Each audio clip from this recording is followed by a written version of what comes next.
So the couple of goals for today, this is for the 2027 budget retreat. The purpose of today is to provide data and information that will help our commission define and align financial resources and how we're going to manage 2027. We'll discuss overviews of the landscape, including some operational issues, compensation, the very interesting political landscape that we are in right now, where you've got a sales tax happening at a local level and all kinds of discussion of property tax at the state level, which could impact operationally us for 2027.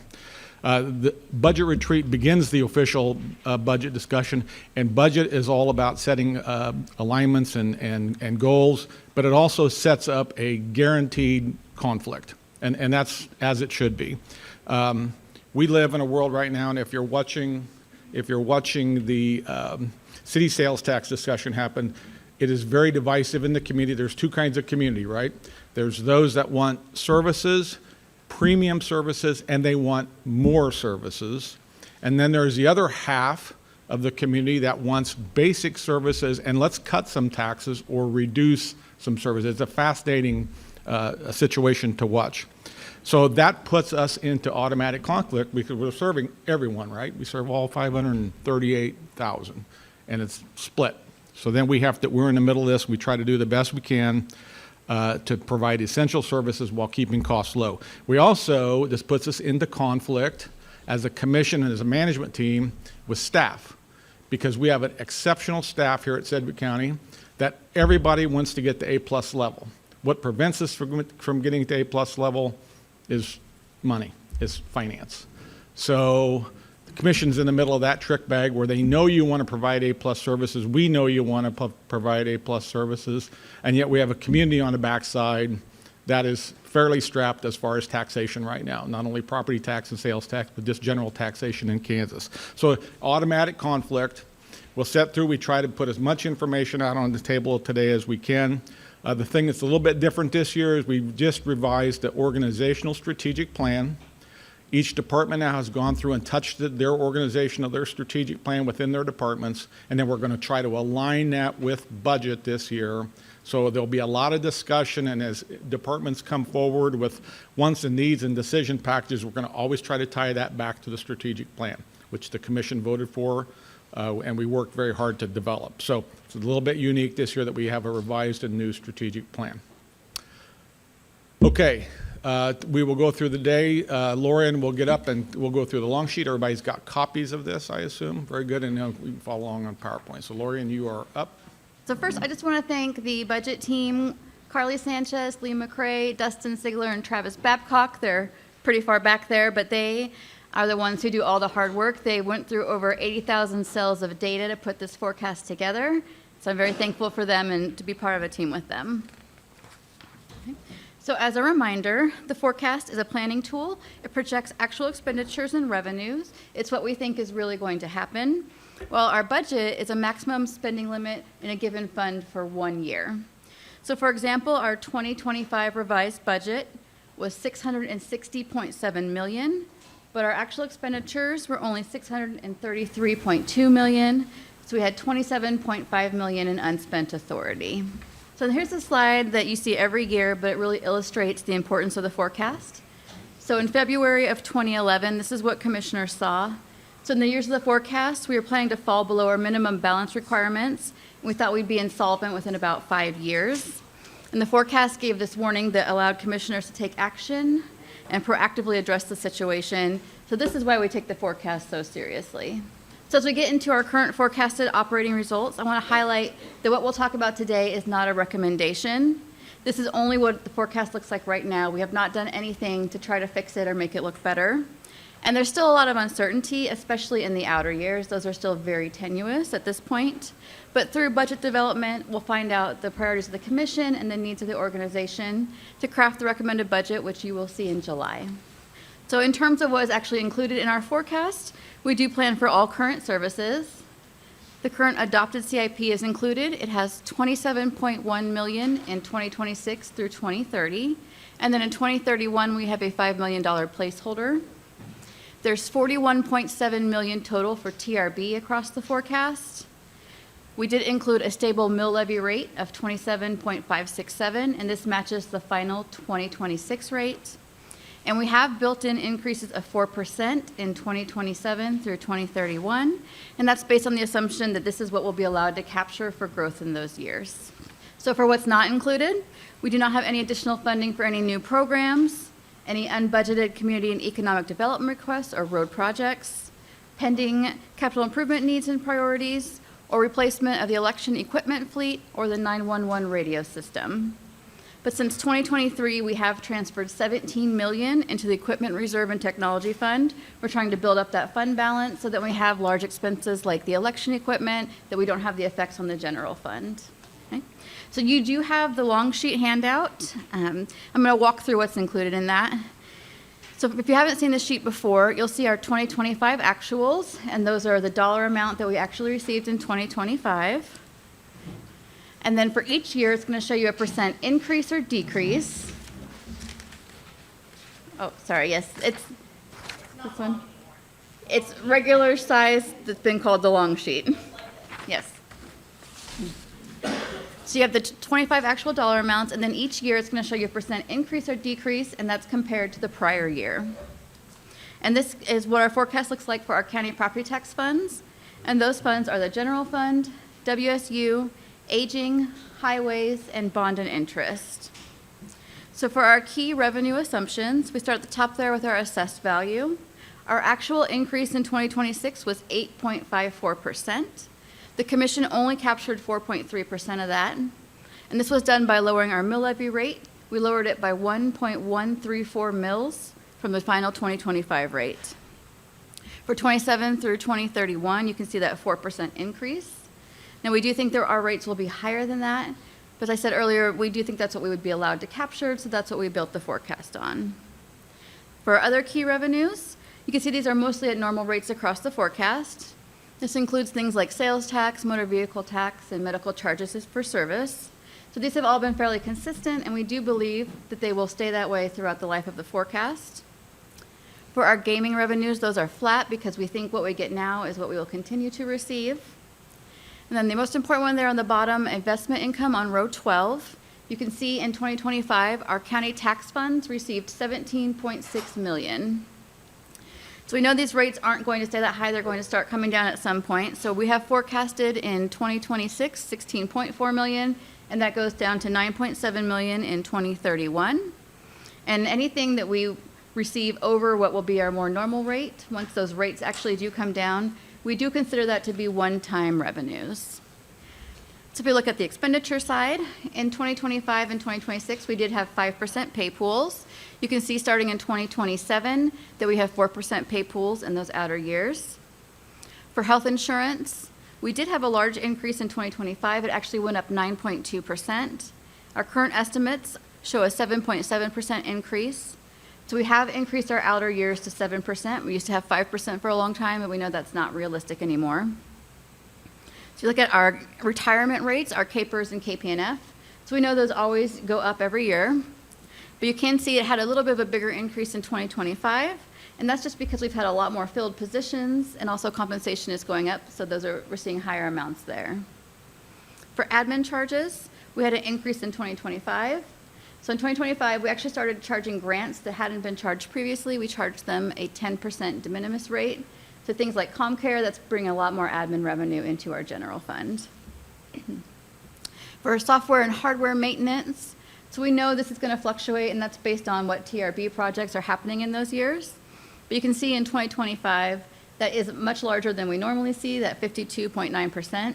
And that's because we had that new financial system. We had a number of transfers to get that online, and that did go live at the end of the year. For medical professional services, normally we expect this to increase every year because our contracts increase. So it is a little strange to see a negative number, but that's only because in 2025 we had one less bill received. So now we're back on a 12-month billing cycle, so that's going to go back to normal this year. And then finally, for the external agency funding, you can see there's an increase in 25 and a decrease in 2026. And this is where we paid out the Exploration Place contractuals. And then we also had that $1 million payment to WSU Tech for their campaign. And so then you can see it kind of goes back to more normal levels based on those one-time amounts. And you can also see we list amounts by year for TRB, debt service, and our cash-funded CIP. Then at the very bottom there on row 29, this is a new one. This is Arena CIP cash. Starting in 2027, we're planning to transfer $2 million from the general fund to the Arena fund each year. So here you can see our forecasted results.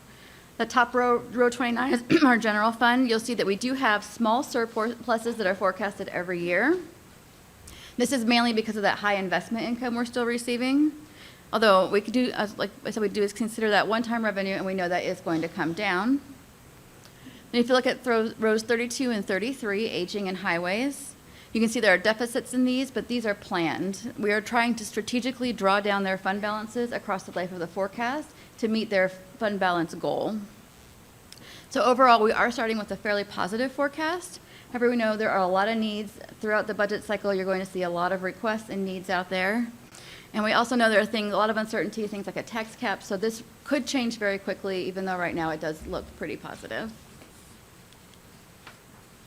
Okay. And here are our ending fund balances for county tax funds. So those top two lines, you're going to see your general fund and your minimum balance requirement. That's that 20% of budgeted expenditures. And you can see throughout the forecast, we do stay well above that amount. And the rest of the page just shows you how we try to draw those funds down or build them up over the life of the forecast. Then it also shows you what your goal fund balance is that we're trying to meet by the end of the forecast. And this is just our mill levy rates. You can see how they change each year. But again, we do have that 27.567, that stable mill levy rate that matches our 26 final rate.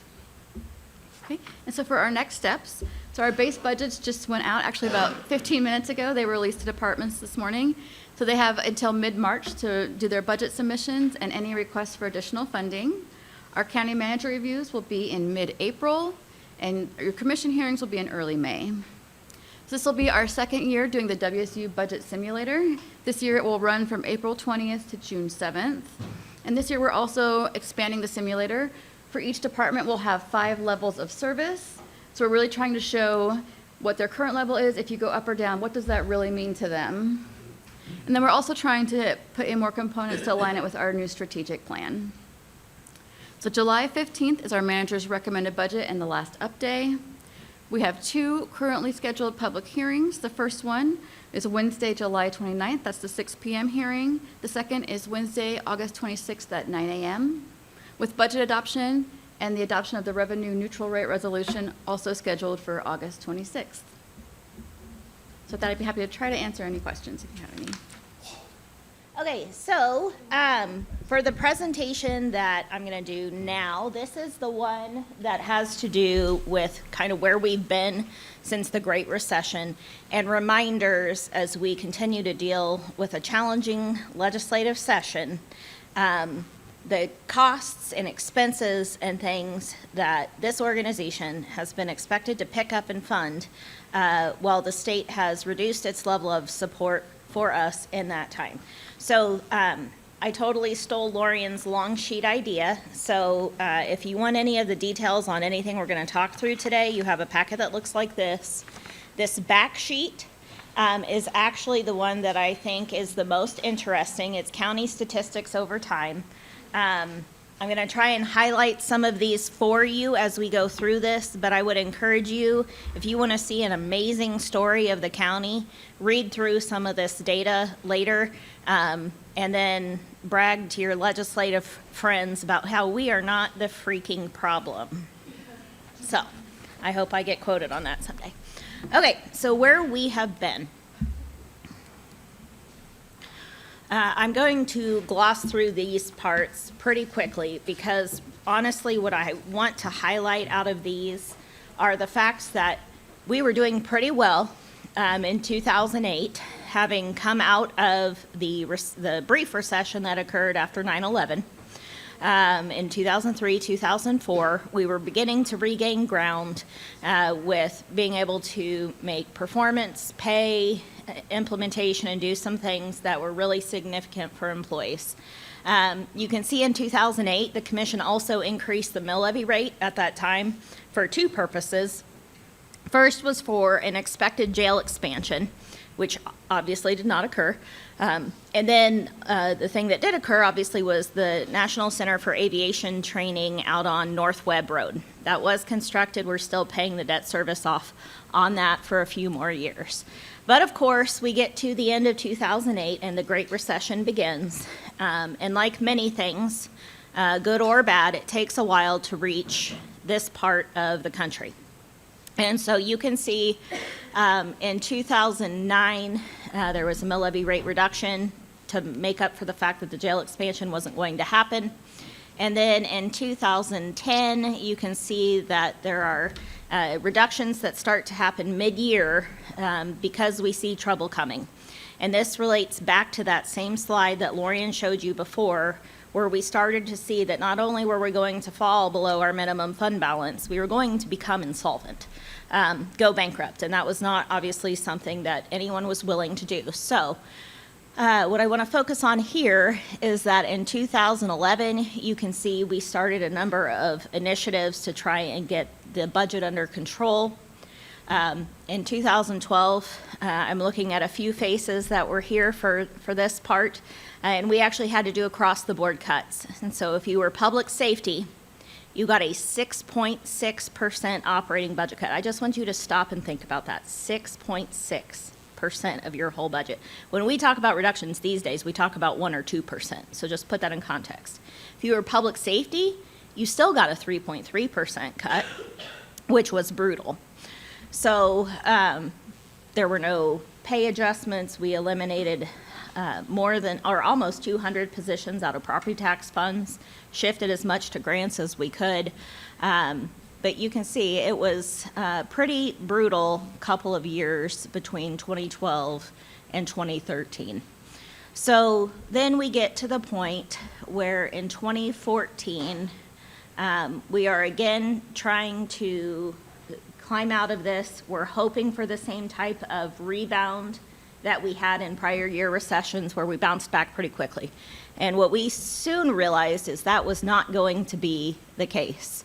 And so you can see we started to have some of the flat budgets that we would start to live with for the rest of our time.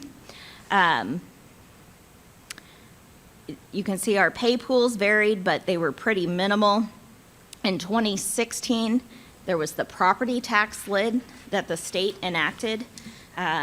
At the same time, we had a target mill levy rate that we were living with internally that I think actually was pretty successful, and you'll see in your long sheet, pretty successful at keeping our property taxes down, which is an argument that we like to present to the legislature whenever they accuse us of maybe being a little out of control.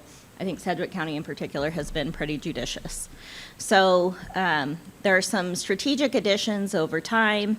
And now I'm going to jump ahead, maybe. Come on, you want to work? There we go. Oh, it caught up to me.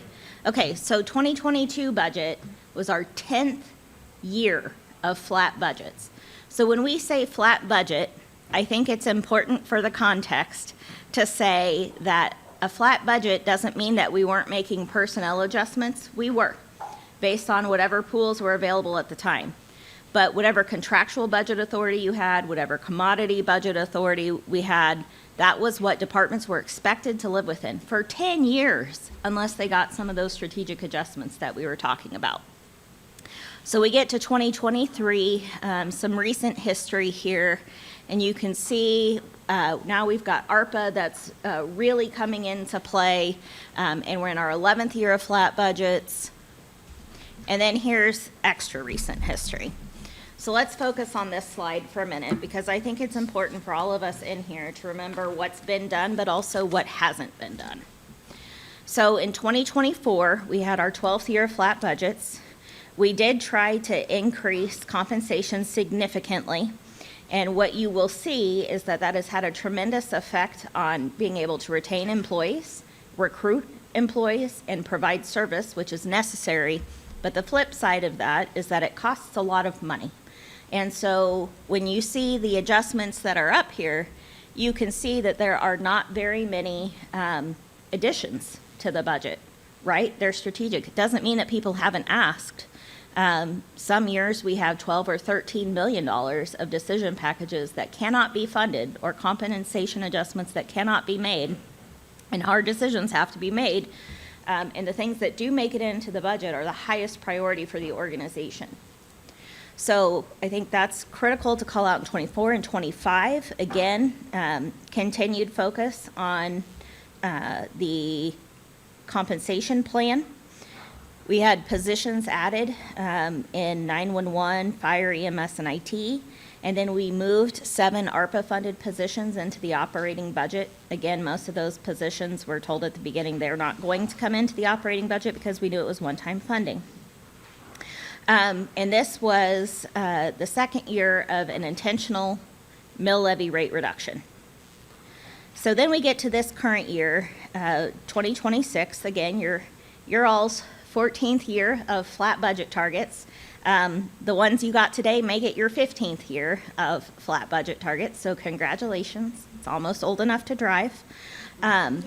There were various GPA and scale adjustments in that 5% pool that Lorian referenced, but this is the final year of pools of that size in the financial forecast.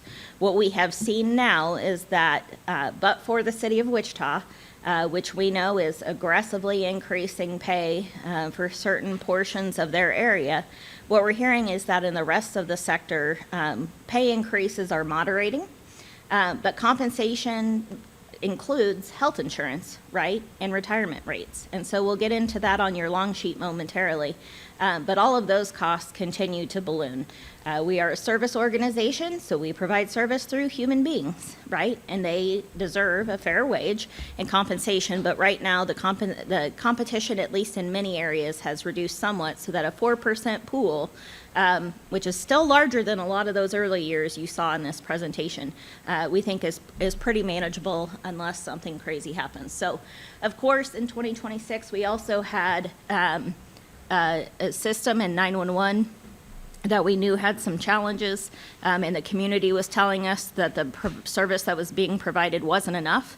And so 20 positions were added to the 911 staffing table to try and address those community concerns. We'll talk about that again when we get to price of government, but there's the concept that you pay for the services you want, and when services don't meet the level that you want to spend more to get the service level you desire. So that continues to be the challenge for this organization, and what we'll spend our whole day talking about here. So also just kind of a recap of where we've been. The fact that at the state level, trying to control our spending is not a new concept. Dating back, just because everything else we talk about in this presentation is 2008, that's how far this table goes. But you can see that at least in many of the budget years, we were living under something called truth in taxation. You can see that that was basically fairly similar to what we're talking about these days, which is the prior year levy.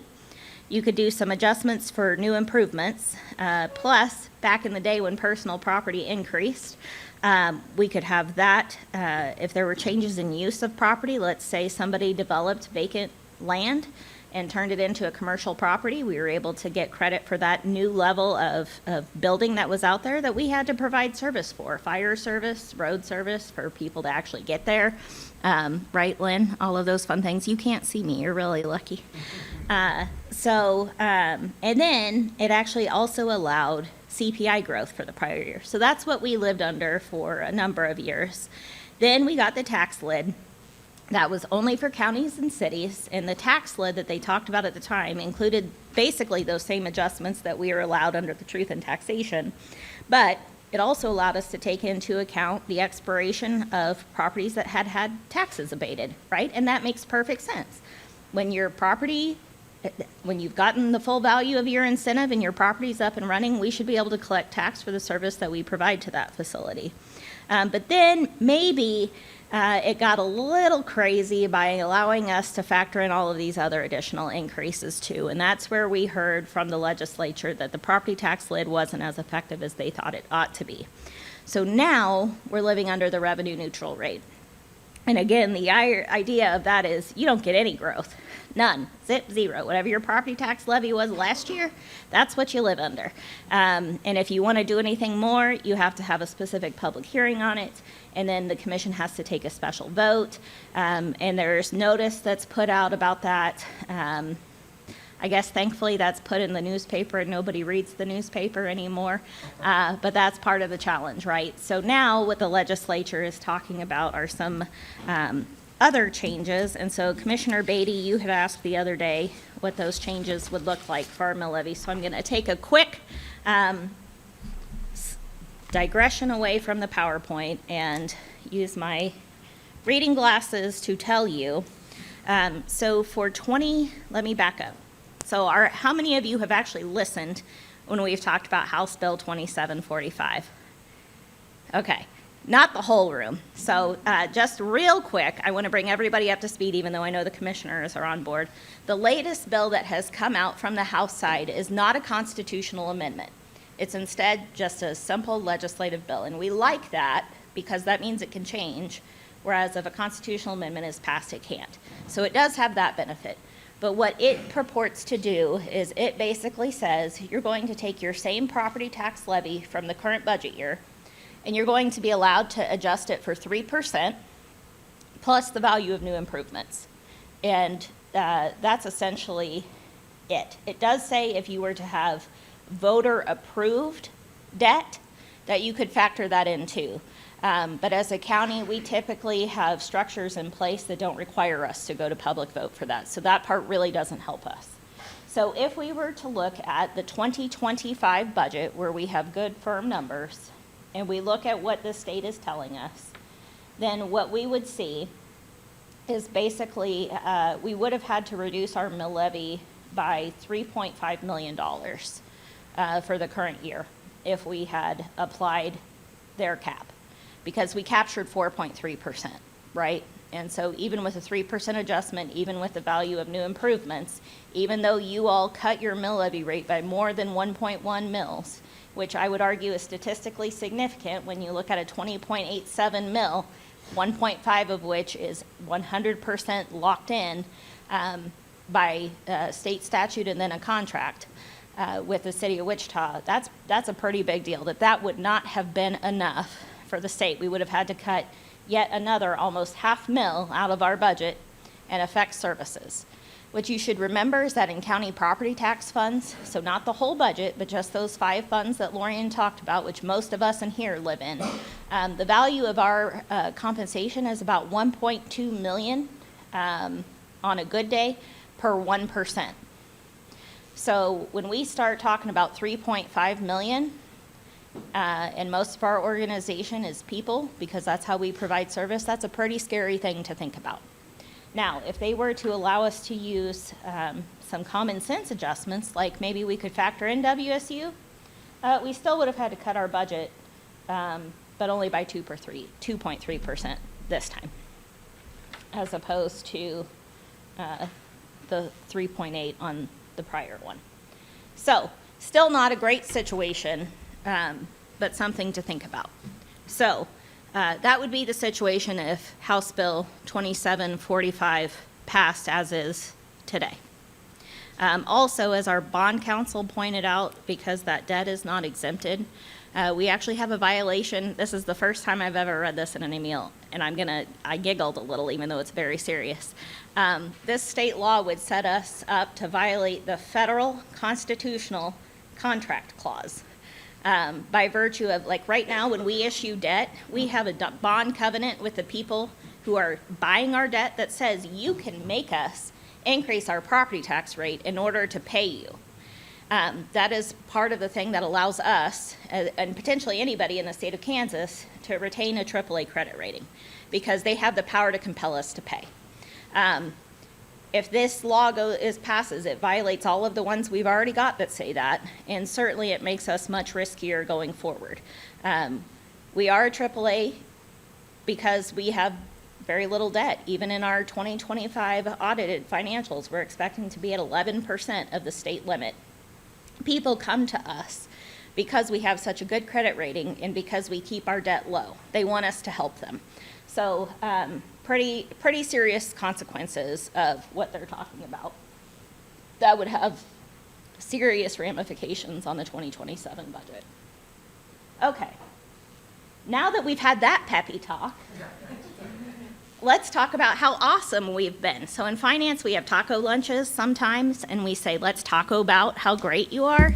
Well, let's talk about how great we are here. So, I'm sorry, I'm trying to keep you guys awake. If you want me to stop and just deliver a normal report, I can sure do that. Let's talk about it. Okay, so if you look at your amazing, fun long sheet, and I hope you have your reading glasses. Did you bring yours, sir? Okay, good. We got a couple folks with them. I'm going to point you to the row 6, National CPI. You can see that since 2008, inflation, basically, that's what CPI really means at the end of the day, has gone up 45%. Now I want you to go down. I want you to look at row 9, our total expenses. They've only gone up 49%. Our adopted FTEs have barely increased. So the very top row shows you what assessed value has done over time. And you can see how the Great Recession actually truly impacted that bottom line in row 2, where you can see for the 2013 budget year, so the 2012 tax year supports the 2023 budget year, our value actually went down. And so that kind of reset us to a, oh my God, this is real kind of moment. But you can see over that time, assessed value in our community has gone up 73%, okay? If you look at our property tax levy, it's gone up 56%, not 94%. Helps if you can read your own sheet. Our mill levy rate has decreased. Inflation has gone up 45%. Our population has increased 11%. But a really important measure to look at is personal income. So that is a measure that the feds provide us that says here's how much income is actually being reported in your community from year to year.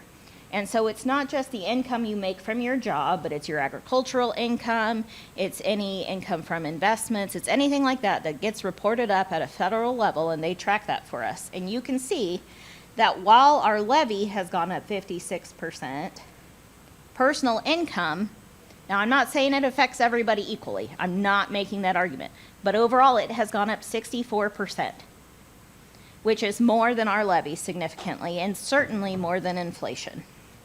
So then let's come down and look at our county property tax supported funds, and you can see that over that time, those expenses have increased almost 50%. Hello, Chairman. Adopted FTEs are basically steady all the way back to 2008. So while our service level has had to increase, this organization has figured out a way to do more with less, which is an absolute saying I despise, but it is true in this case.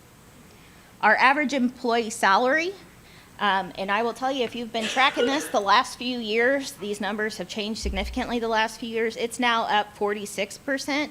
Which this is the first year we've been able to show this number, and it has been above inflation. So we are finally tracking inflation with our average wages. But then we come down and we look at our health insurance premium costs. So this is again how much Sedgwick County pays on behalf of its employees. 87% in that time. And you can see those basically per capita, per FTE cost. And it's a wonderful benefit, but it's not cheap. Well, then let's look at pension costs. And this is my personal favorite line because this is something the state does to us, but they absolutely won't take any ownership of it. Our pension costs have gone up 87%, nearly twice inflation. These are rates they set. Oh, I was back up on health insurance. Thanks, guys. It's even worse. 190%, jerks. Okay. You can see actually in rows 16 and 17, what? It is a crazy number. If you look at rows 16 and 17, I'm not just blowing smoke here. You can see what the actual rates are that have been charged against every single dollar of salary and wage and overtime paid. Then let's come down and let's look at some of the other key costs that we have that are absolutely critical to our organization, and there's not really much flexibility with. It turns out people like to have air conditioning and heating. So we have to pay utilities. Well, those have gone up about 41%, okay. Our poor sheriff, costs less revenues, have gone up 80%. But again, we really like our bad guys in jail. I do, I don't know about you guys. And then, oh, sorry, that was elections. Sheriff down below is 73%. Now, if we come down, let's come all the way down here, this bottom box. Actually, we'll go up to the top box first, 31 through 35, rows 31 through 35. Software and hardware maintenance. Now again, some of these are choices we make, right, about moving to systems, but systems are supposed to be more efficient, and systems are supposed to be less manual, and therefore create less risk for the organization. Those costs have gone up 555% in the same time. Property insurance, which is why we get twitchy when we talk about adding rooftops, has gone up 1,300%, you guys, and we're about to get a new ComCare crisis center here online early next year. Well, that's not going to get cheaper.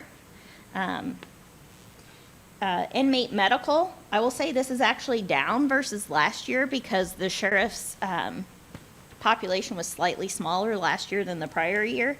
It's only up 83% in that same time. Food, turns out they like to be fed. It's up 34%. That's okay. Again, it was much higher the year before, so we're going to keep this on here because eventually, unfortunately, that inmate population is probably going to catch back up. And then overtime, I wanted to leave this one on here because, again, in the sheriff's office, because he's been able to fill more positions, he has had staggering decreases in overtime costs paid out versus straight time. And so this is actually, if we compare this to prior year tables, yes, Sheriff Commissioner Meitzner is applauding up here for you. Okay, so now let's move down and talk about employee impact. So yes, at 46% growth over time, that's phenomenal that our employee impact has gone up. But capers for employees has gone up 275% in that time, based on the percentage that they have to pay based on their current rates of pay. And again, their health insurance premiums have gone up, not as much as the counties, but theirs have gone up 56%. So what you can see is that if we just look at those kind of generic factors and we look at our total employee take home, theirs is up about 36%. So not quite as much as inflation when we take it from that factor. So we can't let up the goal to maintain, put our foot on the gas a little bit. It's compensation. We don't have to push as hard as we were. We don't have to rev it, but we've got to still keep pushing. What all of this means then, well, let's come back up and look at rows 21 and 22. So the first several pages of this same packet, the first 3 pages actually show all of this in much more detail if you're interested. But what it gets down to is we operate about 16 services on behalf of the state. Now, I do want to be honest and transparent with you. I have consolidated aging and disabilities on the sheet. Before they used to be their own departments, but now they're consolidated. But I have added noxious weeds because when Legislative Post Audit did their analysis recently, they determined that that was a state mandated service that we hadn't had listed on our sheet. So there's still 16 based on how they're broken out, but you can decide whether that's 17 functions if you want or not. So for those expenses where we're performing acts on behalf of the state, our costs have gone up about 40%, but our state revenues have actually gone down 2%. Now those numbers don't sound too big until you actually look at the dollars. So let's look at 2025 dollars. In 2025, we spent $267 on those services and received $38 million of revenues for them. Just think about that for a second. $267 million we spent last year. 37 payments. Correct, an actual program income. Now, there is more Medicaid and things that come in too that you can look at on the other page, but that's bottom line. When we look at program income coming in from the state of Kansas, that's what we've got. So then let's talk about more what the state has done for us, our good friends up there. Let's look at row 23. This is our favorite thing to talk about, right? Local ad valorem property tax. They took away some of our revenue, kept it, never ever gave it back. But in exchange for keeping parts of the sales tax that they used to give us, they were supposed to turn around and give us some different cash. Well, they quit funding it. And you can see that we're now, cumulative total over those years, $77 million that they have not funded for a program that they offered to do, kept our revenue, didn't give it to us. Same type of scenario on city-county revenue sharing, same concept, less dollars, $48.6 million. Commercial, this is the latest one that's really frosted me. Commercial and industrial machinery and equipment, or commercial industrial machinery and equipment. $75.7 million. Right now, there's a bill at the state level that would take everything from, this went into effect in 2006. Now they want to take everything pre-2006 and take it off the books too, which would be property tax revenues to us of, this seems to be like the magic number this year, 3.5 million. And then mortgage registration fee. So they started phasing out that fee in 2019. Now, I'm not going to say that like in years 2020 and 2021 that should have happened. That was when there were a lot of refinancing happened. And so the amount of indebtedness that was coming on and being refinanced was off the charts. But still, you can see the general concept that if that fee had stayed in place, how much additional revenue would have come in, even last year. And then if you look at how much we've actually gotten based on the value of the per page fee, you'll see that on row 27. So we have made $110.3 million going all the way back to 2008.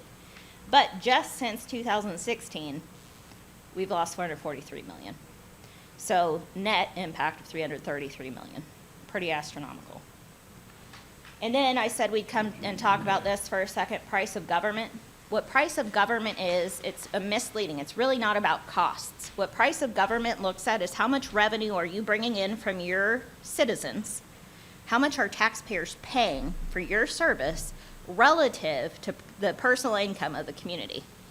And so it's a measure per penny. So what you can see is in 2025, people were paying 0.87 of a cent. So not even a whole penny per dollar of personal income. Now, typically, the right measure for an organization like ours that provides this level of service that we do is about 1 penny. And typically, there's that when services are not good and costs are too high, either of those factors will indicate unhappiness in your community. And that's what I said. We heard about that with 911. And so now there's been an investment. When we start actually paying those folks, I would imagine our price of government will go up. But still, this is a phenomenal indicator.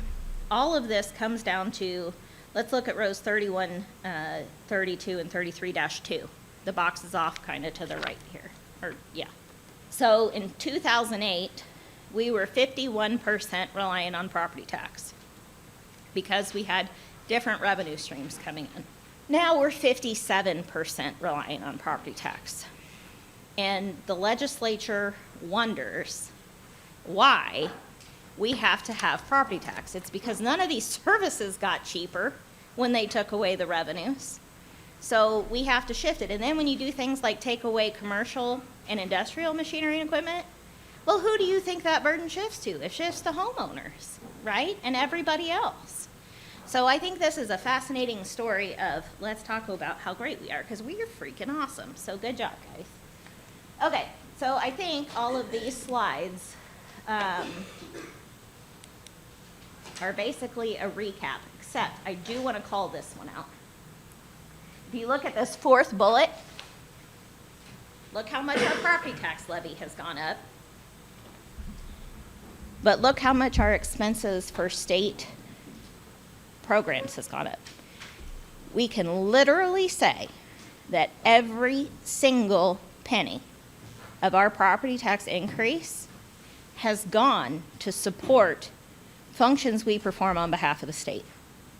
Again, here's a summary of the choices the legislature has made and some takeaways.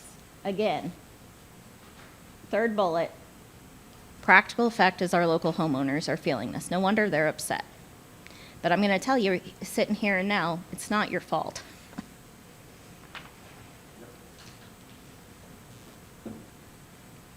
So, what questions can I answer? Yes, sir. Lindsay, thanks for the presentation. I think it is important to understand where we've come from and some of the factors that have influenced decisions, and that is important. That's a good baseline.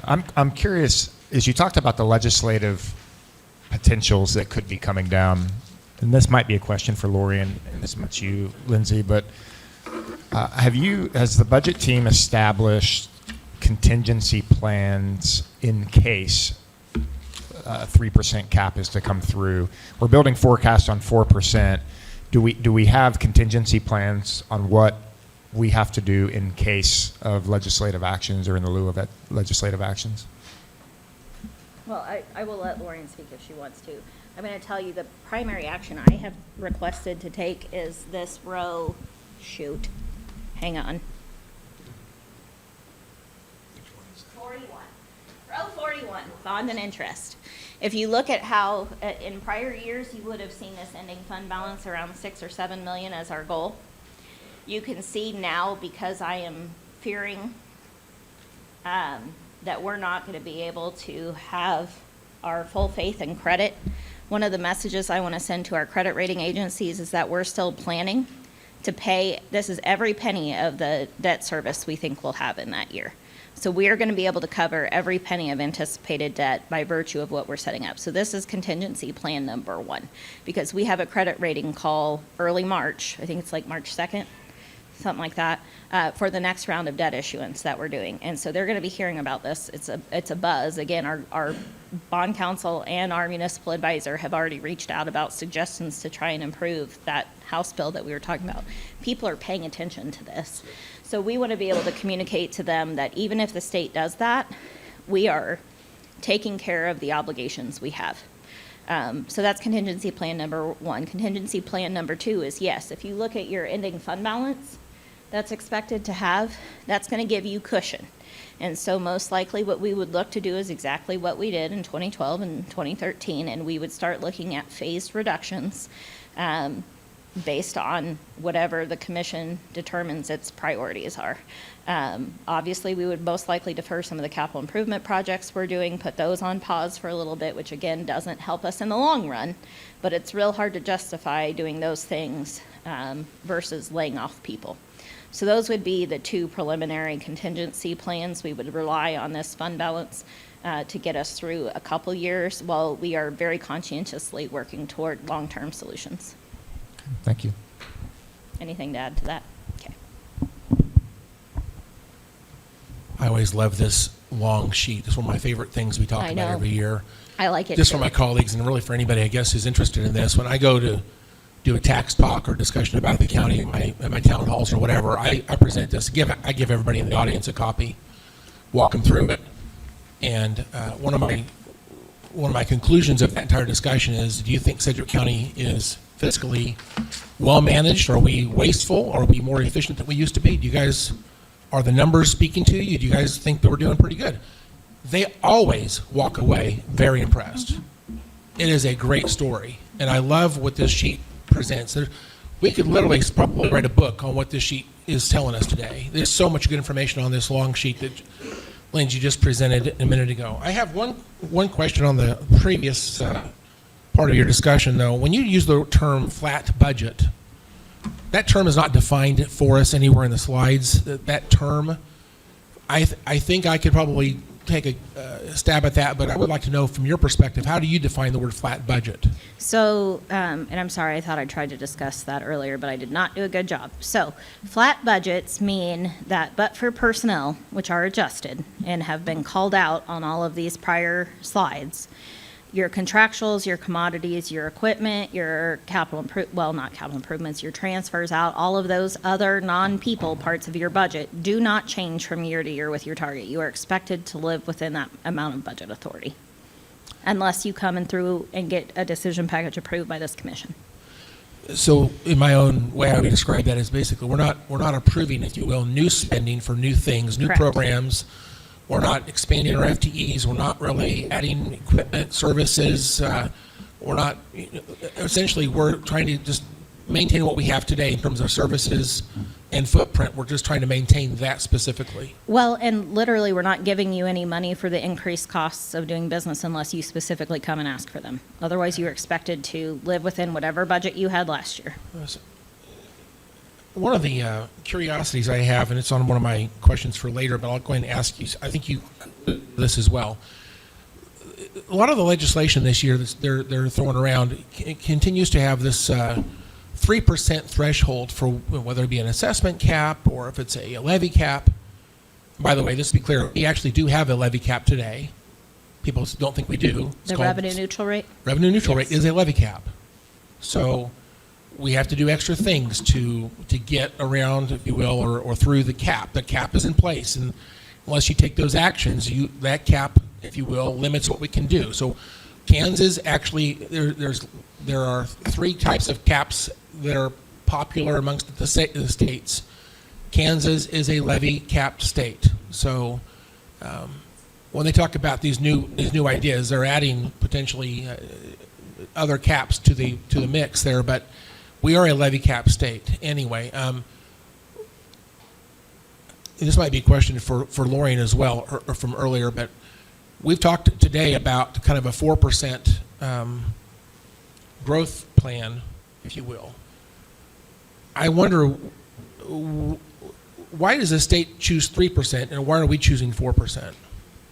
Well, the state chooses 3%. I watched the beginning of House Bill 2745 hearing yesterday, and I think 3% represents kind of a decent amount of growth based on inflation and then just new costs. Plus, they're letting you get value of new improvements on top of the 3%. That's essentially what 4% is based on. We are taking, last year, you'll remember, we started with an assumption at this retreat that the commission would allow us to capture 5%. And as we went through the process, and I think the commission heard feedback from the community, they opted to, what had been in the recommended was 5.5%. And the commission, I think based on some of the conversation you had, Commissioner Howell, was you wanted inflation plus new improvements and some of those things.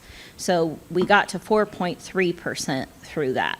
So now we are just rounding down. We feel like 4% is generally a pretty safe number between inflation and new improvements. And so that's why we're expecting that the commission would say we could capture 4% growth. If you all want to tell us a different value that you are comfortable with, we'll incorporate that. We're just trying to listen to what you said last year and incorporate it in this year's forecast.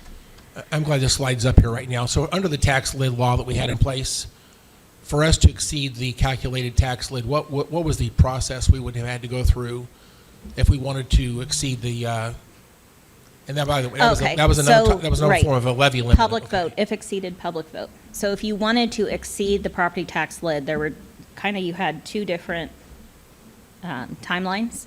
You had a timeline if you weren't going to go to public vote, when you had to have your budgets in place, and then you had a timeline if you had to go to public vote, where you would have to go to the election commissioner. And I think we would wind up adopting a budget in like October, to know what the public vote was. There was a specific timeline that was set out in statute. So that was the process, but we never got even close to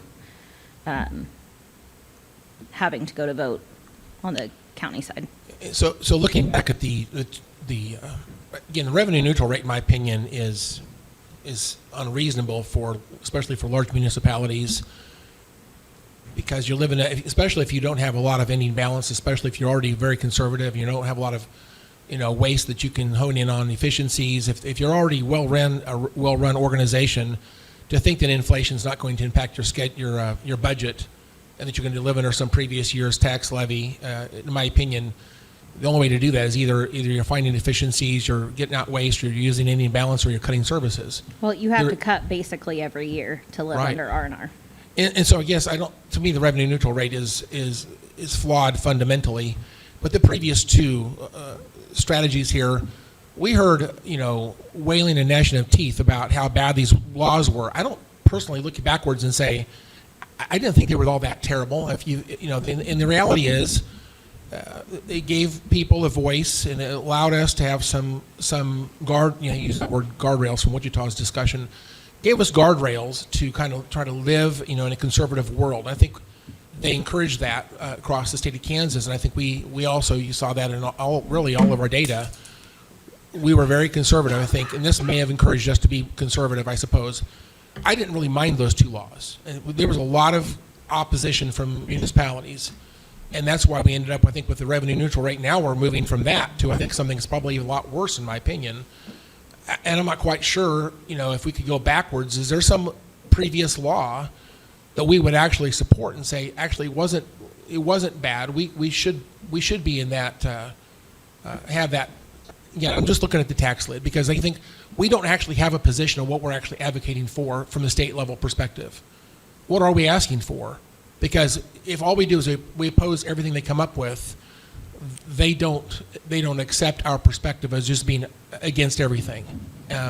We don't want to be cave people for the state. I can't speak for what this commission wants to advocate for. I think that what you are doing today, you've already shown yourselves to be pretty diligent and disciplined, and so I'm not going to advocate for anything that continues to restrict local control, because the more local you are, the more electors you talk to, the better pulse you have on your community.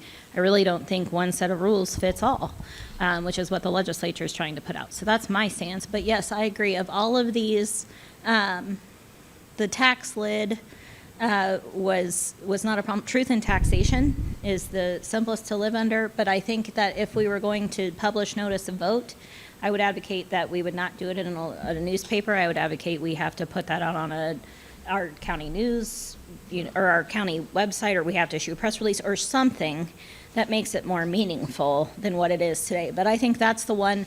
Look at it. If you look at truth in taxation, it's prior year's levy, adjustments for new improvements, personal property increases, changes in use, CPI. It's just so basic. There's nothing fancy to it. It still gives you the flexibility you need, but then you're held accountable because you're advertising it. So I think that's a reasonable one to live under, because it's not actually restricting you. It's just making sure that you're informing your citizens if something happens. And that's why I tend to like those types of laws. I don't have a problem with informing the people what we're doing, and if they don't like it, I don't even mind giving them the power to intervene and change our direction if that's what they want to do. Yes, the protest petition could be Right. something I know that's been floated that could be thrown out. In fact, I would ask, I guess, legislatively, has it been determined, maybe this is too far going away from this discussion here, but the protest petition that was proposed last year, I thought was a pretty good option, and the election they're proposing this year is very problematic. And by the way, if you look at the dates, we have to submit, this is a November ballot, you have to submit the information to the election office at least a couple months prior to that, let's say 3 months, 90 days probably, and it's not effective until the following fiscal year. So we're talking about 18 months between when we actually pass out, if you will, an election request, if you will, before that, if it was approved by the people, before that takes effect in our following fiscal budget. It's an 18-month delay between when we decide we need revenue and that we let the people vote, and assuming that they approve it, it's 18 months later that actually takes effect.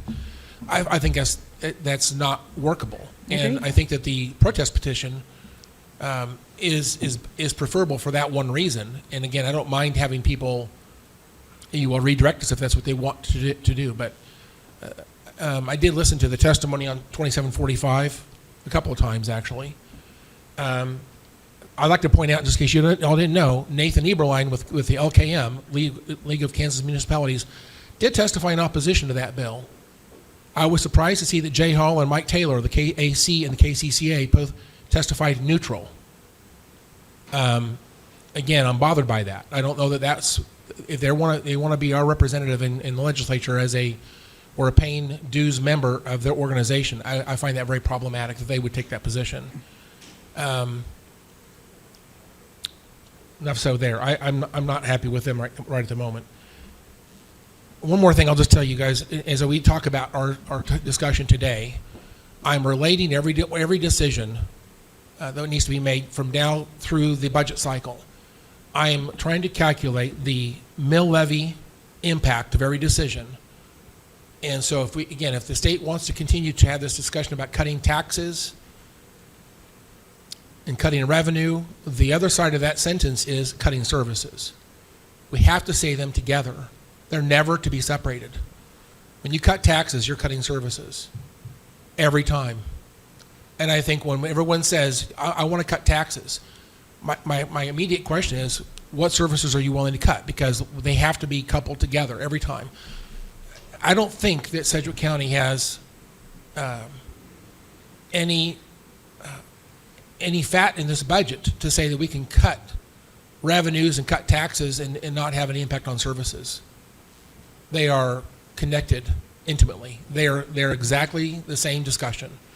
And for us to ever talk about one without talking about the other it breeds ignorance. We have to keep them together.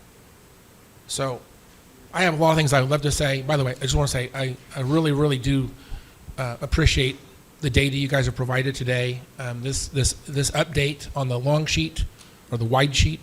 You don't call it the wide sheet. You can call it the white sheet. It is extraordinary. There's so many good things about this that it just reaffirms my confidence that Sedgwick County is fiscally managed extremely well. I am concerned about our plan of a 4% growth factor, and I am concerned. I have a question, I guess, for Lorian on the other sheet. And maybe you can, maybe Lindsay, you can answer this as well. Top row, I think we all know that the assessed value for 2027, it shows here is 4%. That's not correct. That's how much we're capturing. Again, and Lorian tried to explain that. Well, we didn't. Right next to that, it says 2026, 8.54%. Well, that's what the actual valuation was. I think what we would have to do if we wanted to try and include the real number is then we in finance would have to say what your mill levy rate would be based on that. And I told Lorian, and this is squarely on me, I'm not prepared to commit to a mill levy rate for you guys I understand. at this point. I'm a little confused. Let me restate my question. On the column, it says 2026. It says assessed value from 25 to 26 is 8.54% increase, and then following years it's 4% every year. Right.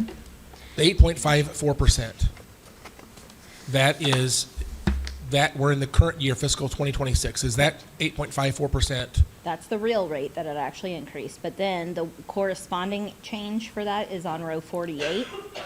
If you look down, that's where you'll see the mill levy rate reduction. So that was the offset to the value growth. That's where I'm saying, going forward, we could say what we really think the assessed value is going to be, and we could, the way we would reduce to say how much we think you'll allow us to capture would actually be to reduce the mill levy rate. That is the technical way to do this. But again, me personally, I am unwilling to commit to this commission on what a mill levy rate will be in this budget. There's too many factors that are out of our control.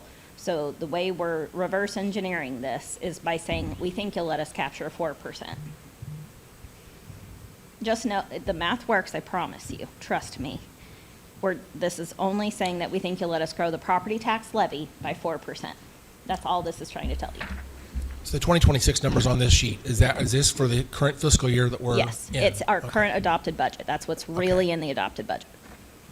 The assessed value may have gone up by 8.54%, but we only captured 4.29%. Correct, and the way that you did so was by reducing your mill levy rate. So if you go down and look at row 48, you'll see that 2025 actual of 28.701, and you actually cut your mill by more than 1.1 mills, and that's what's reflected in 2026 for that. And again, I know this is splitting hairs here, but it matters to me.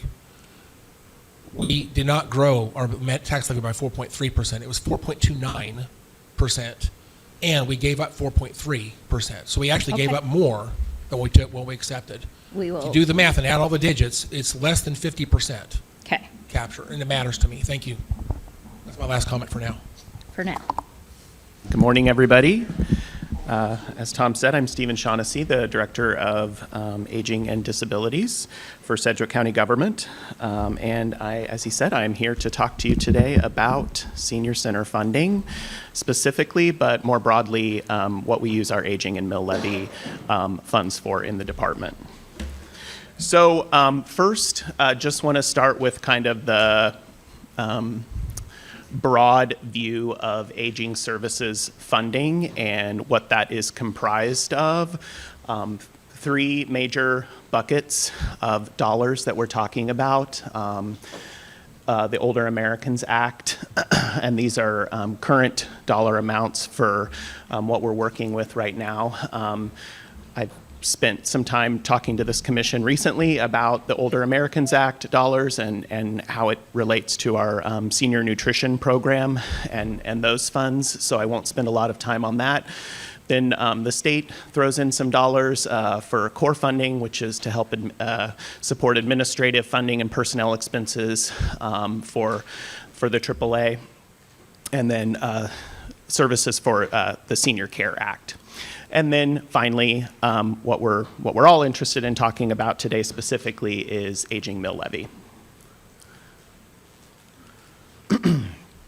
So just drilling a little bit deeper here, this is fiscal year 26 all funds allocations, just a pie chart just representing for the aging side of the department, what those dollars look like and what we use them for in the department as far as programming and supports. So you can see almost half are community-based services. Then digging a little bit deeper, this is the aging mill levy expenditures for the department. So just want to point out here that when we're talking about aging mill levy in relation to senior center funding, you can see that it's only about 27.35% of the aging mill levy dollars that we utilize in the department. And there's lots of other services and supports that we provide in the department with these dollars. We do feel like the senior center funding that we provide is important as part of the kind of holistic approach to providing supportive services for seniors in communities, but it's just one piece. So I really want to emphasize that. Some of the services that we provide in the department are in-home and community services are provided through contractors. And I just wanted to highlight some of those contractors here. The dollar amounts that they're allocated for the work that they do for our department are shown here, but Cairn Health, for example, provides assistance with purchasing eyeglasses for adults 60 plus. They also provide financial assistance for prescriptions to assist low-income, uninsured, and underinsured people aged 0 to 59 years of age living and working within Sedgwick County who have a documented disability. And you can see that Cairn Health is one of the contractors that helps us with those services. Kansas Legal Services, their Protective Legal Services for Elders program combines preventative efforts with legal action to respond to financial exploitation for elders. The prevention efforts include helping seniors designate an appropriate person to serve as their power of attorney for financial and health care matters. So if they don't have the means or the resources to hire an attorney themselves, we can refer them to Kansas Legal Services for help with those services.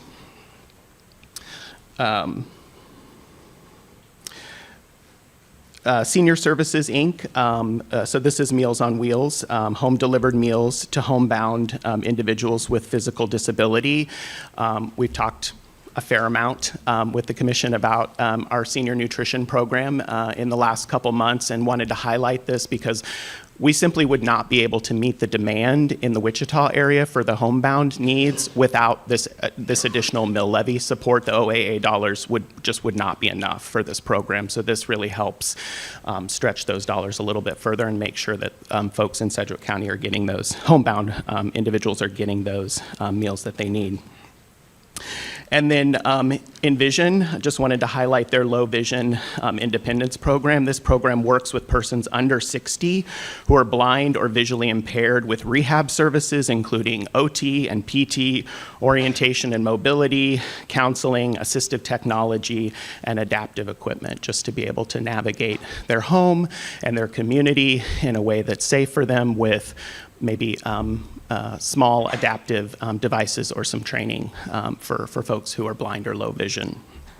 Some of the services that we provide are provided internally through department staff. These services are provided by department staff because there's an identified need in the community. In some cases, the department supplements available community programming and works to leverage dollars. An example of that is minor home repair and the critical assistance program. Or the program may fill a gap in service. Examples of that would be short-term case management and the critical assistance programs and rural meals. Typical service recipients, our agency typically supports those unable to access services through other organizations. These are individuals who have no other options, or they have exhausted other options in the community due to high need or critical situations. So for example, the critical assistance program, our aging staff assists adults 55 plus residing in Sedgwick County who have critical needs that cannot be met by other programs or services. This could be they're threatened with eviction, they have nowhere to go. We might pay for a hotel room for them for a short period of time, or connect them with Kansas Legal Services so they can get some help with those services. In the past with this, we've also provided portable air conditioning units when their air conditioner breaks down, or things like that. And then Sedgwick County Rural Meals, this program services adults 60 plus who need a home delivered meal and are in a rural area of Sedgwick County not served by other home delivered meal providers. So sometimes with our home delivered meal program, our volunteers or the staff who are delivering those home delivered meals will only kind of go so far outside of the municipality or territory, and we recognize that there's folks out there in more rural areas who have those needs as well. So the Sedgwick County Rural Meals allows us to have packages of 5 frozen meals delivered to their home so that they have something. So this is just a chart representing the senior centers that we currently provide funding to, their 2026 allocation, their 2025 unduplicated active participation, and their 2025 unduplicated daily participation. We do not have unduplicated daily participation numbers or data for 5 centers because not all senior centers are currently utilize the My Senior Center software, which tracks averaged daily unduplicated attendance. So that's why you're seeing those gaps in that data there. And then just a statistic there that it's estimated that approximately 4.9% of adults 55 plus in Sedgwick County attend a senior center. Kind of what I wanted to talk just a minute about the process that the department endeavored into to present some proposals, some alternative funding models to the commission, which we were directed to do. I really wanted this to come not just from department staff. I really wanted this to be a collaborative process. And so we have the gift of having our Sedgwick County Aging and Disability Advisory Council. So we brought this to them. We thought it would be more efficient to bring together a subcommittee, a smaller subset of that group. So we asked for volunteers. for that subcommittee. And we're really overwhelmed. We had 8 volunteers, which is great, I think, which demonstrates the passion and the engagement from these advisory council members. Had good representation from all districts. So Kristen McDaniel, who's the director at Hayesville Senior Center, Ron Colbert, Kurt Carter, Brendan McGreevy, Rachel Rivero, Levanta Williams, Jerry Myers, and Jim Burgess. That subcommittee, we met between October and January. We had at least 1 meeting per month. Some months we had 2 meetings. So initially, we just had kind of some conversation with the subcommittee about what we envisioned for senior center funding model. Based on what we were hearing from senior centers, any feedback that we were able to get from county commissioners about kind of what would be appropriate in this situation, and we went through the process of discussing a few initial options. Some of these options were things that had been explored in past years. Some of them were newer ideas. Some of them were just sort of a repurposed kind of old idea, and had some good discussion kind of initially. The subcommittee provided feedback to the department and offered changes to those options. At the end of the day, 3 models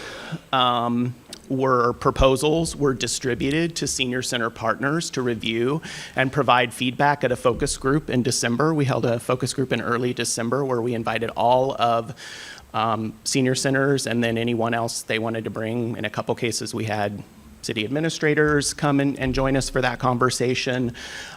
So it was very helpful. And I'll cover some of that feedback later in the presentation from the senior centers. So the feedback was collected and the subcommittee made modifications to 2 models. So we went from 3 to 2 in the kind of the next phase of the process, and then really kind of focused in on those 2 models and what did we want those to look like.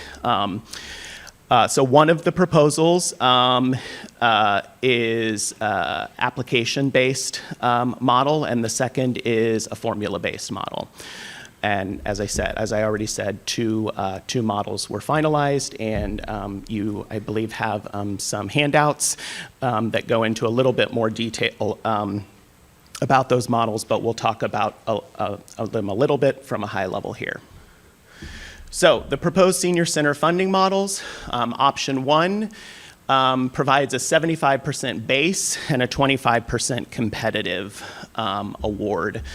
The hybrid funding structure that combines a stable participation-based baseline with a competitive application process. This one offers funding incentives for innovation and service expansion.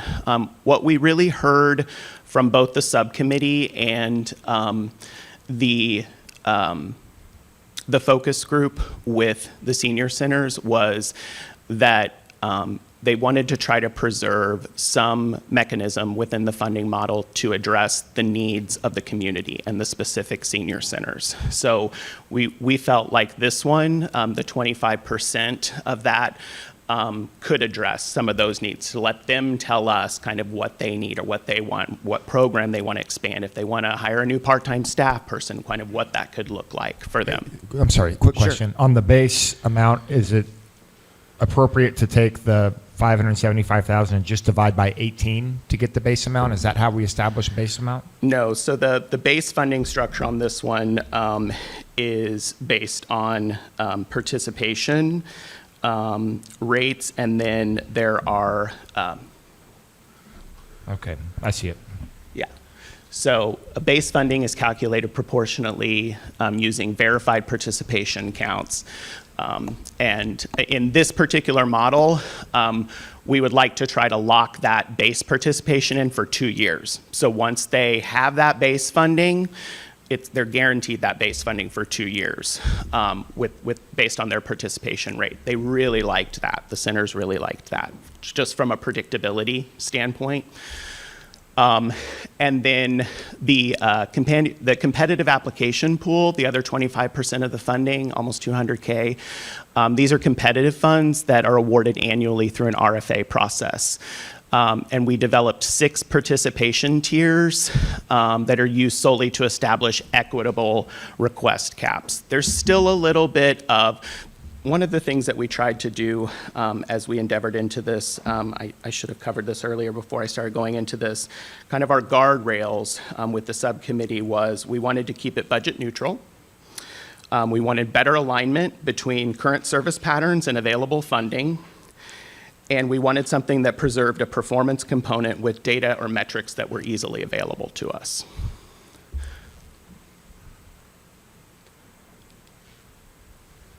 So these are the tiers for option 2, again, based on participation rate. And this would be the max annual cap based on their tier rate that they would be eligible to apply for through the RFA process.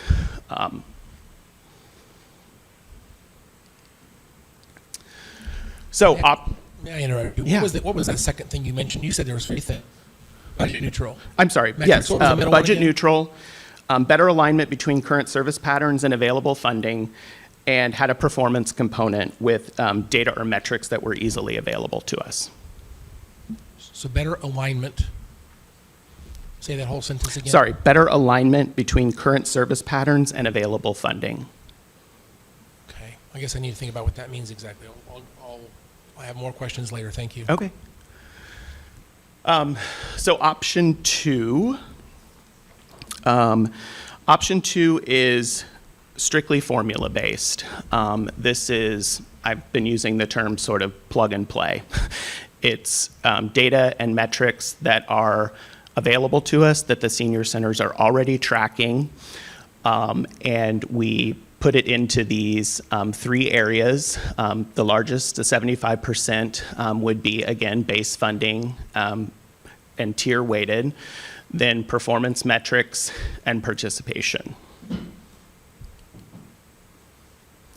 So these are the tier rate, how we figured the tier rates, again, based on participation and then weighted based on the size of the senior centers and their current participation rate.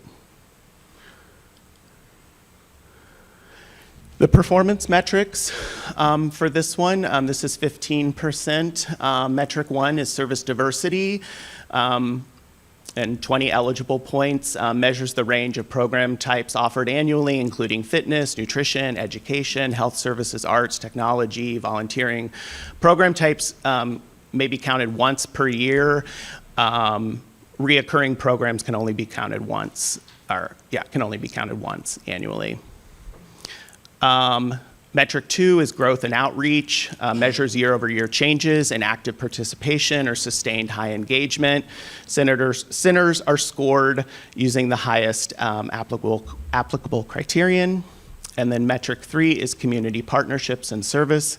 This measures documented partnerships with community organizations and community service events. Documentation may include schedules, sign-in sheets, or confirmation for partnering organizations. I should have added that with option 1, I think we wanted to do this, the subcommittee really wanted to do this presentation today and get any feedback from the commission before we endeavored into what the RFA, what the competitive application process would look like for that one. We haven't totally fleshed that out. So I just wanted to mention that. Okay, so feedback from the focus groups. So our feedback wasn't really just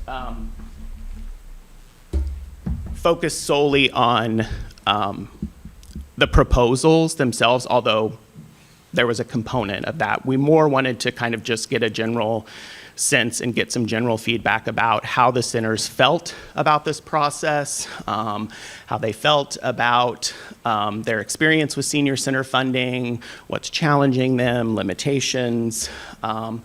So just a few bullet points here. Current experience with senior center funding.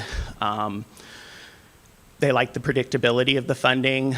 They like the clear-cut expectations, and they understand the requirements. Challenges and limitations, not enough funding to meet costs.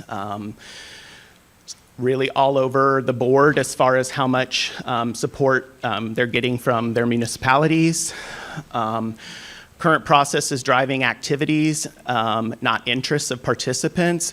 That one really stuck out to us, so we tried to allow a little bit more flexibility, again, with the competitive piece of option one and some of the criteria, the performance criteria for the second option, to let them guide that. We don't want it to be too prescriptive. We want it to meet the needs of what the seniors in their centers and their communities are asking for.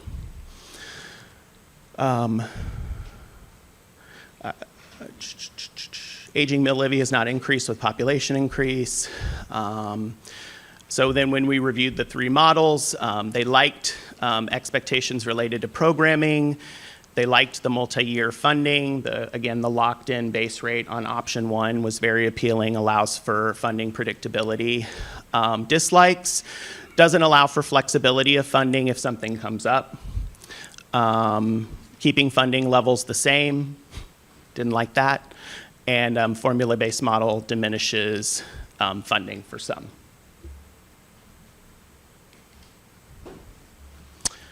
Just some more general feedback from the focus group that we heard that we wanted to share.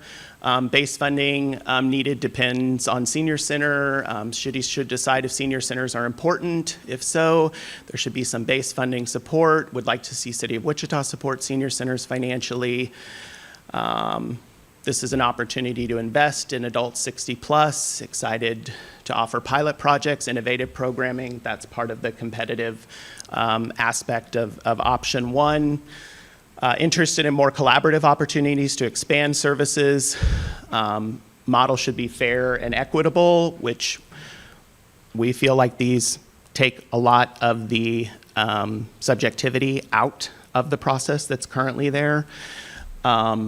And then funding flexibility to meet needs, transportation, homeless services.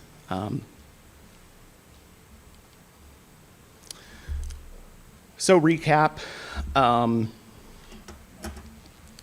the two options here. I think that you know, from my perspective, option one offers a stably focused conservative path that moves funding towards participation, but keeps change gradual. The main policy risk is that the system may fail to deploy the full budget to centers if RFA dollars are not fully used. So, I mean, if centers don't apply for the RFA dollars, we may not push out all of the funds that we typically have. We hope they will, we think they will, but there's a risk of we may not put as much into that if they don't apply for it. Option two offers a dynamic, performance-driven path that fully utilizes available funding and linking dollars tightly to measurable activity, but it creates larger shifts from the historical models and may be harder for some senior centers to absorb. And I provided in the handouts with each option, there's some modeling of kind of current and using data, what it would look like for them, for the senior centers. And then also there's a supplemental that provides a side-by-side comparison of the two models and what it would look like if we were using these models today based on available data. I think in both cases, the significant changes for some centers are inherent to the decision to use data, not politics, as the primary driver of funding. The committee cannot both preserve every center's current allocation and simultaneously adopt a formula that aligns dollars with participation and performance. I'll stand for questions. Stephen, thanks for the presentation and the summary. And thanks for putting a committee together to look at all that in detail. That's helpful. So my question to you is, since you came into this with a fresh face, looking at from your perspective, which of these would you recommend for us if it was your decision? If it was my decision, I would recommend option one. I think option one option one really appealed to the senior centers with the locked-in base funding guarantee for 2 years. It allows them to be a little bit more creative with the competitive RFP or RFA, and if you look at the comparison using current data and what it would look like, it would be a significant change for about 9 of the senior centers if we went with option 2, that we just don't know if some of them could withstand. Yeah. I think if we were going to go with option 2, we might need to think about a stepped approach to that one. But I don't want it to be my decision necessarily.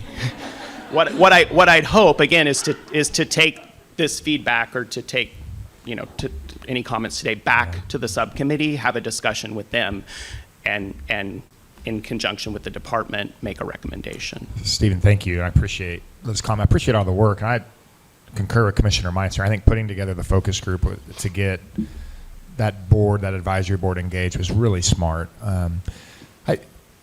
I'm pushing and have been for 3 years to try to reform this model of how we do some of these things. I think there's the challenge I see inherently with a few of these senior centers is they all get varied support from their cities. But Wichita, I think 4 senior centers in Wichita of the 18 that we fund, they don't get any support from the city. So they're completely dependent on some of the things they do internally with grants and the county support. And what I've learned is those senior centers, La Familia being one of them, they are completely dependent on the county portion of it. And if they get a reduction, they will have to close their senior center. Was there any calculation in the room of some sort of protections to make sure that some of those, particularly that aren't getting city municipal support, have a protection to where there's a baseline level to where they can continue operations? No, we didn't. So if they close because of a reduction, we're okay with that? No, I mean, I wouldn't say we're okay with that. I think that, again, if we were going to look at option 2, I think that we would want to make sure that we're communicating with the senior centers about before we sort of just kind of roll it out, spring it on them. But I appreciate the suggestion. Well, and I would say too, I think some of these subjectively, I'm just talking about some in my district, La Familia being one. I know Commissioner Howe with Oaklawn is another. They serve a very a specific demographic of our community with high poverty, some significant barriers, transportation barriers and such. So maybe there's other avenues of support outside of this model that we can find supports for some of the services that they do there and help them with some grants to make up that gap. I think we got to find a baseline in this. Yeah. But there are some factors, particularly with some of these senior centers that really serve an underserviced population, a high poverty population, that I think we could get creative in trying to find other supports and other grants and other opportunities to make up the gap. Yeah. So I would just encourage us to possibly look at some of that. I don't know if any of those things exist in other departments that could help supplement. We did talk a little bit, the subcommittee did talk a little bit about, I think in the past, the department hasn't done this in a while, but in the past we have actually provided some education and training and support with grant writing and, pointing them towards resources and other grants in the community that might help, again, be part of that total pool of dollars that they're getting to support there. So I'm not opposed to it. I'm just saying it's something we didn't kind of factor into this decision process, other than acknowledging with the 2 proposals that there are some swings for some of the senior centers. Yeah. Okay. Yeah. Thanks, Stephen.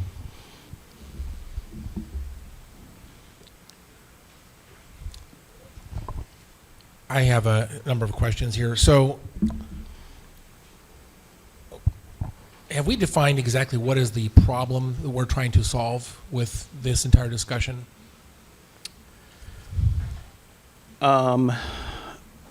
I think from my perspective,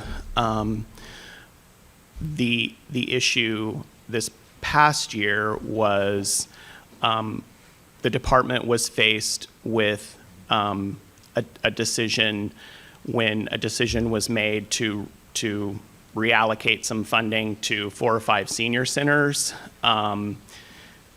We had to take that money from somewhere else, and we couldn't take it from other senior centers, so we took it from in-home and community-based services, which doesn't feel great either. And I will say there was a lot of thoughts and feelings from our advisory council about that and how our hands are sort of kind of tied when decisions like that are made.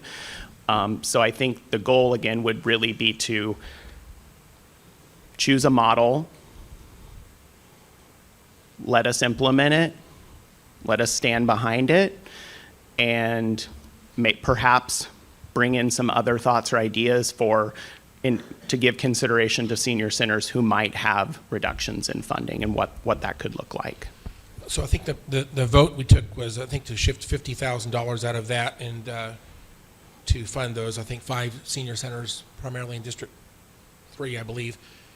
There's money on I think our slide numbers don't seem to line up here, so I'll just say there, the slide that shows the all funds allocation, that being an all funds pie chart, does that include the property tax funds that we provide? Is that in addition to, or is this, or is the property tax funds we provide, is that in addition to this chart, or is this separate from the property tax funds?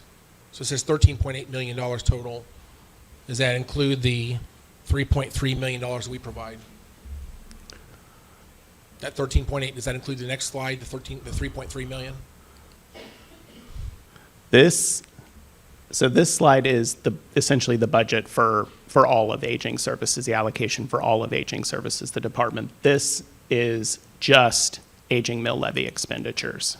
Right. What I'm asking is this included in the 3.3 million? Is Yeah. that included in the $13 million total? Yeah. Okay, so that's what I thought. So the $50,000 shift, if you will, that was a property tax change. So that number on this chart dropped by $50,000 to provide the $902,000 for senior centers. If you go back to the previous slide, though, right. What I'm saying is the total for that fund, the in-home services, is $3.7 million. So the $50,000 relevant to that that's where the money came from. The $3.7 million had $50,000 prior. It was moved out of the in-home services to the senior centers. The $50,000 is a smaller number relevant to the. The $50,000 came out of the in-home services and community-based services, Right. which Again, is so part that- of the total aging mill levy expenditures. So what was 3.707 was 50,000 higher. It was probably 3.757 in that allocation, right? Okay. So what, am I saying that right? Look at this one. Right. This is the total aging mill levy. You're speaking correct.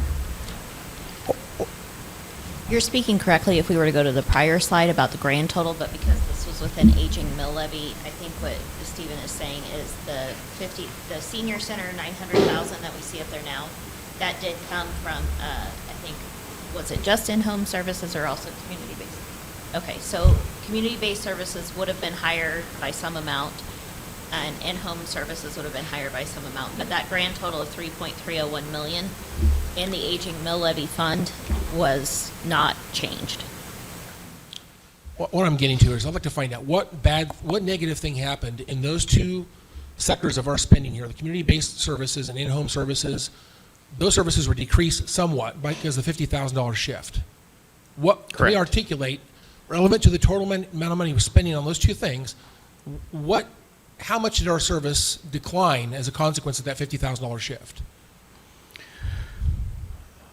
I mean, I would have to go back. I can't remember the actual amounts I know we reduced some of we tried to do it for, again, when I talked about summer Some are through contracted providers and some are us. So we tried to do a balance of not taking it all from one or the other. So we took some from, I believe, minor home repair and the critical assistance program.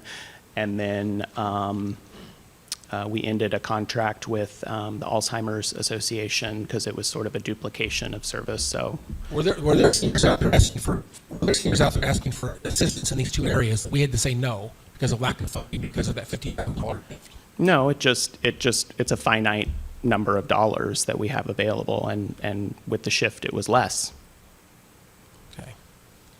which means we're able to serve less people. Okay. I am, some of my colleagues haven't heard my entire speech here, and I'm not going to go through all of it together right now, but there's a lot of history here. This goes back to 1985. Let me just point out, in terms of a ballot question that passed with large numbers, it was a 2-to-1 margin in favor of the senior mill levy mandate from the people. And it said, shall Sedgwick County provide or levy up to 1 mill for service programs for the elderly? There was not a lot of other definition as to what that meant. My interpretation is that idea to me is like almost like a block grant fund to provide services for the elderly. And since that question passed in 1985, the senior population has gone up significantly in Sedgwick County, and the projections are continuing to increase. I've got charts on that. Everybody wants to see my charts. But my point is this: is that back in 1985, when this passed with a margin of 2-to-1, that was a giant mandate from the people to take care of this problem, or to fund solutions to this problem. The problem in terms of seniors needing help has nothing but increased since then. If we're to put this back on the ballot today, I have no question it would still pass. In light of the fact that people hate property taxes, this is one of those things where I think people actually understand how important it is. We are now today, we're arguing about $900,000 roughly, which is 0.12 mil. It's a pretty small, and again, in light of the ballot question is out there back in 1985, we're having, if you will, I'm in my 12th year. This is a 12-year argument about a 0.12 mil levy allocation. There's people out there that need help. And what you said originally, you said there's three goals for today's discussion that we're trying to consider in light of a new funding model. And one of those is budget neutral. Again, I don't know where that came from exactly. This is not, this is going to be an offensive word to some people. But this is not a entitlement program. This is a needs-based program. And what I mean by that is our funding model should be tied to what are the needs in the community and where do those needs exist. And we should be trying to meet the need up to 1 mil. And I don't think that's not how we're approaching this. We're looking at this like this is a zero-sum game of dollars. How do you want to divide this out so everybody gets a little piece of the pie? That's how we're approaching this. I don't agree with that at all. The needs assessment needs to be what's driving this entire discussion. And the model we're moving away from by even having this discussion right now is a performance-based model. It took us years to develop that model, and it worked for a while until we had some commissioners who didn't like it because they recognized that certain parts of the county, the geographic map of our county, some parts of the county didn't receive the same dollars as other parts of the county received. If I tied that same argument to things like highway funding, we have a much different argument today. Our homeless, our mental health services, housing program services, and things like that, they're not divided up in 5 districts evenly. That money goes where the money is needed, and this is much like that. And one of my frustrations of this entire discussion is Oaklawn, because Oaklawn is not inside of a city. And 1 mill levy, I'm not going to calculate it today. I think 1 mill levy in Oaklawn is around $7,000. Our mill levy is roughly $7.5 million.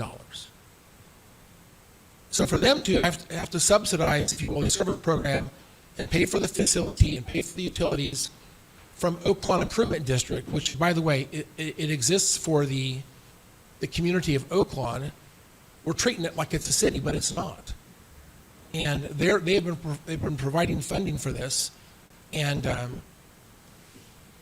which I find it to be very, very hard for them to do so. And I don't know how this, I'd like to see a fiscal note on these two models as to what is it, if we were simply to follow Model 1 or Model 2, how would I expect that to be, how would that shift dollars in a zero-sum game approach?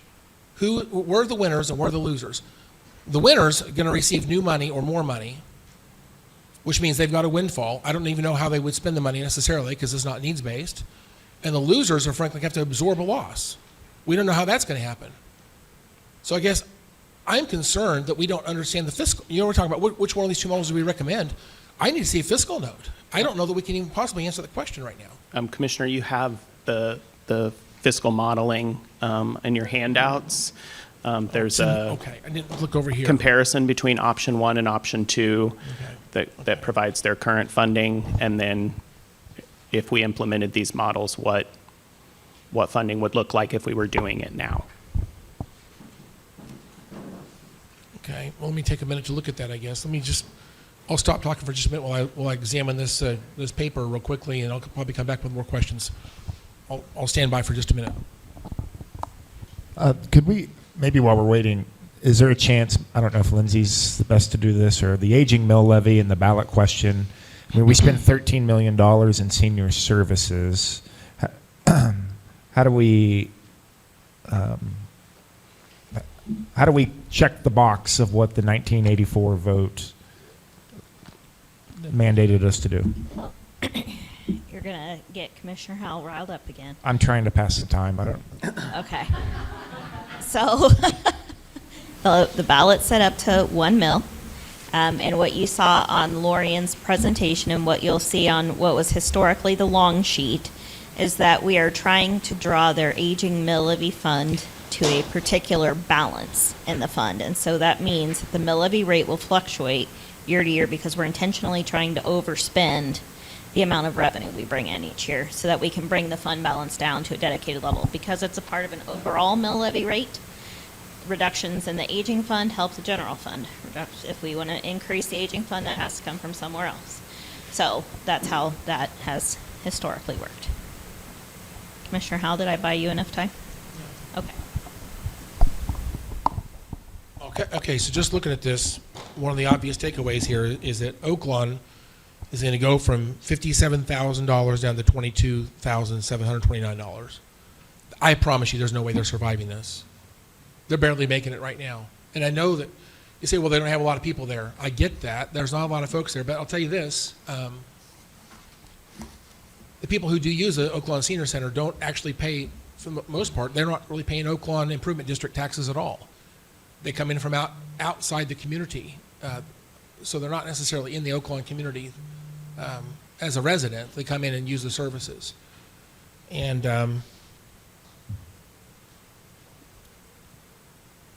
There's a lot of that we see in the senior centers, that, you know, someone who attends Mulvane's congregate meal program may be from Derby or someone Sumner else. County. I mean, there's no way to guard against that. I mean, no. we have to take the data that's available to us and make it fair and equitable based on something. So this was our attempt to do that. I appreciate and I recognize your comments, Commissioner Howell. Oaklawn participated, Andre participated in several of the subcommittee meetings, and yeah, I mean, she said at the last one, this would be tough for Oaklawn. They're not going to survive. I mean, for them to make this up would be about a $4 to $5 mil increase in their property taxes. And I have one other question here. The administration portion of our entire program here, on the aging mill levy, it's basically 27% of our total spending.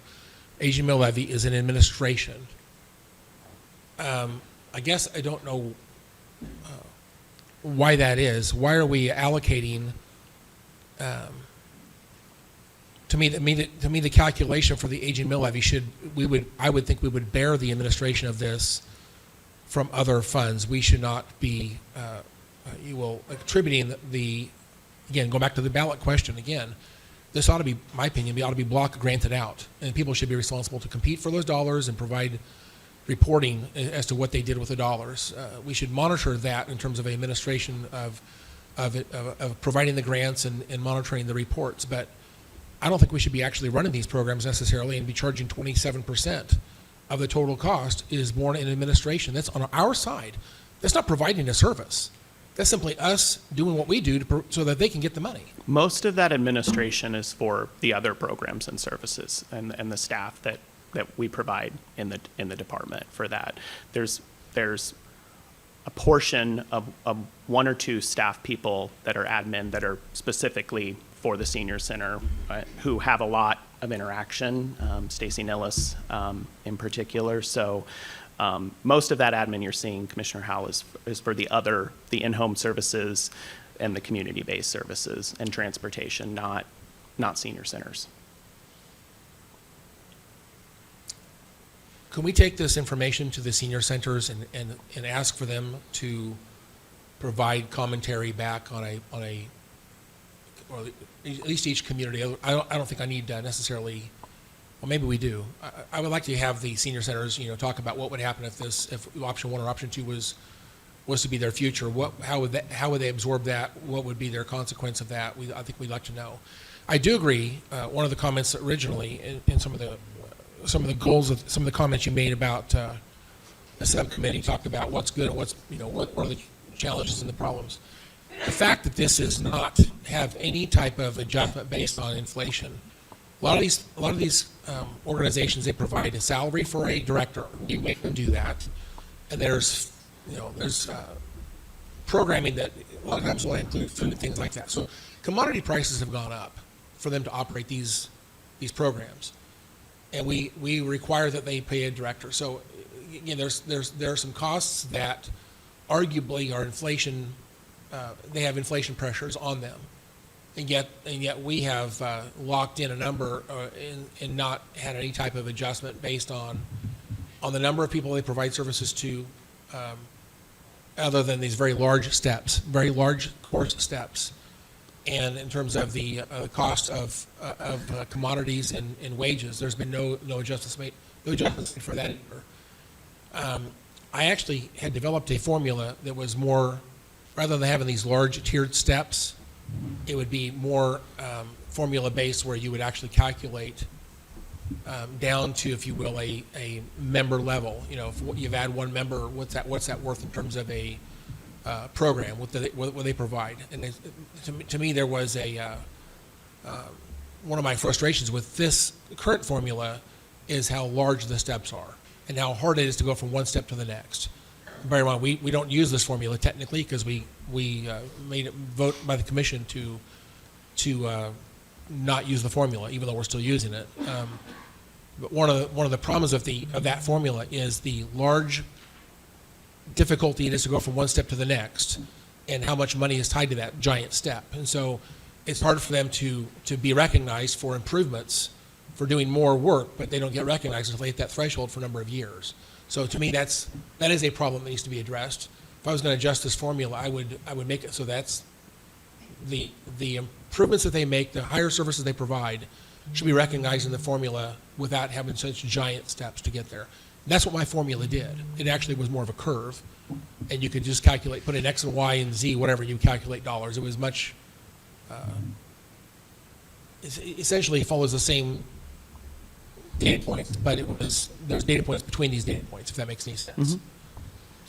Mm-hmm. We did have some conversation, Commissioner, in the subcommittee process, and there was obviously recognition and voices from the senior centers about cost of living, consumer price index kind of consideration. And we talked about that, building it in. I really would love the idea of if we could build in that participation on that base funding, some sort of percentage of increase to account for that.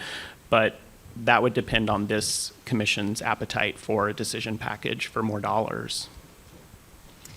A couple thoughts and maybe a couple questions. Just to recap kind of what Commissioner Howe was just saying is the $50,000 that we reallocated to some needed senior centers last budget was because those big gaps and steps where we had senior centers that were providing and were really building their participation and didn't qualify for additional dollars or know how to because they were so new. So that was the goal, was to make it more possible for those high functioning senior centers to actually do what they needed to do. It was also told to us that the $50,000 was underutilized in the community-based services and the in-home services. So if that was a misguidance or maybe just a difference of opinion, I don't think that the goal was to take from anything. And I think you had clarified that we haven't been turning people down. No, it just but means it there's doesn't mean less the need's dollars not there. available. Yeah. So that was the intent. I know it was my, I think I made that motion to move the money over to that because we were hearing from those four, and they weren't all in District 3, but they were people that have asked before, and they'd proven that they needed it. I think that our seniors are a very vulnerable population, and I think that we do need to lean in and figure out how we can support them more. I am interested in leaning on cities to step in, and I know sometimes it's easier for our smaller cities to recognize the need of senior centers because it's closer to home. It's also harder because they have smaller budgets to work with. But I do really think that our cities need to help participate in supporting this. I like the encouragement of performance-based because then they're actually performing good services for our seniors, and they're getting funding to complete those services. I don't really like how, I don't want to take from these communities unless they have not been using those funds well, I guess. I mean, I would have to know that. One last thought, I guess. What was I going to say? I tried to write them down so I wouldn't forget them all. Maybe come back to me. I have one last thought that I'll come back to. Oh, I have it. We just had a huge shift in our meal program. And one of those changes for the meals is that the provider that we had previously, they had a kitchen helper. Now we don't have a kitchen helper, so our senior centers are having to, or our cities are having to hire someone to do the kitchen help, which is an added expense to, I guess, the city or the senior center, or because it's not really a volunteer position, right? It could be, but in most cases it's not. Okay.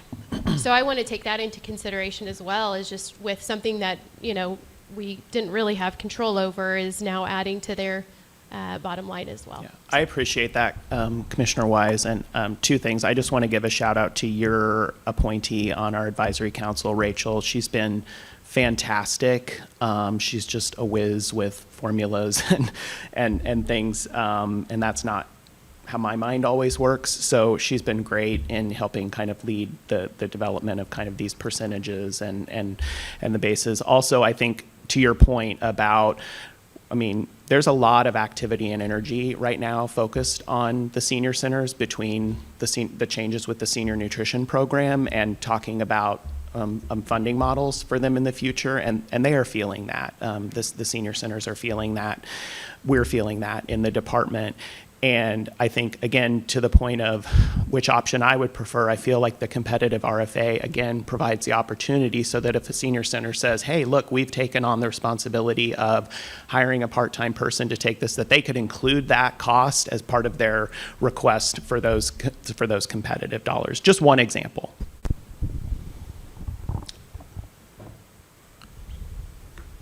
I had the opportunity to visit 2 of our senior centers this week. They're both packed houses. They're so vital to the community, and I think as you look at demographics, that aging population is getting bigger and bigger, and it's so essential to their health, to their interactions. So I think the thing that I scratch my head a little about is finding that even keel as to what the city support versus what the county support, because the 2 of the big ones I have in my district, one of them brought up transportation. Well, one of the city provides transportation, the other one doesn't. They were trying to lean on the county for that. So just it's not a one size fits all. So. Couple of other points I'd make here on the sheet that Lorian provided to us. You can see on line 39. I'm sorry, is that correct? No, I'm sorry, line 45. The mill levy equivalent for aging services. We report this separately in our financial documents. However, it is commingled with all of the other mill levy tax levy we send on the tax bills to our taxpayers. In other words, what you see on the tax bill, if you will, for Sedgwick County is the total mill levy, for example, 27.567 mills. I've been talking to both Brandy Bailey, Lindsay Poverso, and now Justin Wagner.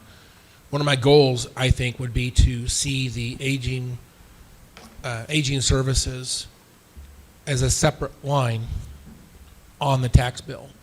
I know that there's reasons why they're saying that we can't do that currently. Of course, I know some lawmakers.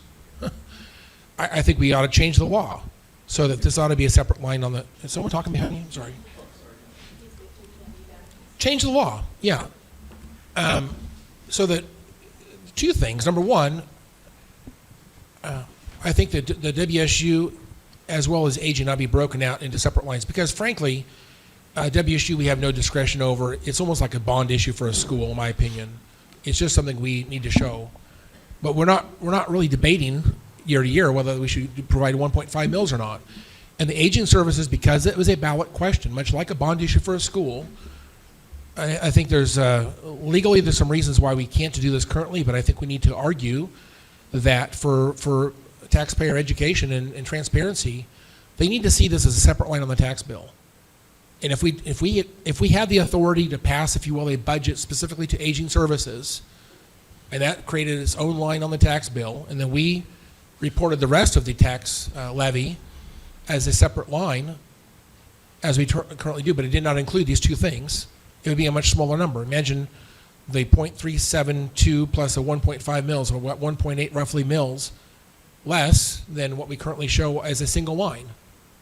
To me, the taxpayers need to understand this better. And I think it would be very helpful for us to do it this way. So one of my goals right now is to get the law changed so we can report this separately. I don't think we'd be having this conversation right now if we had this as a separate line on the tax bill. Are we going to argue about $900,000 or $950,000 if it's a separate line on the tax bill? Because I guarantee you, your constituents don't. They're not upset about the spending for aging services like they are about everything else. And they understand what this is for. There is a huge amount of support for this type of spending. And so I think that, again, if we were to break this out and deal with this as a separate part of our budget process and actually vote for what services we're providing through this aging mill levy, and it has a different line on the tax bill, people would not be upset about that at all. They're only upset because they don't know that they don't know what we're doing with their money. They see the bigger number on the tax bill, and that's why they're upset. So we need to make this our goal, to move this as a separate line. And I know there's a number of things we have to do to be successful in that area, but legislation, we need to get this moving forward. I hope my colleagues agree with that. Commissioner Howley, have reached out to PVD in regards to your question about breaking this out on the tax bill. And PVD reference, I thought I didn't have that off the top of my head, but I pulled it together. KSA 79/2001. And in that statute, it says that for the purpose of the statute, the county constitutes a single taxing unit with one levy. Internal county programs are budgetary allocations within that levy and do not independently levy mills or meet statutory definition of a separate taxing unit. And itemizing internal county programs as separate line items on the tax information form would be inconsistent with KSA 79/2001 and the statewide uniform format prescribed by PVD. So PVD has told us that they are not in support of doing this, and we are not allowed to. And I appreciate your comments, and all that is based on current law. And again, I argue that we can change the law. But second of all, if we have to create an authority, and I know that Lindsay's probably going to cringe when I say this, but if we had a separate, we have a fire district, which is a different taxing body, and it has a different line on the tax bill. Much like that, if we had a governing body that managed the aging mill levy, it might be the same 5 commissioners, but we voted as a separate budget. We voted to adopt, if you will, a budget for aging services that included this number. It would be a separate line. The question is, how do we get there? So I understand it's a restriction currently, under current law. It is a solvable problem. We need to look at this as a goal where we want to end up. We need to find what are the things we have to jump over to make it different for taxpayer awareness, exactly how this money is being levied and what's it being spent for. And it's something that we could potentially add to our website in one of the areas where you look at your property tax information. And if I could, Commissioner Hal, Justin Wagner, County Council, I just wanted to add a couple comments. I think you're right that certainly if the legislature would change that statute, could lead to a different result. We haven't had a chance to fully, we just got the opinion from KDOR a couple days ago, I believe it was. We haven't had a chance to fully form an opinion on that just yet. I will say that the idea about creating, based on their opinion, it's based on the taxing districts.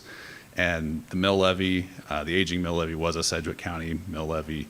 The agreement with the city of Wichita regarding the WSU mill levy is Sedgwick County. So I don't think just creating an advisory board over that would be enough. But again, you could change the laws, and there may be we're still looking into some aspects of that about whether the county's home rule powers would enable us to do something different. Well, we can discuss this more at length later on, but I'm not suggesting an advisory board. I'm suggesting an authority. You know, the Kansas Turnpike Authority is an authority. They have mill levy authority. A lot of the community colleges are an authority. They, water districts might become an authority. So again, I'm suggesting a governing board that passes a specific budget for this purpose. That again, the Sedgwick County approved the ballot question. The question is, can that be transferred? That obligation, that responsibility can be transferred to, if you will, a governing body, an authority, an elected body that actually has that authority to pass that budget and present this on the tax bill as a separate line.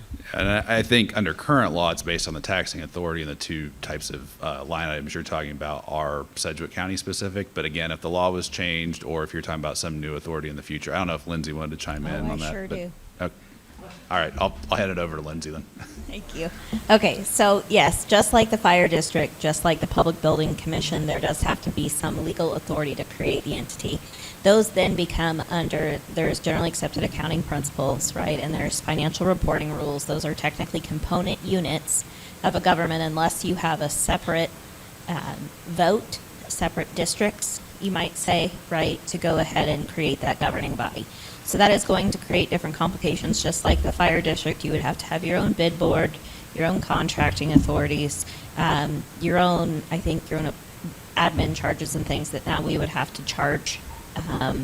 There's other complications from the perspective of you would have to have your own certified budgets, potentially your own audits, because they would be so much smaller. Those dollars become much more material, so there's more risk that comes. So creating separate governing bodies, while Justin is right, if the state of Kansas agrees to authorize governing bodies for that purpose, there's going to be a lot of new complication and expense to Sedgwick County to operate those. I understand, and I completely, I support everything she just said.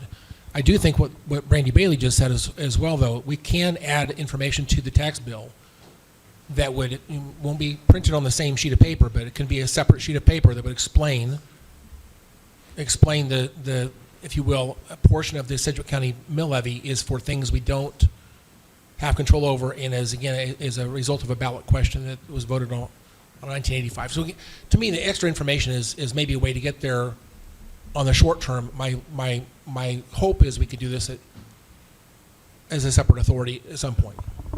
Thank you. If I could, I want to thank Stephen.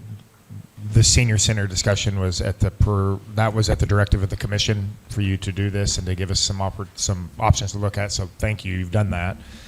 In the end, you made a comment that resonated with me. In the end, with the $900,000 or so that we look at senior centers, if we feel like they need more, then that's a decision package, and we can either take it from other aging department expenditures, or we can accept a decision package to increase funding to what we do in senior centers. So I think that's a question for the commission, is where the priority of senior centers, what it looks like. But you delivered to us what we asked you to do, and I think it gives us a baseline to work in this budget cycle. So appreciate it. Thank you. Good morning, everyone. We're here to talk a little bit about compensation this morning. I realize that for commissioners, this represents governance financial oversight and also risk management. For our departments, it brings on a lot of stress. It's retention concerns and potential hard conversations that you might have to have with your employees. But for the employees, this represents everything. So when we start talking about budget, this is really what employees are concerned about. So today is just going to be an overview. I want to reiterate that no plans have been made for 2027. We have talked with Tom and Lindsay, and we do plan on having a more in-depth compensation workshop, compensation and benefits workshop, hopefully in April. So as things begin to progress, we'll get further and further into what our plans look like.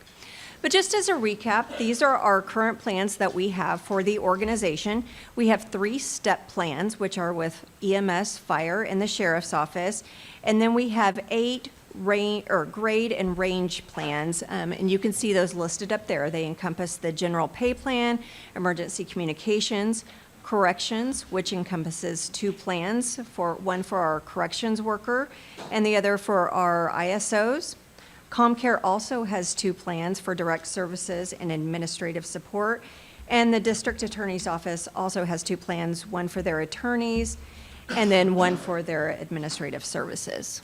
This is an example of what our grades look like. This is just our non-exempt plan.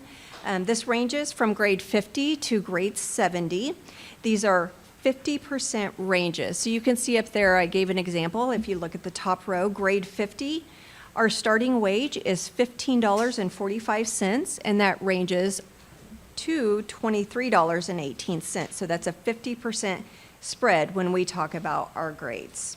Here are some commonly used terms that you're going to hear us talk about, not so much today, but in the future. What do those mean? You'll hear us say GPA, which stands for a general pay adjustment. That's a term used to describe an increase in pay across to all grades.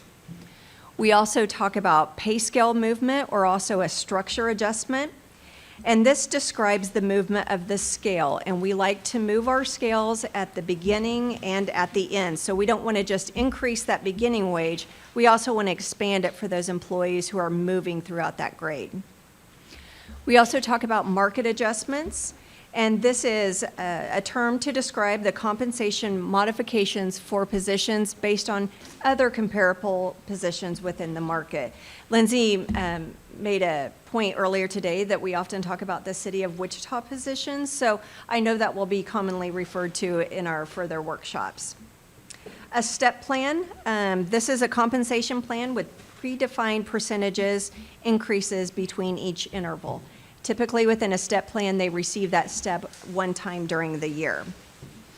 And then our pay pool, it's that percentage of funds for compensation. And I know you've seen it several times, 4%. So what we try to do in HR is whatever our recommendations will be moving forward, we're going to stay within that pay pool.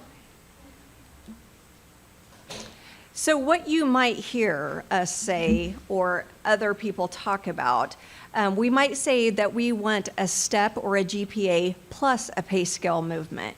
So what does this really mean? This is just an example up here. This is, again, not set in stone, but a pay scale movement of 2% plus a step movement of 3%. So what we're really saying is a current employee is going to get a 5% movement.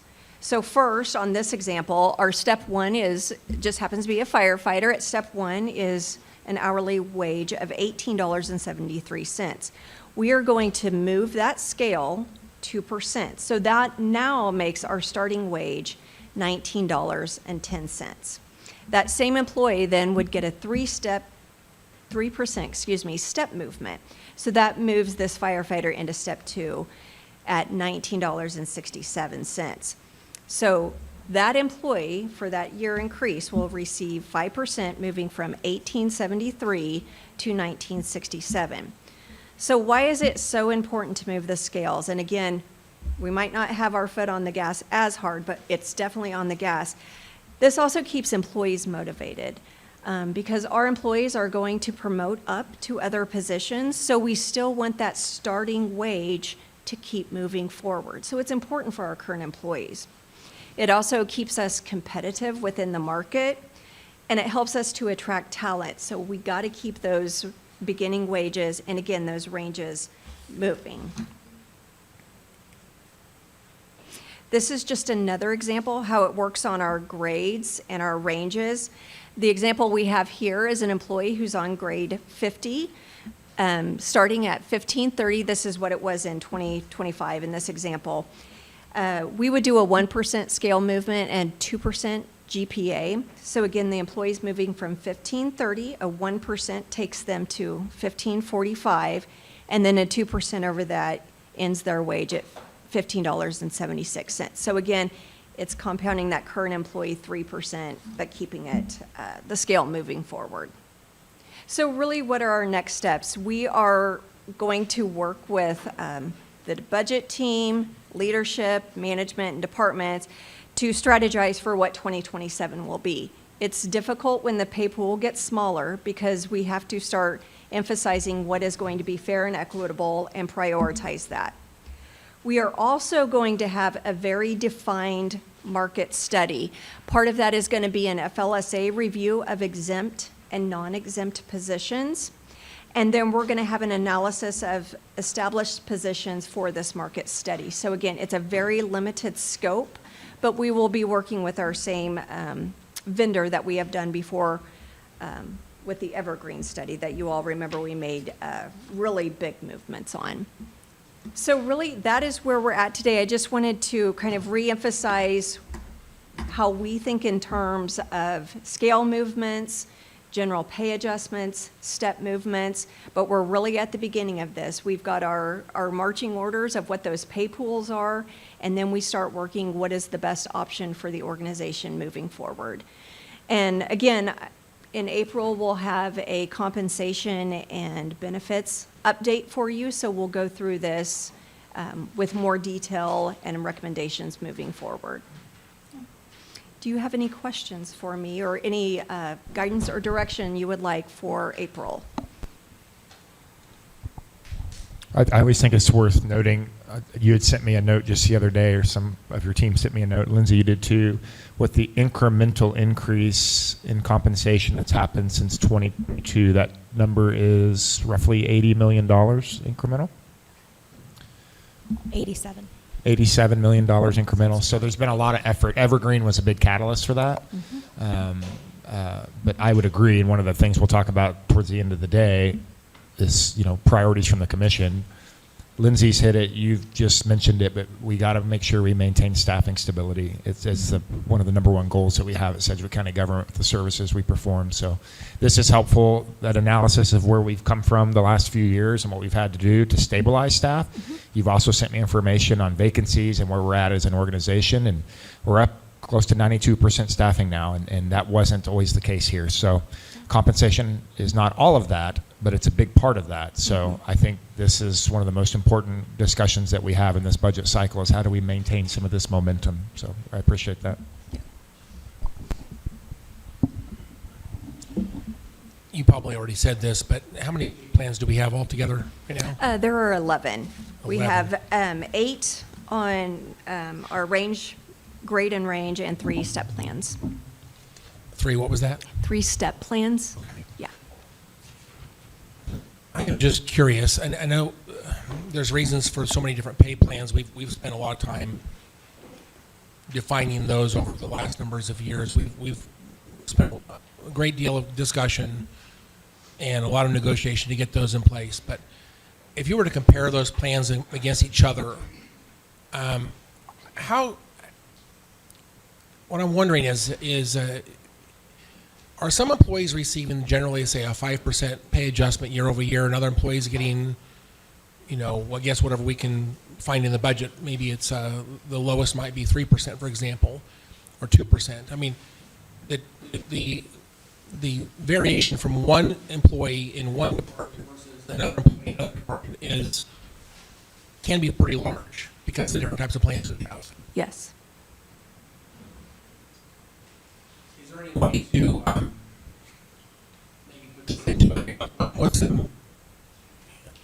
we did a general pay adjustment, GPA.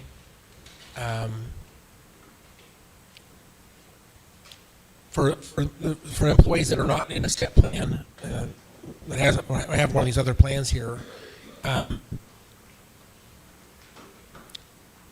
is it completely discretion of the commission what percentage increase they're getting, or is there some type of guideline we're following? No, we would run that by you, and you would bless that.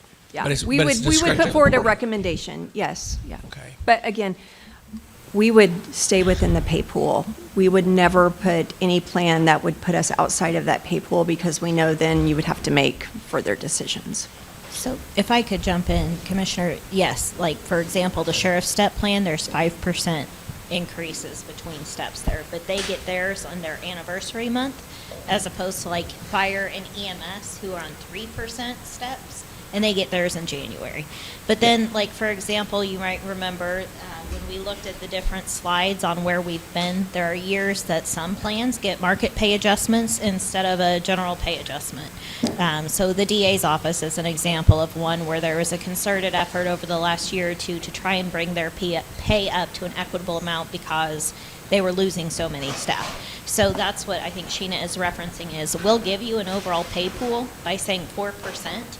But what that means is it turns into a sum of dollars that Sheena has to work within. And so then they come to you with plans. So, but for those steps, yes, there's flexibility. And I think that's what Sheena's looking for here is some direction or guidance if you have any particular requests, right, Sheena?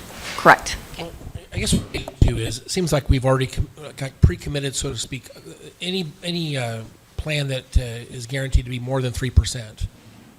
In light of the state's discussion on, again, these are property tax funded employees for the most part, because this is a lot of public safety example.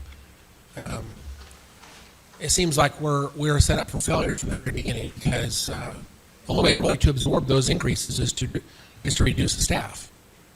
Yes, to provide the higher increase, but the money's going to run out pretty quick. So we have to have a small reckoning table to support it. So I guess I'm just, in light of the 3% discussion, I'm concerned about the fact that we have a 4% overall number, but there's even numbers within that that might be in 5% or other numbers. And so how do we possibly can sustain that with the discussion of a 3% levy cap? How are we going to do that? It's a good question.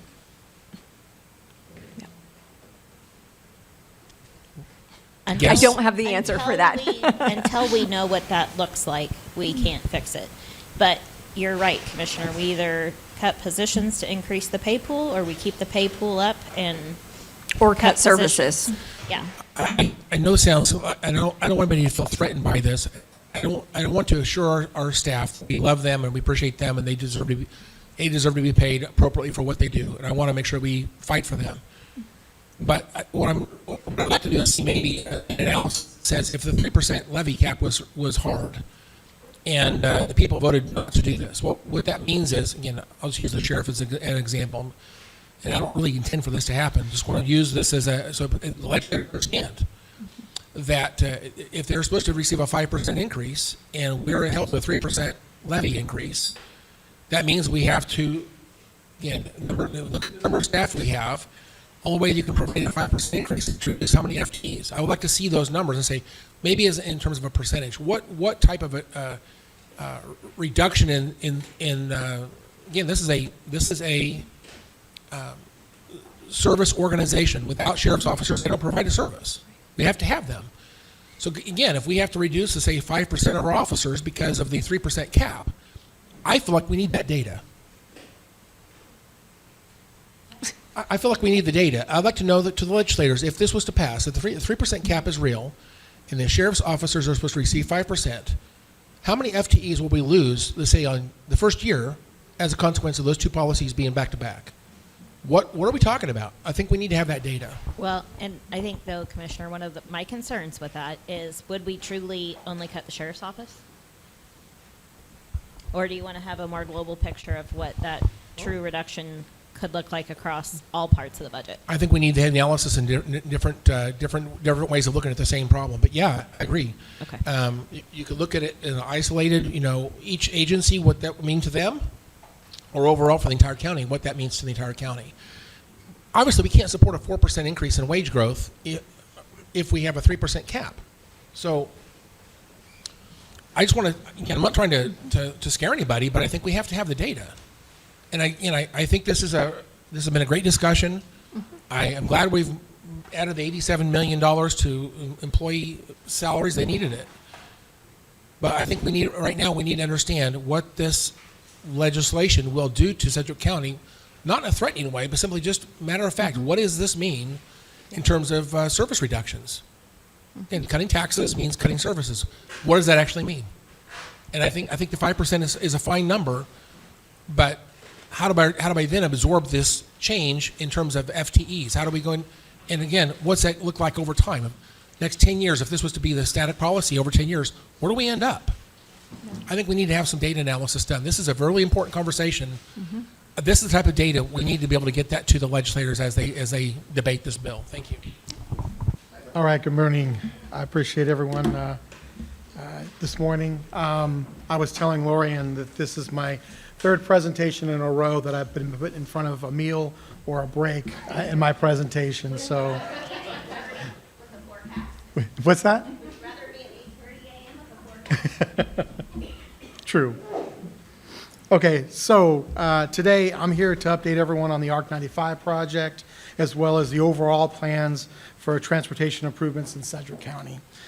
So over 20 years ago, we had leaders, saw that our cities were growing and foresaw a future need to improve transportation facilities, specifically in the southern portion of the county. Planning and construction of K-96 east of I-135 had already occurred. Multiple Kellogg expansion projects were developed and under construction. And at that point, even the Northwest Bypass project was in the planning stages. So we needed a plan for the southern area of the county.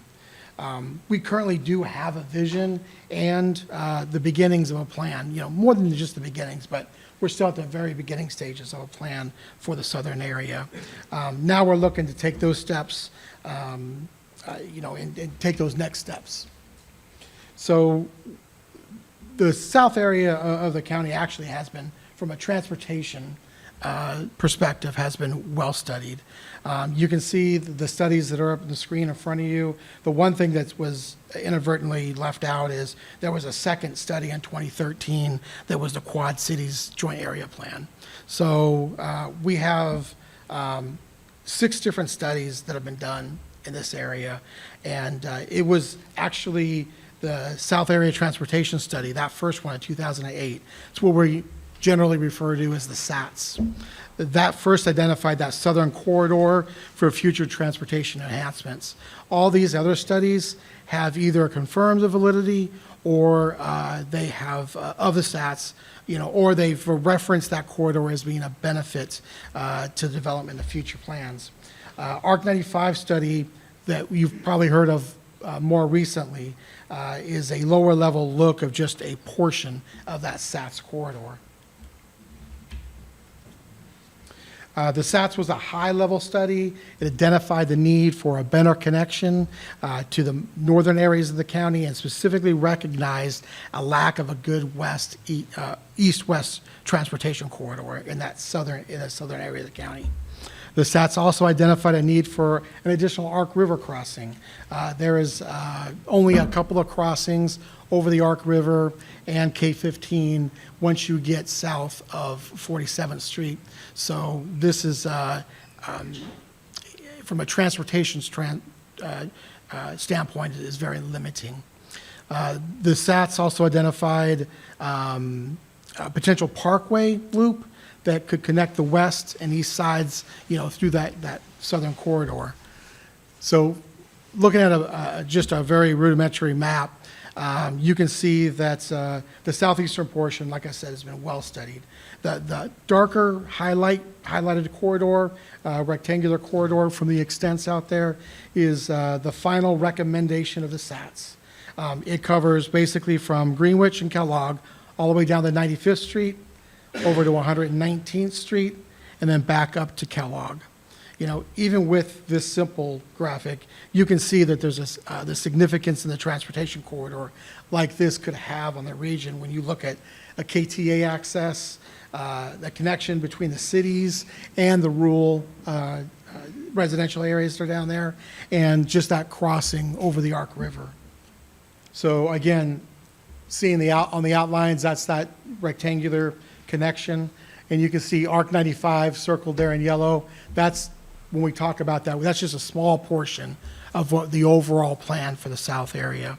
The Arc 95 project was identified as a critical component of the route, and the 2017 study that we did, the Arc 95 study in 2017, was able to confirm the overall need and justified that location on 95th Street. The study then developed a long-range plan, evaluated and recommended the design options, and developed cost estimates. Since I have the time, I had a couple of slides, since I was coming in before a meal, I had some slides I could bypass real quick if I needed to, or I can add it in there. But this is where my type A personality is going to come out. Everyone seems confused by the name Arc 95. I've seen it spelled ARK, lowercase ARC, ARK, 95. Jim and I actually were the ones, we were putting our heads together in his office, and we actually came up with this back in 2016. And the name Arc 95 is actually derived from the abbreviation of the Arkansas River, the Ark River, and it adds on the 95th Street location. The name itself is an acronym that stands for the Arkansas River Crossing, 95th Street South. So it should be all capital letters. It should be 95th. And for some reason, that just hasn't connected with a lot of people. I also want to take an opportunity to recognize that this is not just a Sedgwick County project. This is a large regional project, and it wouldn't be anywhere where it's at now without our city partners. You know, we have the cities of Derby, Hayesville, Mulvane, Clearwater, and Rose Hill that are all partnering to bring these parkway improvements to the corridor. We continue to support and engage with these cities to further develop the Arc 95 planning efforts. And like I said, there's a loose Southsiders group that meets somewhat quarterly, to talk about what's happening and to make sure that we're continuing to move forward. The Arc 95 study overall focused really on 95th Street between Broadway and over east to Woodlawn Boulevard. And like I said, that was identified as that critical. It doesn't matter what else you do in these corridors. If you don't get over that river, over the railroad, over K-15, it's for naught.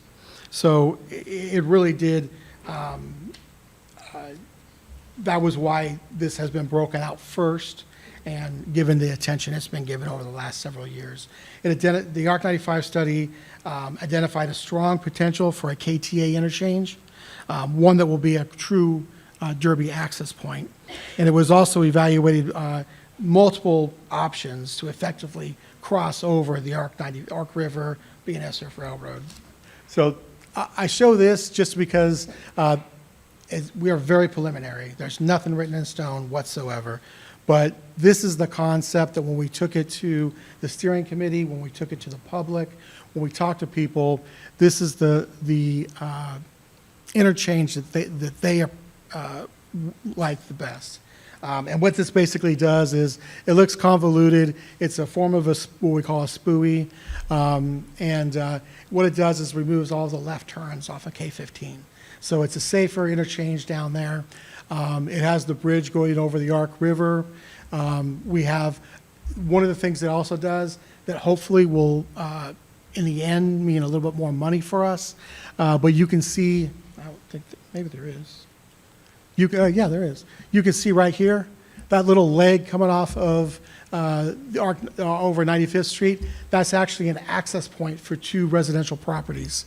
Right now, those residential properties have to cross the railroad to be able to get their access. If we can eliminate that crossing with the railroad will have money for us because we're eliminating that crossing and putting it as part of our project. So that's one of the things we are considering. This seems, it does come out here a lot, come back around, but if you look at this and you spend just a little time looking at it, you can see where the left turns get eliminated all through here. You got your typical ramps coming on off here for your south traffic. and traffic continuing to head south. But it separates out where all that traffic is coming together, and then the bridge that comes over here. I'll note right now that's shown as a single bridge. One of the things we've talked about lately is there's a very good idea that'll actually be a twin bridge situation where we'll construct it initially with probably 2 lanes, one each direction over the river. And then in 15, 20 years, as traffic picks up, we'll build a twin bridge that will handle, give us additional lanes and take them in separate directions. The reason why we talk about doing that is it will allow for when bridge maintenance comes in the future, we're totally offset. We can close down one of the bridges, move the traffic over to the other bridge, get the maintenance done, and then later on, for the other bridge, we just flip it. Can you take 90 seconds and explain what a SPUI is and which part is that? So the SPUI is this portion of it. It's only a partial of it, and it is a what? I'm sorry. SPUI.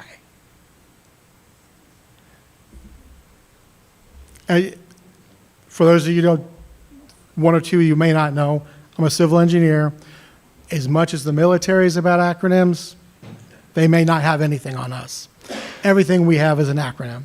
So it is. It explains. It's the separated. I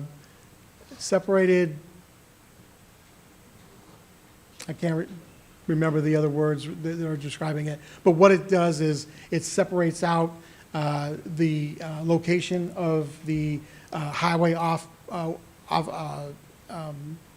where you come off the highway, and puts you in this case, 2 different locations. So you're not being all brought up into one intersection with all that traffic, making left turns, right turns all together. It separates that out a little bit. And by separating it out and allowing for these longer ramps, you're increasing safety. So phase 1, again, this is kind of just bringing it out, looking at the overall area again. You know, ARC 95, as small as it is a big bite that will cost probably in the range of about $75 million just to get us over the river and the railroad. We're going to need grant money, $75 million. We're going to need grant money from the state and the feds really to take this kind of, this heavy lift.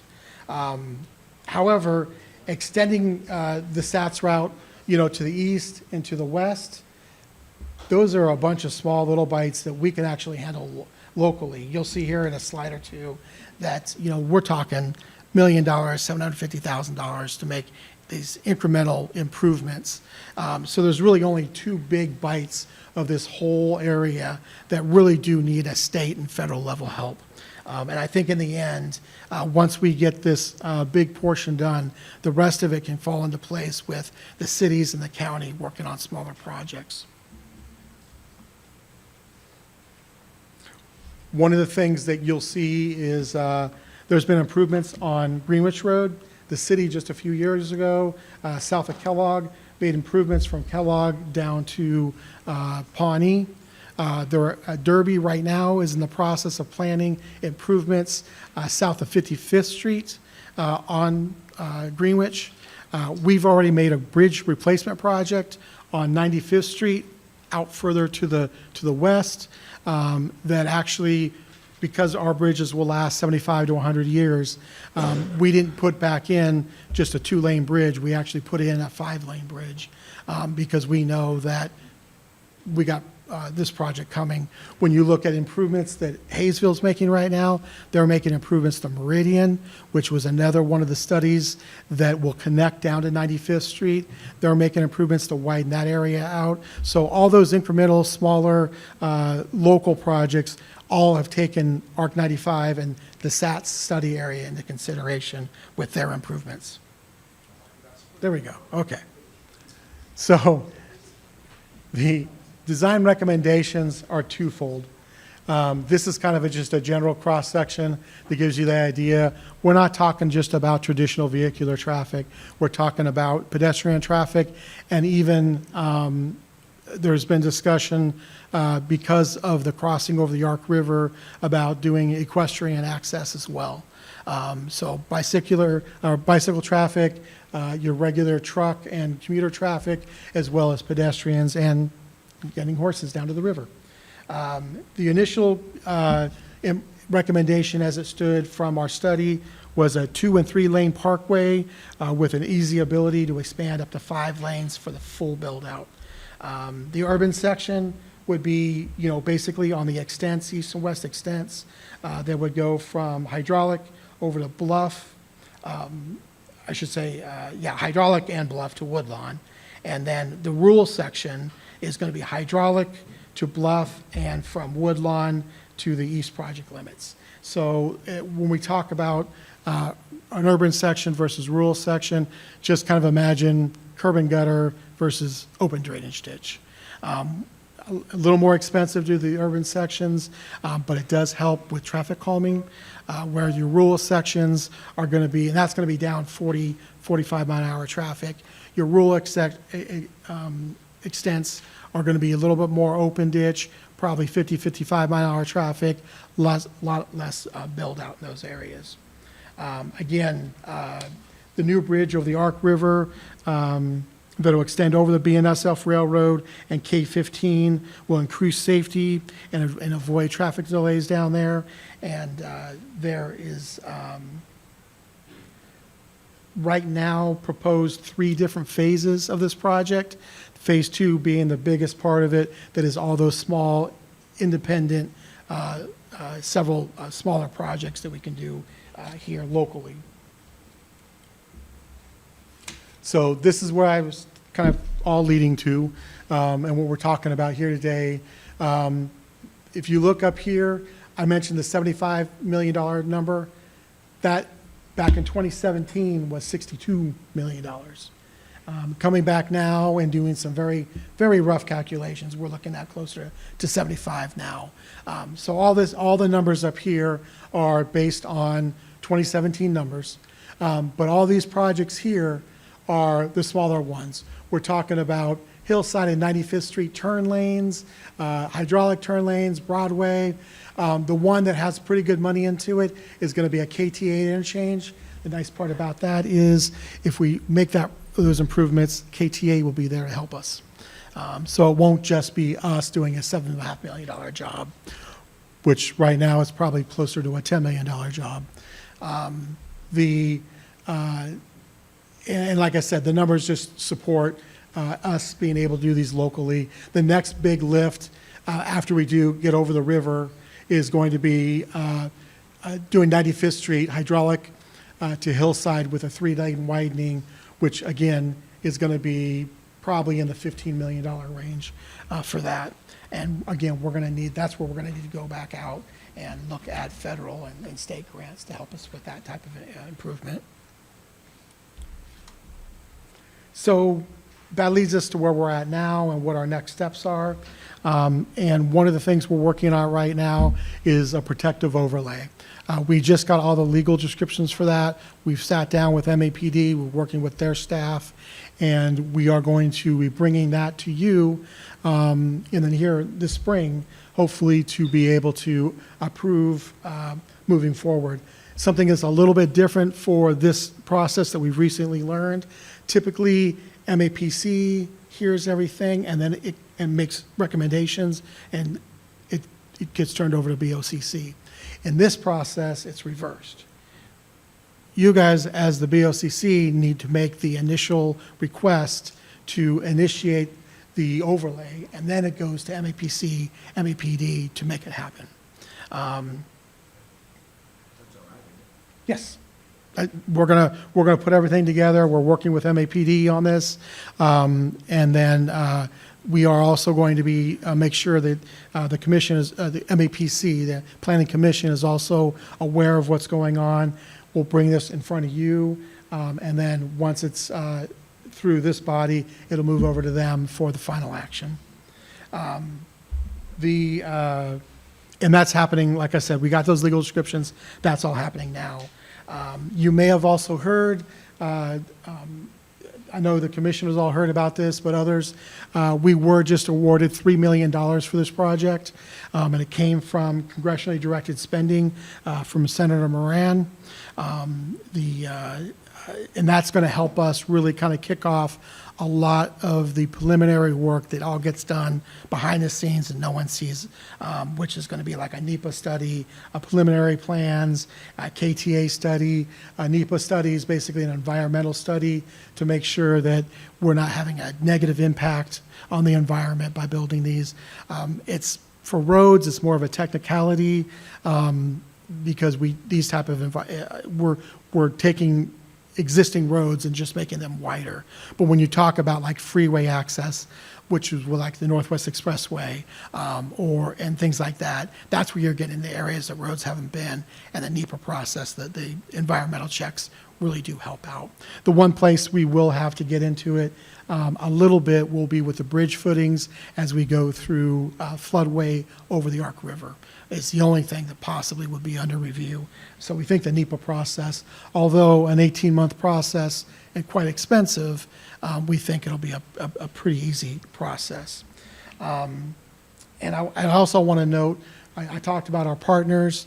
Right now, and for the last few years, they have been annually contributing money to us. We have a fund set up here at the county, and where they are providing funding for these processes, for the study, to get right away, to hire consultants for whatever we need. So we have that $3 million. Plus, we have about $350,000 that we have in our account to spend on various needs for the planning portion. And every year, right now, we're getting an additional $30,000 that goes through there. One of the things we'll talk about as we get into budgets is whether we want to, we have by far contributed the most money to this project. We have put, in total, when you include the initial study, we've put, I think I had it at like $1.4 million into this, with the cities putting in about a total amongst all of them, about $150,000. So there hasn't been a big push for Sedgwick County to annually contribute at this point, just because of everything that's already been put into the project. We're going to get to the point where that needs to change around a little bit. Okay. This is the current plan for the Southern Sedgwick County. There's a good movement with these plans, but successful implementation really is going to require some flexibility, because when we talk about these routes, nothing's written in stone. One of the biggest things we're talking about right now is 119th Street. That was originally identified back in 2008 is where this will come back up and meet Kellogg. Right now, me personally, I think that's going to be hard to do because of all the development that has occurred in the city of Wichita along 119th, just south of Kellogg. I think right now, if it were being done today, that connection should be 135th Street. Because we don't have the development. We've recently made some improvements out there to widen that area, and it's not been built out greatly. The reality is, when we get ready to do this, is it 135th Street or is it 167th? Depending on how long it takes, maybe it's 215th. There's a lot of talk about using 167th because that more closely aligns with where Northwest Expressway is going to be coming down to Kellogg. So what I will remind everybody is there is no need that they line up exactly as you come around. You'll see with most of these bypasses or expressways that go around the cities, they don't line up exactly. North Junction is a great example with K96. At 135, they don't line up. You've got to get on 135 and head up the road a little bit before you connect over to it. It's not a problem. In fact, it actually could be used to your advantage. But the idea is going to be finding these corridors, making those protective overlays, which greatly help us ensure that future planning, future development doesn't get in the way, and moving those forward. I think you had a question? Okay. So timing is going to be critical. The reason why I mentioned timing being critical is because that we have a lot of regional projects throughout the entire county planned in the next 10 to 15 years. Some of you, I know the board is aware of this. Others here may have not even heard of it yet, but we're about 10 years away from needing to make serious improvements to the canal route. That is not going to be easily done. It's going to be a major headache, and when I say it's going to be a major headache, not only for the transportation portion of it, but because of the way the canal route was built all at once, you've got to, it comes due for repair all at once. One of the reasons why we're looking at doing a twin bridge, separated in construction, so we can avoid this kind of a problem. But in about 10 years, the end of life for those bridges is going to be there. And they've made some repairs over the years, but that's going to be a huge project, and it's not something that we can just kick the can down the road. Between K96 expansion, the East Kellogg expansion, West Kellogg expansion, just finishing up now with North Junction, ARC 95, and then the Northwest Expressway, we've really got to juggle where we put these projects so we're not fighting ourselves, but also making it available so that we have this federal money available to help us with these big projects. And with that, I'll stand for any questions. I appreciate everything that you're doing on this, specifically when we do have so many projects. I think it's important that we try to, I know, they're kind of competing, but you've got to get them started and get them ready, shovel ready, so that, because you never know when federal funding is going to come up. You never know when state funding is. And I appreciate you looking at everything, but specifically south and west part of the county, because I don't think we've had the infrastructure improvements like some of the other parts of the county. So I appreciate you taking a look at it. Yes, I will note that when I was actually the project manager when the study for ARC 95 came up, and they gave this to me. And I'm a civil engineer. Up to that point, I was taking projects that were imminent and making them reality, and that was my forte. And then they hand me a planning study, and I'm like, I'm not a planner. This isn't what I do. I think planning. I think all this money for these planning projects, let's just do it. And this study here, ARC 95, really kind of turned me around and really showed me the importance that these studies, I know everyone talks about you study everything. There actually is, in some cases, a real need for them. And making sure that we can do these up in advance is very important to make sure we're spending our money wisely. But I want to introduce Scott now, and Scott he's the forever good news guy. And I keep telling Scott, at some point you got news to the commission, because the zoo was voted on. This little trivia. The commission knows, so you can't play, but what year did we vote for the zoo, the community? What year did we vote for them? 1966. Went operational in 1971. And that's good history. That's the good news. The bad news, how old is the zoo? 50-some-5 years old? So aging zoo, lots of moving pieces, lots of animals. So there's two things I want Scott to cover today for all of us so we have a clear understanding. One is just operationally to run this facility with all these buildings and all these animals. We have serious capital needs out there just to run status quo. And we're a top 20-ish zoo. And I will tell you, I've looked at other zoos. We are running on a budget that is much less than other zoos. And so that's a credit to Scott and his team and how they manage and lead this. So just operationally, it's challenging. If you want to do any improvements or you want to do other fun things, which Scott's going to talk about, now we're talking some serious money. So it's a germane to the discussion of this retreat. This afternoon we started on what I call the 4 red flags in this budget, and the zoo is the first red flag. The voters voted for it. We implemented it. We have an obligation to maintain it. So this is not a normal department in the county. It's different. So with that, Scott's going to give us bad news today, and if he starts being cheery, I will chastise him. So. Thank you. Well, let's see if I can be dreary, which is not usually my MO. Thanks for letting me come down today. I'm pretty sure I know everybody in the room, but just in case, I am Scott Newland. I'm the president and CEO of Sedgwick County Zoo. I have been with Sedgwick County for 26 years, all of those at the zoo. So I have been part of this wonderful organization for pretty much my entire career. Little bit of background for everybody.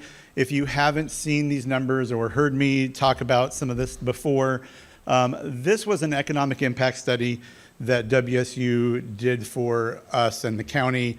It's going on about 4 or 5 year old data, but it's significant because it's the last economic impact study that we have. Really, what you need to capture here is the operation that is obviously part of the county represents about a $60 million impact to this community. So while we are a big budget hit to the county budget, we do provide a lot of resources to this community and have a significant impact when it comes to the tourism dollars that Wichita does see. We are the #1 tourist attraction in the state of Kansas, outdoor tourist attraction. We had to add that a few years ago when Cabela's in Kansas City started to have more indoor people. But you can see that we have a tremendous ability in this community to support the economic kind of engine of the region. When it comes to our budget, we are a public-private partnership. So we are ran by the Zoological Society of Sedgwick County in partnership with the government of Sedgwick County. And our budget is kind of split as equally as we can for our operation. So you can see here, this is what our 26 budget looks like. We've got our county spend. County spend represents just compensation packages for the 114.5 FTEs that we have at the zoo. So when you think of Sedgwick County Zoo and you think of county employees, this number represents everybody in animal care, everybody in maintenance, and horticulture. So your county employees, your county coworkers are taking care of the animals, then the facility out there. Everything else that is going on at the zoo, whether it's education programs, ticketing, who you interact with at any of our food service areas, those are not county employees. That's all on the society side. So you can see kind of the breakdown on the society's budget as well. We have employees of our own, and then that is where all the animal care comes from. And I think that's an important thing just to notice is that we get tremendous support from the county, but our budget isn't what is caring necessarily for the animals in terms of like the supply. So when we make budget cuts here and it impacts the zoo, the animals aren't the ones taking the cut, is what point I want to make. And we actually have to tell that story a lot with our public out at the zoo. Because if you're not familiar with this arrangement, it can look kind of confusing. And so we try to do a lot of educating, a lot of storytelling with our guests if they have questions about how our budget is kind of made up. So for 26, you can see we are inching ever closer to a $20 million operation a year.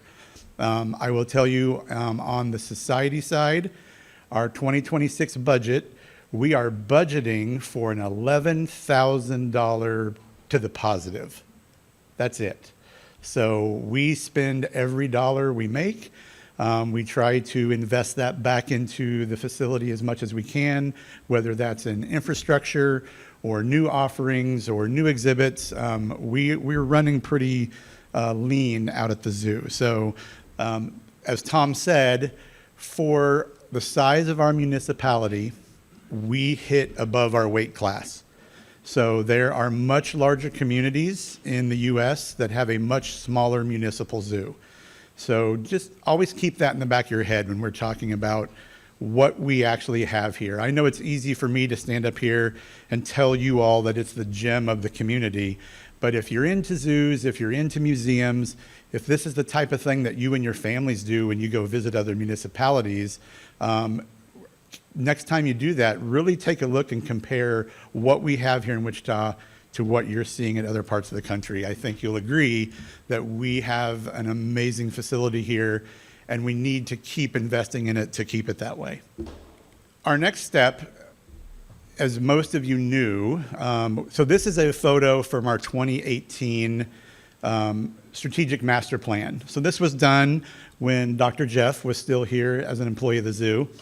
And we had laid out a pretty aggressive kind of 25-year master plan. And this image here are just a few of the big things that we were going to try to accomplish back in 2018. And very proudly, we've ticked a lot of these boxes off. With a private donor, we built a new leopard complex. With another private donor, we installed the train at the zoo, thanks to the Buford family. And then the society decided to do a 5-year kind of investment with a partner company to bring stingrays to Sedgwick County Zoo. So we were able to do all that essentially during COVID. And we did that because we had those funds before COVID hit, and we were kind of moving towards the goals of the master plan. And then as we navigated COVID with the county, those plans changed. When I took over after Dr. Jeff left, in 23, we took another look at this master plan, and there were some big things that we thought, you know, those are amazing once, but we are probably never going to be able to effectively pull those off. So if you are very familiar with this plan, one of those things that we had put on here was a large aquarium. For those of you not in my industry, aquariums are the most expensive thing a zoo can try to do. They are just money vacuums. And so we decided to not proceed with the aquarium that we had kind of highlighted. I think one of the biggest risks in our region for someone wanting to try to come in and put an aquarium in is what your expectations as a guest really are. If you think of an aquarium, you are probably, those images are of the Georgia Aquarium or the Shed Aquarium or Monterey Bay Aquarium, these really large facilities. To build the Georgia Aquarium in today's dollars is over $1 billion, and that is a number that is probably low. So for us to invest even $20, $30, $40 million into an aquarium, you're going to get a tank that might fit the size of this kind of proscenium up here. And that's really it. They're really expensive, not a lot of ROI. So we decided to eliminate that out of the plan. But what we're left with are a couple of really exciting things that are also big needs for our zoo. So we need to make some improvements to what we call the Velt area in the zoo, and I'll get to more on that in a second. And one of the other things that we really need to keep continuing to improve on is how we care and how we display our primate residents to you, the public. So you can see on our master plan, we had envisioned new things for both of those kind of animal groups. And so we were headed in that direction, and then we had 5 pregnant elephants. And we were going this way, and I had to go this way. Now that we are finishing up with the elephant project, we are now setting our sights fully on one of these projects, and that's what I'm going to share with you guys today. As my team looks at how we operate the zoo and how we strategically plan for the zoo, one of the things that we always have to keep front and foremost is our accreditation needs. Most of you know we are AZA accredited. That's the Association of Zoos and Aquariums. It is the gold standard for animal care in the globe. It's not just a US thing. That organization is looked at worldwide as kind of the shining star on how you take care of animals and how you display animals. And we have been a proud member of AZA since 1981. Every 5 years, we go through a major inspection to keep that accreditation. And accreditation is hard to maintain. And every year, when you have an aging infrastructure, when you have older exhibits, it gets a little more difficult to put more and more lipstick on that pig, so to speak, to keep your accreditation. So we always have these accreditation needs kind of at the back of our mind when we're trying to be strategic. We also have all these goals from our master plan that we want to hit. I pulled just a few of them out, but one of the things that is one of our 5 big goals in our strategic master plan is a category that we call Create Wow. And what that really means is we want to provide you, our constituents, everybody that comes to Sedgwick County Zoo, really exciting habitats to look at. And that is not always easy, but it's something that we very much strive for. New exhibits obviously generate interest in the zoo. It generates people wanting to come back. Most of our visitors live in Sedgwick County. So while they do come back to the zoo often, at some point, if we are not doing new things, that interest is probably going to wane. So building new exhibits, creating this kind of wow factor is something that we continue to want to do. We also are always looking at ways to improve our animal well-being out there. There are lots of detractors in the world for what I do as a profession. There's a lot of voices out there that feel that we should not be keeping animals in human care. So one of the easiest ways to combat that is to be very transparent in our care and have really high standards of our care. There isn't a single exhibit at the zoo that I wouldn't spend the night in overnight myself. That's just kind of the way I look at it, is if I'm going to house an animal in conditions all the time, I would want to at least know that I could do the same thing. So improving that care is kind of a constant battle for us. Obviously, we also want to increase visitation to the zoo, and not just to the zoo, but people coming to Wichita, people coming to Sedgwick County. And how can the zoo fit in the bigger goals of this community that we all know we have for tourism and for retention of employees? We loved being part of that argument. It is one of my favorite things when I get a call from a local CEO of a local business saying, hey, we've got a couple high-level candidates for a job that we're coming out.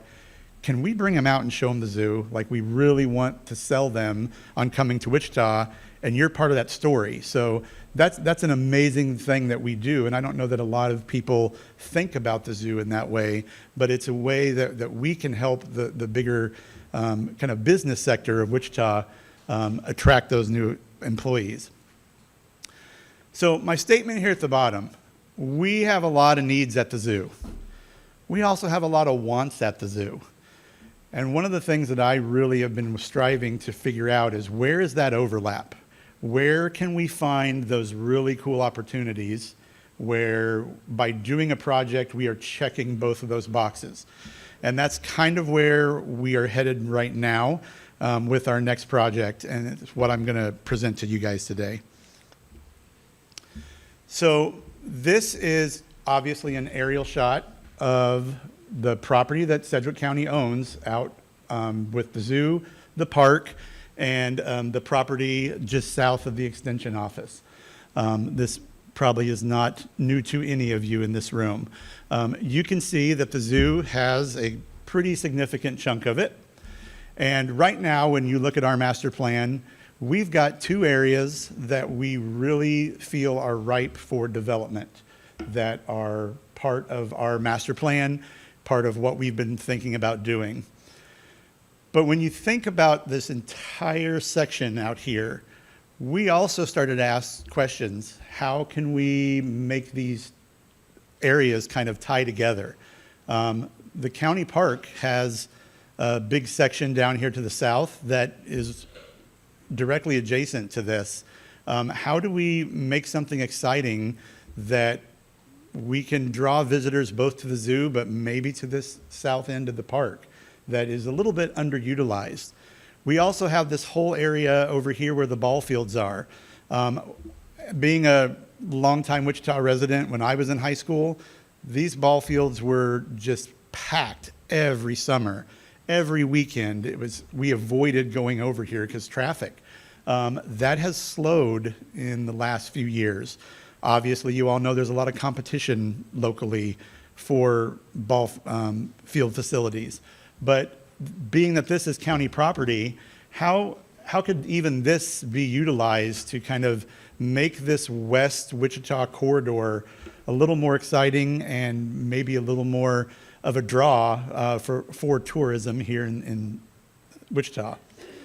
So if you look at it from our perspective, developing these two areas at the zoo fill some accreditation needs that I'm going to talk to you about. We have the opportunity to create a destination exhibit, not just a new exhibit, something that someone wants to come not only from the state of Kansas, but from our other regions here to see. And hopefully, if we do that, we're going to be able to increase traffic in this whole area. And so how do we capture what's going on at the south end of the park? If we are successful in our exhibit, how does that interface with the park? Also, how do we kind of partner with our leasers over here with the ball fields? When you have a tournament going on and every one of those players brings their family into town and those families stay here in Wichita, right now, nobody's staying on the west side of town, right? They go to other hotels that are around the area. So there's a lot of travel time. There's a lot of downtime with ball tournaments. I think we've got a huge opportunity here with some significant investment that we could really turn a lot of these county properties into more of a destination for people to come to. So here is what our eyes are set on next at Sedgwick County Zoo. We are calling this our Savannah Expanse. So in that previous photo you saw, this is that property that is on the west side of the zoo. So if you can see my pointer, this property line here, that's the fence of the county park. So this is that lake that you were seeing in the aerial photos. What the Savannah Expanse is this is an all-new African exhibit that would create new exhibits, new habitats for our giraffe, our rhino, a bunch of different mixed species from Africa, along with African painted dogs, and there's several bird elements kind of sprinkled through. For most of you that have come to the zoo, I'm sure for years you've questioned, why in the world did you put a train station out here in the middle of nowhere? That's why we did it. Because now, if we do this, this train station is now your gateway to get you to this back exhibit. The exhibit will be about an 11-acre, completely free-roam, mixed species exhibit. So this is already a grassland. So think of having giraffes instead of in that little exhibit that we have in the heart of the zoo, walking around what is essentially a habitat much more reflective of where they live in Africa. We will have additional new holding barns for rhino, giraffe, and our hoofstock. Public area would be all of these walkthroughs. There's a new giraffe feeding station, but we also have indoor giraffe feeding. There are all different types of new experiences and new offerings that this exhibit will allow. So we have huge accreditation needs with some of these species. This is obviously one of the things we wanted. So this is a really good opportunity to try to tick off multiple check marks and really move those things a little bit forward. I've got a few more photos here of you, or for you. The one thing I didn't mention is this black line that you're seeing here. We are going to have a safari truck ride is what we would like to do. Now, this is not a safari truck ride where you are out petting the animals or interacting in that way. Think of this more as we're turning you into keepers for half an hour. This is going to be based around our enrichment program. So guests will be able to jump on the truck, go out with staff to either refill the giraffe feeders or hang browse or do all the things that the animal care staff already does. We just want to bring you along for that. So that's kind of an exciting feature that we're looking at. Just a couple more aerial photos of this. This will allow us to really increase the land space we have for some of these larger animals. We take tremendous care of our rhinos, but our rhinos need more space. And these new exhibits would allow us to do that. When it comes to our giraffe building, the reason we only have 2 giraffe right now is because that antiquated Velt building from the 50s, 70s, is not up to the current standards for the amount of space. So we only have 2 giraffe because adding a 3rd giraffe actually puts us over that limit for what they want for kind of a basic square footage per animal. So the new giraffe barn would allow us to not only have more space for giraffe, but we would actually increase our herd and have a more distinctive herd that you would normally see in Africa. The real exciting part and how this plays in with the county park, how this plays in with the ball fields, we have been approached already. We've been approached now 3 times by private investors who want to build a hotel on this piece of land. And what that looks like is, if you are familiar with Disney's Animal Kingdom, or now there are about 3 other parks worldwide that do this too. Essentially, it's a couple story, if not 3 or 4 story structure where every single room looks out into this Savannah exhibit. This is not operated by the zoo. This is not operated by Sedgwick County. The idea here is this is a different kind of partnership altogether that is mutually beneficial. We don't want to be in the hotel business. I don't want to be in the business of changing rooms or comping extra nights when things go bad. But there are people out there that really do that well. The other kind of highlights and what makes this more of a destination is we have always wanted to have an event center at the zoo. That is a rental piece that we are missing. And we've identified a kind of rental space size that this community is missing. And so this would provide us additional revenue from rentals. There would be a restaurant that is open to anyone. You don't have to have a ticket to the zoo to come to the restaurant. You can enter through the park, come down this side of the hotel, come eat dinner with your family. And this restaurant also looks out into the Savannah exhibit. So there's a lot of opportunity here. The one thing that I've said to my staff is that this hotel idea is completely separate from the exhibit. The exhibit has to work by itself. It has to work for the animals. It has to work for you, our visitors. That comes first and foremost. This is just another really unique opportunity. I can tell you in the industry, there are other places that are looking to do this. Nobody has the space that we do. We are actually primed, kind of set up to have an experience like this. I think we could do it well. I think it would be really exciting. But as you'll hear, here comes the bad news. It's not cheap. And it's not something that we have the ability to do today, but we are going to have to plan on how we pull this off. If we move everything, so if you remember, think back to that slide I had with the overhead. There's 2 areas of the zoo that we want to develop. If we move everything out of the heart of the zoo, where the Develt is now, we then have this empty space in the zoo. What do you do with that space? One of the things that we know we are lacking are more rental spaces, are more spaces for you. I cannot tell you how many birthday parties, corporate events, family reunions, class reunions that we turn away on a weekly basis because we just don't have the space out there. We have essentially 4 spaces that folks can rent, and our data is showing we could probably rent every one of those 2 or 3 times over on a weekend normally, especially during our extended hours. So reimagining the heart of the zoo is kind of, if the Savannah's 1A, this is 1B. These projects kind of have to happen really quickly, one after the other, for this all to kind of make sense. But what this will give us is it'll give us another space to bring back our summer concert series. It'll give us more space for a lot of our cultural events. Have any of you been out to Cinco de Mayo at the zoo? If you haven't, that is an event you need to come out for. It is growing every year.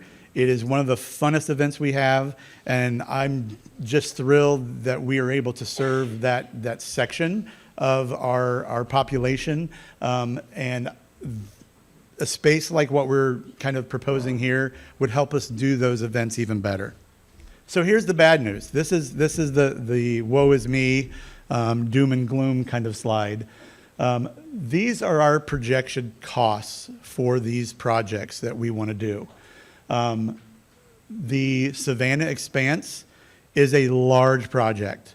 We're talking 46 million roughly just to do the back exhibit. I will tell you, building a zoo in Sedgwick County is way more affordable than building it anywhere else in the country. Kansas City Zoo right now is building their new giraffe exhibit. Their one building is $28 million. So we're building an entire complex for about half of what they're doing. The Heart of the Zoo renovation would be another $10 million.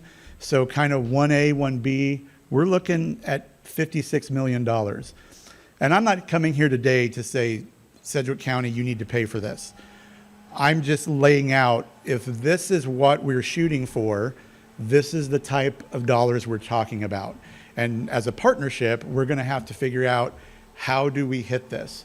I have some private donors who are very interested in this. They don't have $56 million, but they could get us a good portion of the way on a few of these line items. When it comes to the CIP, the other well-being needs that we have, I've thrown some other things on the slide, but if you look at probably the next 2 to 3 projects that we have coming down the pipeline for our master plan, we're talking at about $74 million of investment that we need to not only keep us accredited, but to keep us competitive in this region. And I'm going to get into that here in a second. When you build something that big, we also, again, the building gets one price tag. Obviously, we also have to operate it. So we've got some other dollars here that have to be factored in to our long-term planning. So this is just a breakdown of what we think it's going to take to run an expansion that big. And this is on both sides of the partnership. We're looking at about an additional $3 million in operating expenses. So part of that would be on the county side for animal care staff. The other part would be on the society side for all of the things that the society roles are. That's a big lift. And we are going to have to come up with ways that we can make sure that this is successful for both sides of the partnership. But today, like Tom said, I wanted to present kind of the doom and gloom numbers, that these are amazing opportunities for us to kind of embark on, but they're not going to be as cheap as some of the other things that we've done in the past. I wanted to include this slide. We're going to take kind of a zig here. While we obviously have needs for the future of the zoo and accreditation needs, one of those other big things with accreditation is that they look at your deferred maintenance list. And as Tom mentioned earlier, a 55-year-old facility, that maintenance list is getting bigger every year. I'm sure when AJ gets up here, he's going to talk about the issues that he's got to tackle at Interest Bank Arena, and they're a younger facility. So you can imagine some of our repairs that both of us are experiencing aren't cheap endeavors. And that's where this slide kind of comes into. I took our entire CIP list, our 5-year list, so please do not try to read it. I didn't expect anybody to see the detail up here. But this entire list is about $8 million if we were to do it all at the price estimates that we have today. Currently, with kind of the funding that we've had the last couple years, it's going to take us about 14 years to complete that list. That's supposed to be a 5-year list. And that's problematic. And I think everybody in this room would agree that that's not going to be really sustainable. So how do we figure that piece of this problem out? If we had our CIP portion of our budget increase back to where it was the previous few years, that number drops down to 9.5 years. So still not great, but at least we're making some headway. If you just do the simple math, the best number we could come up with, if we really wanted to get everything done on a 5-year plan within that 5-year cycle, we're talking about $1.5 million just in CIP. That's not new projects. That's not in staffing. That is just in basically reinvesting in the infrastructure that we already have. So this is a daunting list. This is the list that actually probably stresses me out the most in my role, because we have to share this list with our inspectors on an inspection when they come. And if they're very astute, if line 27 has been on there for 10 years, that's kind of a red flag. So this is of constant, in my mind, things that we need to work on. And that's where, as we look at future funding agreements and how we're going to do this, whatever road that takes in the future, obviously we've been talking about getting away from property tax and going to sales tax. We are all for that at the zoo. We just want to start having those conversations and figuring out what is that pathway and what does that look like and how does that work for us as a county. I know I'm probably running long here. So my last slide is really, we had a lot of things on that master plan that we could have picked up as our next project. But the one that really stuck out to us was this Savannah expanse. And we just really think it's a smart investment for our zoo, for this community, for the county to be kind of the next thing that we do out there. It creates a lot of that wow I was talking about. We've got a lot of potential back there. It addresses a lot of our accreditation needs that Tom heard about when we were at our hearing. It's going to require a lot of collaboration. I don't have answers today. I don't expect any of you to have answers today on how we fund this, but I wanted everyone to know that this is what we are looking to do and kind of our next step. I really do think this is going to position us well for the future and keep us very relevant, not only as a community asset, as a county asset, but overall as a regional kind of tourism driver. All right, any questions? Scott, thank you for the presentation. I've seen this several times. I've brought in several people over to go through the same presentation. There's two aspects here. One is the visionary, the bold vision of what could happen for not just the zoo, but this section of land that we have over in West Wichita. That's a bold vision. The other part of this are the really practical needs, and some of them are very urgent needs. I might have missed it. Could you let us know if we were to lose accreditation, what is the community impact to losing SEZ accreditation? Yeah, so with AZA accreditation, that is one pathway that we have that allows us to really work with a lot of the species that we are passionate about. You can be a zoo without AZA accreditation, but you do not have the ability to have African elephants. You don't have the ability to have nearly any of the great primates that we have. So we would be at risk of losing gorillas, orangs, and chimps. We probably wouldn't have much of a stake in our penguin colony anymore. That is an AZA program. And while AZA wouldn't absolutely take those animals on day one, it would really hinder our ability to work with a lot of those programs that I think are not only important to us as a zoo, but important to our constituents here. Well, I appreciate that. I would just say the practical, and then there's a political aspect of this, and I think most people know when those that are frustrated with taxation and property taxes, the first thing they talk about to us typically is, why are you funding the zoo? Why are you funding the zoo? That should be fee funded, fee funded, fee funded. I got people on my social media feed saying it today. It should be fee funded. I think it's very important that we communicate clearly that the Sedgwick County Zoo is a byproduct of a ballot initiative. The voters asked us to build a zoo. Yes. Just like the voters asked us to build in Trust Bank Arena. We are required by law to do some of these things. In my view, and I hope it's the view of my colleagues as well, is if we're required to do these things, we should do them well. Absolutely. We should do them with a standard of excellence that reflects the value of what the voters asked us to do. So I just want to say thank you for bringing the levity of the urgent situation we're in and what the cost it would be to the community if we don't take it seriously, while also saying, but we can do this under the umbrella of a visionary plan. We'll figure out the funding piece we have to talk about, certainly, and there are different ways. This isn't going to be funded through the general fund, right? No. We understand this, right? But there is a vision here that the community can get behind because this community loves its zoo, and they love the way you've stewarded this zoo. And there's an opportunity here to do something incredibly transformative and visionary that will accomplish the practical and the visionary boldness that I think that this community would really appreciate. So this is good. I've seen it a lot. We'll see it several more times, I'm sure, but appreciate you being here today. Thank you.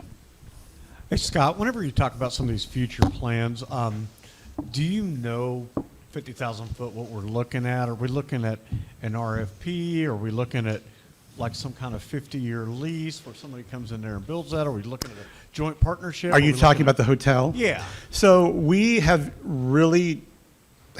dug in a whole lot to the hotel. We know there is a land use piece because of the encumbrance of the property itself. We didn't get very far, Jeff, down that pathway because, again, we don't want to run it. So it would probably be some type of contractual agreement, whether that's with the society, whether that's with the county. We haven't really even looked down that. This was kind of just, is there interest? Would it be possible? Kind of throwing it on the wall to see if it stuck. So even like the event center and everything, everything's kind of on the table for discussion. Yes, absolutely. In this model that I showed you, the event center and the restaurant would actually be operated by the society. And we do have a vision or a version of that that isn't a hotel. Rather, it's more kind of think of the single glamping kind of cabins where we would still have that event center, we would still have the restaurant attached to it, and those would be kind of operated by the society as we do now. Great. Thank you. Yep. Thank you, Scott, for the presentation. Just a couple points here. So right now, we're providing $150,000 for CIP. And when did that start, you know? So we went down to 150 for the last 2 years. Prior to that, it was $400,000 that the county was putting into CIP. Okay, and on the CIP master list, you're showing a project's contingency in total, the total being 550. What is, are you suggesting that CIP should be 550? What are you saying there? No, so if you refer back to the operating agreement, originally it was half and half. So we would agree on a budget for CIP. County would agree to pay half of that cost. Society would pay the other half. Prior to my predecessor, that number was set at $400,000. So for several years, the society put in $400,000, county put in $400,000. As we came out of COVID, Jim, budget required us to lower that, and we were happy to do that. We understood that that was the needs of the county.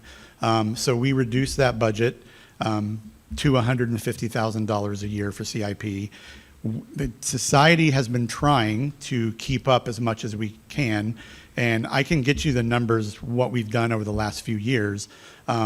We are to a point now, though, on the society side, that our contingency alone is really hitting us to the point that while we might have more money to invest in something like this, we're having to spend that on the things that just pop up now. So that 550 is what we've budgeted for this year.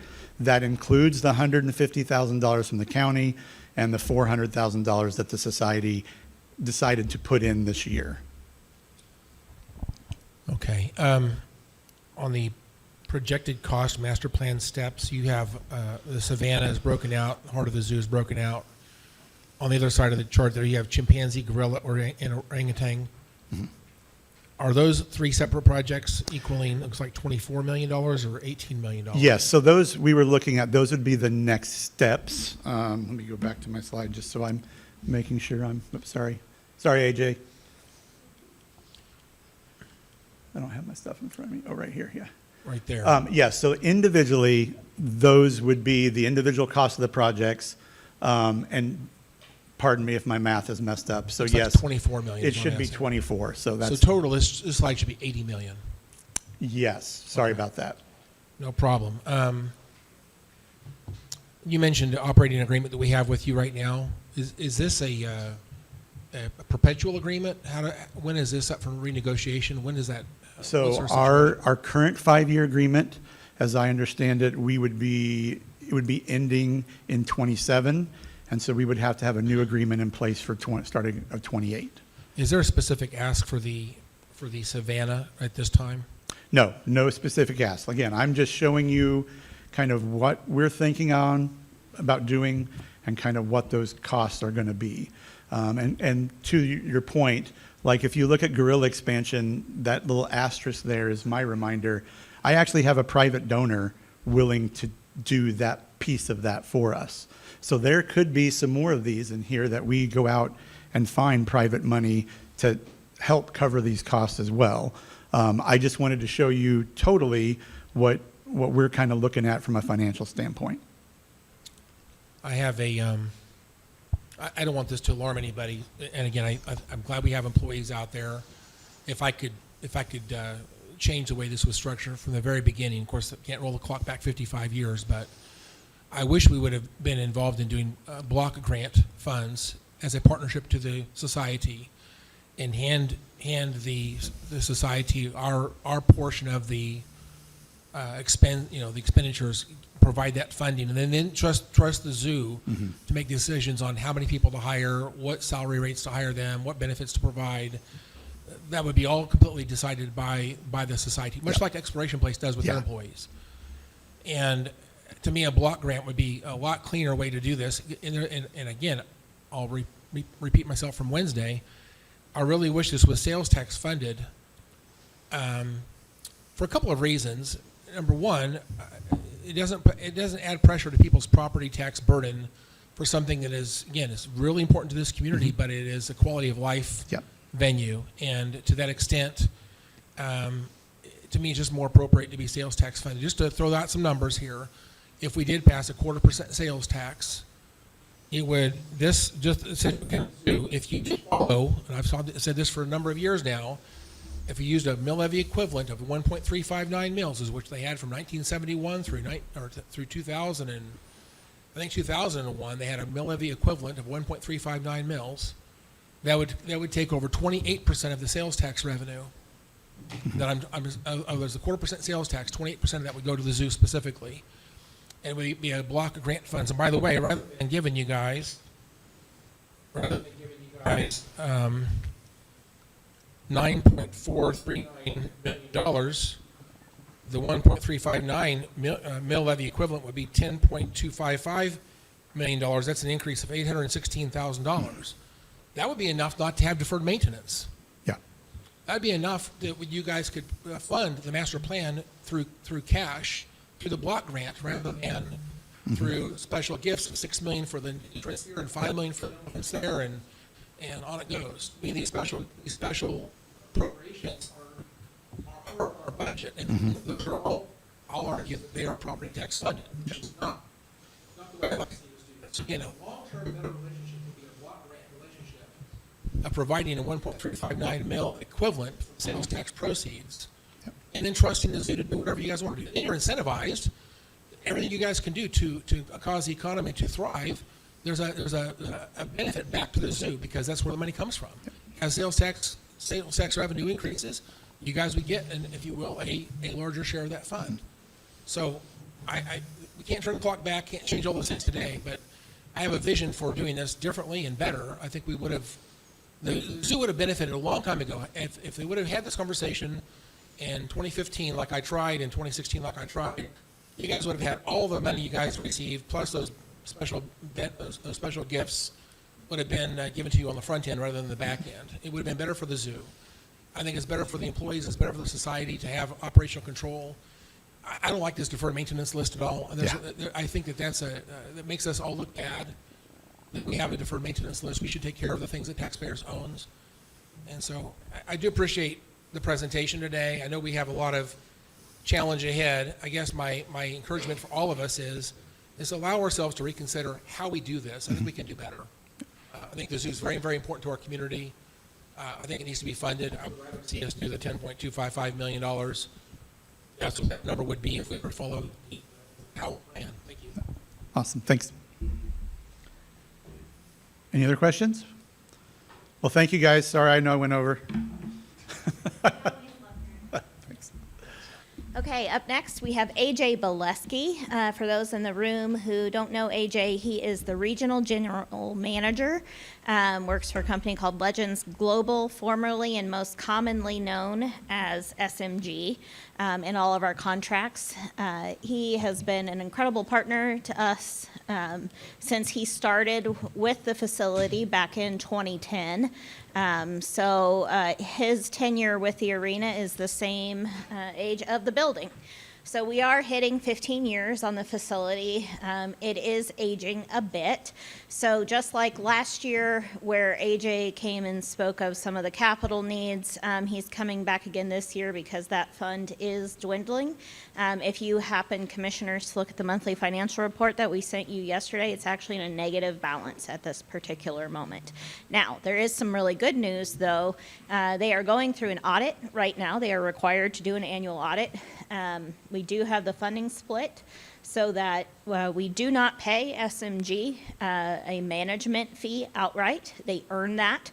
So they have earned the first $400,000 of that through last year's operations. And then we split the rest of that operating income that pays for that, otherwise known as a management fee.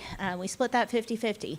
And those dollars go right back into the arena reserve and then are used to go and invest back into the capital improvement program. Unfortunately, those dollars are depleting over time. The older the building gets, the more expensive it gets. And then, of course, to remain competitive for NCAA events, there are things that we need to do to enhance the building and continue to grow on that experience. So we did just hit our auto renewal number under the contract. This is new news to you, commissioners. You have not heard this before. But we are now to the point where we will stay with Legends Global as the operator of our facility through 2037. And the reason that is meaningful, especially, is because naming rights contracts are coming due in that time. And so it will put us in a position to ask them to help us with this. So lots of things happening all at once. The reason I'm talking to you about this right now is I'm actually the contract administrator for the arena. So just part of the CFO gig, but definitely one of the most interesting parts. So with that, AJ, if it's okay, I'll turn it over to you to come over. Some of you will have a handout that's the detailed information about what AJ is going to present. I didn't ask AJ to make copies for everybody because I don't think you all care, but if you do, you're welcome to email me and say, I want the detailed list, and I'll send it on to you. So with that, AJ, come on over. This is the button you'll hit, aim it at that laptop. We've had excitement all day.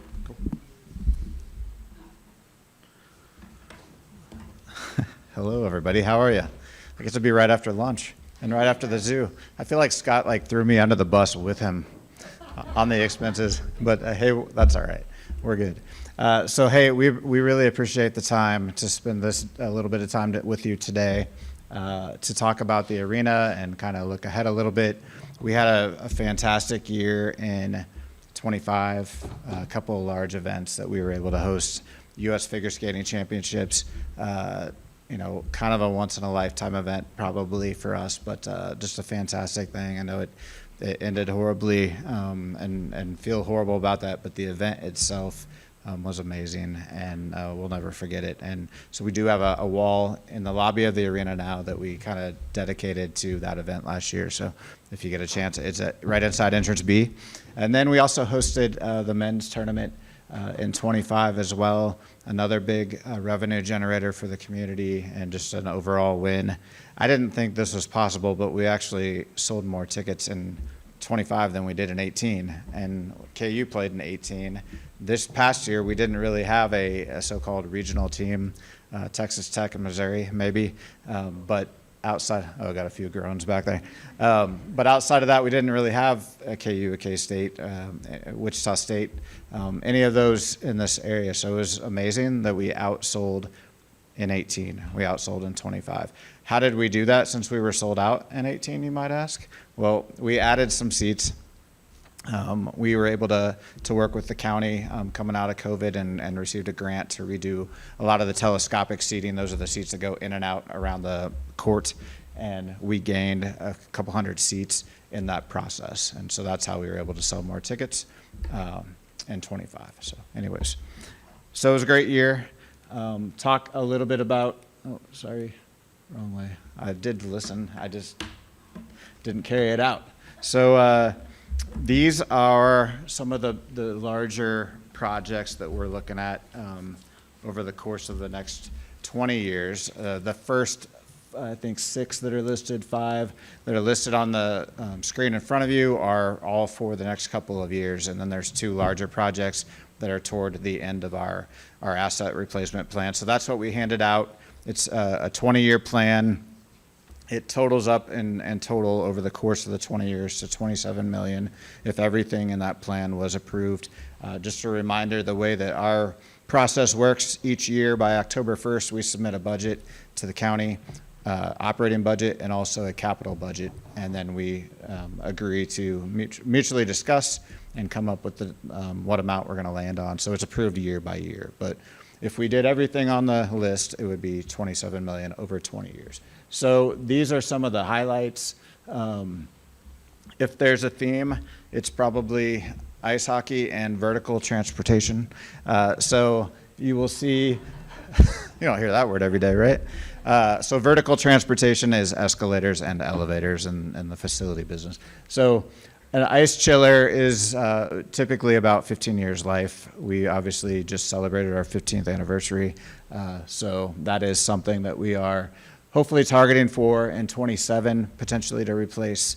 And then the vertical transportation is something that we would not replace these completely. We would do what is called a modernization of the equipment. Basically, they take all the guts out of it and replace the guts, but the actual elevator, escalator is still in place. So we have 6 escalators throughout the building, and then 5 passenger elevators and 1 freight elevator that we would look to do that work on. And we are hoping to do those in the next couple of years in 28 and 29. The chiller obviously drives any event that we do that has hockey involved in it or ice involved in it. So Disney on Ice, 36 hockey games a year, the figure skating championships we talked about. We do have a smaller figure skating event that we hosted for years before we hosted the championships last year. That's going to be coming back in 27. So it's important that we update that equipment. But beyond that, the elevators and escalators definitely need some attention, and we'd like to try to get ahead of these projects rather than getting to the point where something stops working. So that's the goal. Our next window, so one of the drivers for us is obviously when the county built this facility and had the vision to build it and made sure they were above 15,000 seats, the vision for the largest event, best event, biggest event we could ever host was a basketball tournament. So that's constantly on our watch, on our radar. Our next bid for that will be next summer, and then the next window to host is 29 and 30. So we didn't get the most recent bid, and they told us, usually they just send you a letter that says, sorry, thanks for trying. But this time they actually said, look, you guys are just hosted in 25. We are now working on bids for 27, 28, and we just need there's a lot, only, 8 sites every year. So basically the message was we need to spread the love a little bit. You're on our radar, and 29 and 30 is our next target for bringing basketball back. So the goal is to have most of the vertical transportation updated going into that. And then a little bit further down the road, replacing our seats. So in 2030, they will be 20 years old. These are the seats on the arena floor. And there's just a lot of, we set them up and then we take them down. And we do that about however many times, 40, 50 times a year for various events. So they're getting some wear and tear, and they'll need to be replaced by that 2030 mark. And then further out and bigger ticket items, replacing the actual hockey floor, which is estimated around $2 million. So that's the actual tubing and everything that runs underneath the floor. And then also the roof replacement in that 16 to 20 year mark. So those are kind of the highlights out of the information that we gave you, some of the bigger ticket items that we're looking to replace. I would say, I was looking last year, we were asked to focus on needs and wants, and we're kind of in that, we've had this discussion a lot with Lindsay and team about, we're kind of in that mode now. We're 16 years old, so it's more focused on really on the needs. There's maybe a few revenue generating ideas and amenities, but a lot of what you see on that list right there is just things that we need to be able to operate and continue operating for future years. So. This is a summary of kind of what I talked about earlier. So at the end of the handout that we gave you, you see the totals. And so you can kind of see the breakdown. Why is it heavy in the next 5 years? Couple of reasons. One is we've been operating fairly thin on capital the last couple of years and working in conjunction with the county, knowing that we needed to manage that balance and extend the arena reserve as long as we could. We've held off on a few things. I wouldn't necessarily say deferred, but we pushed things back a little bit. They're still within the window to replace, but so that's why. And then also I mentioned, each time we look to host the tournament, we try to make sure that that's the best time that we can talk the NCAA to coming back the next time we're up for bid. So if they come here and they have that great experience, which they have every time they've been here, that's the best selling point for coming back. And so spending some money in the next 5 years going into that, hopefully potentially 29-30, will hopefully allow us to put our best foot forward and show the NCAA a good experience again. They love coming to this community, I can tell you, they do. It's and what you see outside the building during NCAA downtown, it doesn't happen anywhere else except maybe it happens at the Final Four, but it doesn't happen at too many of the other sites. So. Hey, Jay, do you mind if I ask a quick question? Have we done economic analysis of what the NCAA tournament does for the output, the community output dollars? We have actually partnered with Visit Wichita on that this past year, and off the top of my head, it was in the $6 million range for the tournament that we just hosted in 25. Okay. To clarify on that too, there's direct and then indirect, and so that's the direct economic impact. It's actually estimated to be greater when you take into account the indirects. And remember, there were no local teams this last round, and so the folks who were coming here were traveling. And so most of that economic impact truly were people that a lot of times you'll hear, well, they would have spent their money here anyway. Not in this case. So that was a really great opportunity for the arena to shine and generate a lot of economic activity for downtown and hotels. Yes, the city, not us, through their bed tax. But I'm not bitter. So yeah, that's kind of the reason for the 10 million in the first 5 years. And then as we get further out, some of those bigger projects like the roof and the ice floor replacement are driving that other 10 million toward the latter part of that list. And then one additional thing that we need to talk about is just emergency repairs. So per our contract, an emergency repair is a purchase of over 5,000, a project over 7,500, which is generally what we're talking about. And that's not normal, that's not planned for. We request from the county to complete it as an emergency repair. So it does not come out of our general operating budget, it comes out of the same Arena Reserve Fund, and we work with the county for approval on it. So we just estimated roundabout, I think Lindsay worked on this with us last year to come up with this number. And it's as we get older, obviously, we need more attention, just like all of us do, right? So that number is higher than it used to be. When we first opened, it was maybe 50,000 a year. Now it's about 200,000 a year on average. So And I don't know, if you don't mind, AJ, one of the things I want to mention too about emergency repairs is AJ does submit those, but those are also reviewed by, is that better? I'm so sorry. I never thought anyone would tell me to get louder. So we actually have a team of 3 who review each of those emergency repairs. That's Justin Wagner, Tom, and myself. The 3 of us review each request and weigh in before it's formally approved. In the old days, it was only the contract administrator who did that.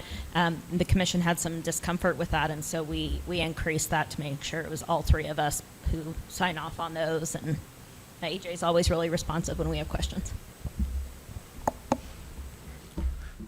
And that's pretty much it for us. We kept it simple, but so open to any questions you guys might have. Look at that scoreboard. Bright and shiny. Right in time for COVID. Yep. Thank you. All right, good afternoon. We will be short and sweet. Chief Lanterman is in the back. He has been ill for several days, so I got tagged to do this. We have a pretty short slide deck to go over, and then most, I think, is probably going to be questions, in which he's going to help engage in some of those. So last year, we were able to redo an entire strategic plan, which was the first time that we'd had a full strategic plan done since 2017.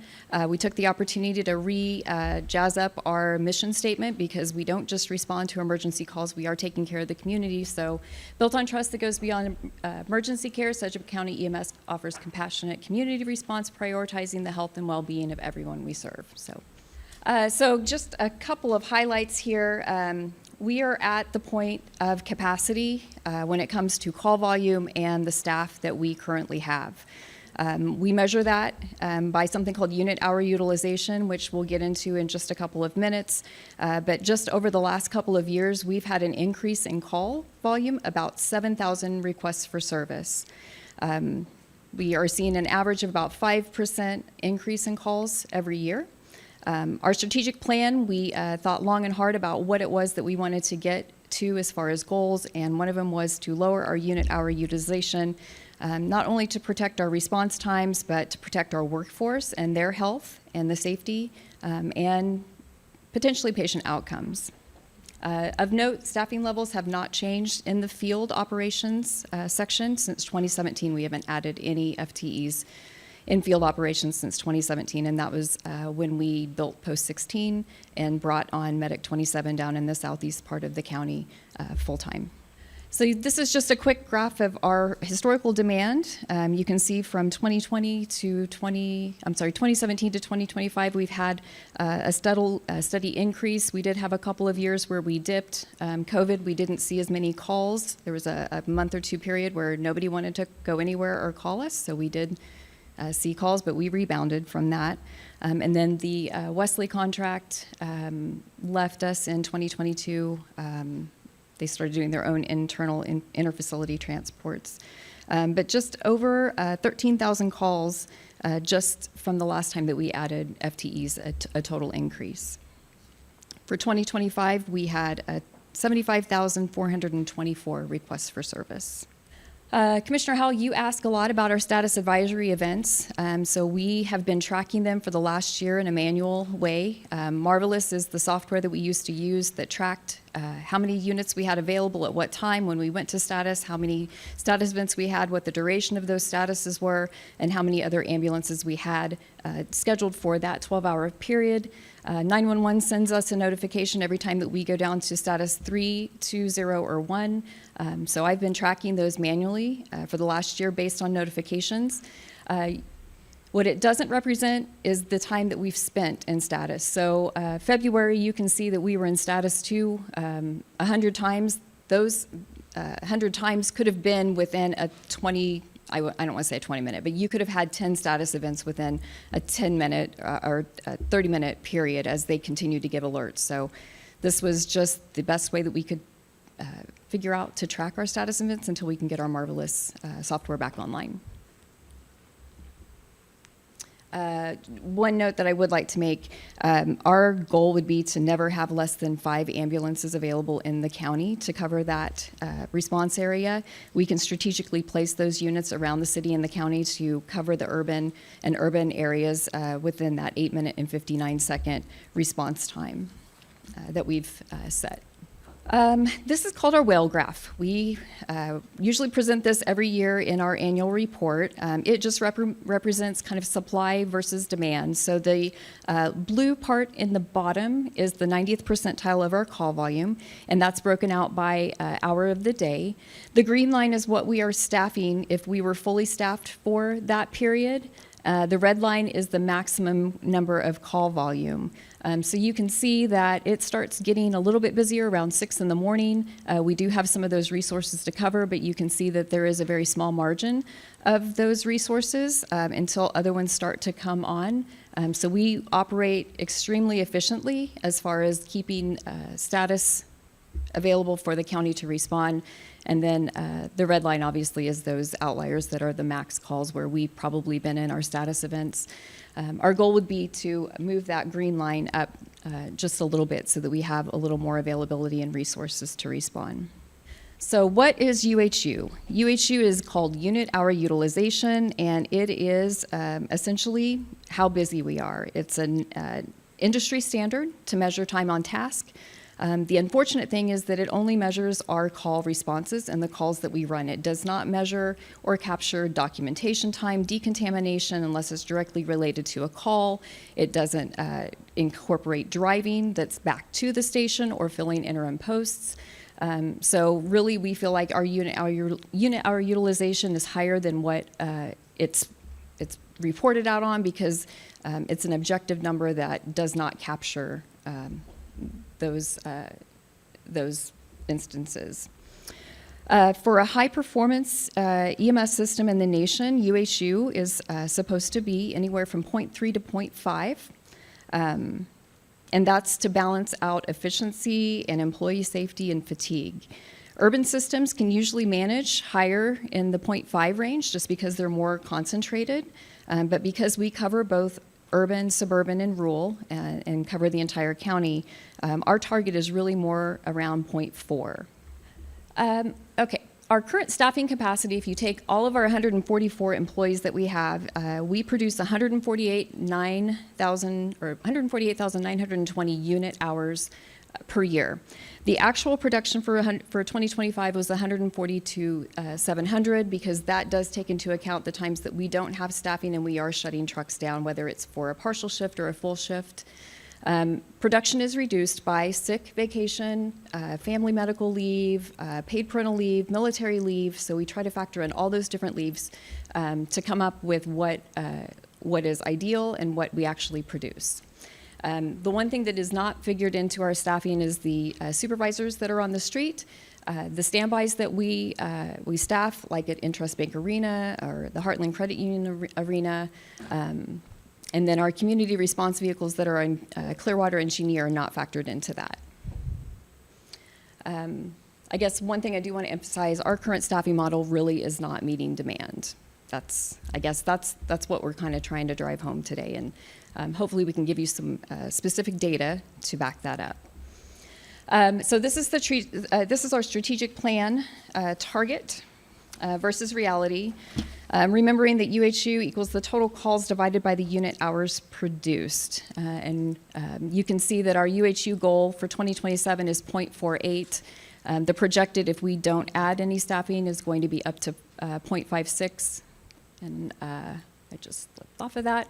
And that's with a 5% projected call volume for 2027. And then you can see the 5% increases for 2028 and 2029 with our UHU goal based on our strategic plan and with the projected staffing if we don't increase it. So the unit hours required to meet strategic goals, we need a total, obviously, of 164,900, because that's what our current staffing table is at. Our goal is to add 6 units to meet the demand of the required units that we would need, the required unit hours that we would need to reach a 0.48 target. And why does this matter? Obviously, when somebody calls 911, they want us there. They want us there quickly, and they want us there efficiently, and they want us there rested and capable of taking care of them. So when we have rising UHUs, our response times potentially can increase. We have fatigue from our staff. We could probably line about 10 of them up just today and let you know how tired they are, running call after call after call without any breaks in between. We are dependent a lot on overtime. Our goal would be to hopefully reduce some of the overtime that's needed to staff our surge trucks, as well as our community response vehicles. And we really just want to make sure that we don't have any reliability decline in the overall system. So the ask for the 27 FTEs, some people may ask why in EMT. EMTs are in more supply than paramedics. Paramedic school is significantly longer. They're smaller class sizes. EMTs are more readily available. They can easily be deployed, and they can potentially be incorporated into alternate deployment plans that we are trying to explore on how to respond to calls. So this is just kind of our request summary. We asked, I think, for a lot more than that, but these were kind of our top asks, and that was to add 27 EMT FTEs to reduce our unit hour utilization and increase our ability to staff 6 additional trucks during peak time when they're most needed in the core where it's most busy, hopefully keeping our outlying ambulances available to the citizens that are in the suburban and rural areas of the county. The 5 paramedic FTEs that I didn't really talk much about, that would be to replace our community response vehicles that are staffed exclusively on overtime right now. They do not have dedicated personnel to those. It's people that pick up overtime, and we do have times when they're not staffed for that full 12 hours. Obviously, you can't just ride a bike. Well, we can ride a bike in our ambulances. We do those events downtown, but we need trucks to put them in. We can speak a little bit more if you have some questions on how many trucks we have in reserve, what happens to those that are in ready reserve, and why it's important that we keep a significant spare balance to keep mission critical calls available. And then we have operational vehicles. Our vehicles that are in our community response areas are reaching near end of life. And for that, I will stand for questions along with Chief Lanterman in the back. Thanks. So I'm curious, you got a lot of data, I'm sure, that you track, if I recall. So, and I know you have to coordinate between 911, both fire departments, and probably others. Mm-hmm. So now I'm gonna get, my question relates to the citizen service and on the outside citizen, quote, complaints for bad service or slow service or mistaken service or something. What, I'm not counting if the fire people haven't coordinated with you or 911, that's all coordination that is internal. How much pressure do you get? Is it measurable from the customers, the citizens that we serve, that you serve, that we all serve? We do at times. So when somebody calls 911, they kind of expect a couple of different things. One, that we get there really quickly, True. which their perception of time in a situation for an emergency is a little skewed. And we can objectively show when we received the call and when we arrived on scene. And then the second thing is, were we nice and did we take care of them? I'm, I guess, proud to say that we do take a few complaints from time to time, but not near to the extent that I think that we would if we were doing a really bad job. Would they come to you, or would they come to? They come to our main us? office. Yeah, they come to our main office, but they can generate from anywhere. We've gotten people that have called the state board of EMS to express some concerns, which they then pass down to us. They call our administrative office. I believe that, if somebody reaches out to you, you pass that information Sure. along. And we do investigations and try to look at everything involved with that specific call. Would you be able to qualify it to say, when you said a few times? I mean, I handful a month? don't want to state inaccurate data, but I can tell you how many that, if you give me a couple days, I can tell you how many No, that we've just wondering taken. if it's once a week or once a month, or Sometimes, they just complain, usually how I drive. So they see me in my vehicle and they like to call and say she was going the speed limit. And I'm like, yes, I go the speed limit. No. But we don't necessarily substantiate some of those driving complaints unless they were significantly related to a call. But I can get you those numbers on how many, that's all but right. That's okay. it's a Thank small percentage compared to the number of calls that we respond to. I have a few questions on some of your data. I'll start with the data that you showed on 2 slides there. Status advisory, and then we'll talk about demand versus supply. Right there. So let's just look at December, for example. If I was going to interpret that purple band, I would say the top end of that purple band is about 58, the bottom end is about 12. I'm sorry. The top end of that purple band is about 58, and the bottom end of that purple band is about 12 for December.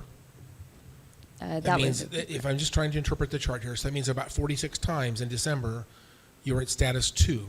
Am I reading that correctly? I received 42 notifications that we were in status 2. Okay.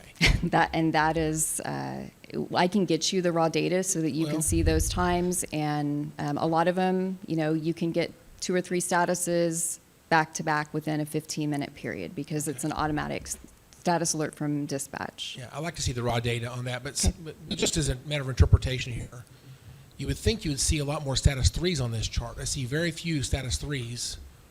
I see almost, I see some status 0s. Status 0 is worse than status 1, which is worse than status 2, which is worse than status 3, and I see lots of status 2s. The 2 is primarily the main color on the chart here. How is it we don't have status 3s shown on this chart for the most part? I think Kevin's standing behind and will.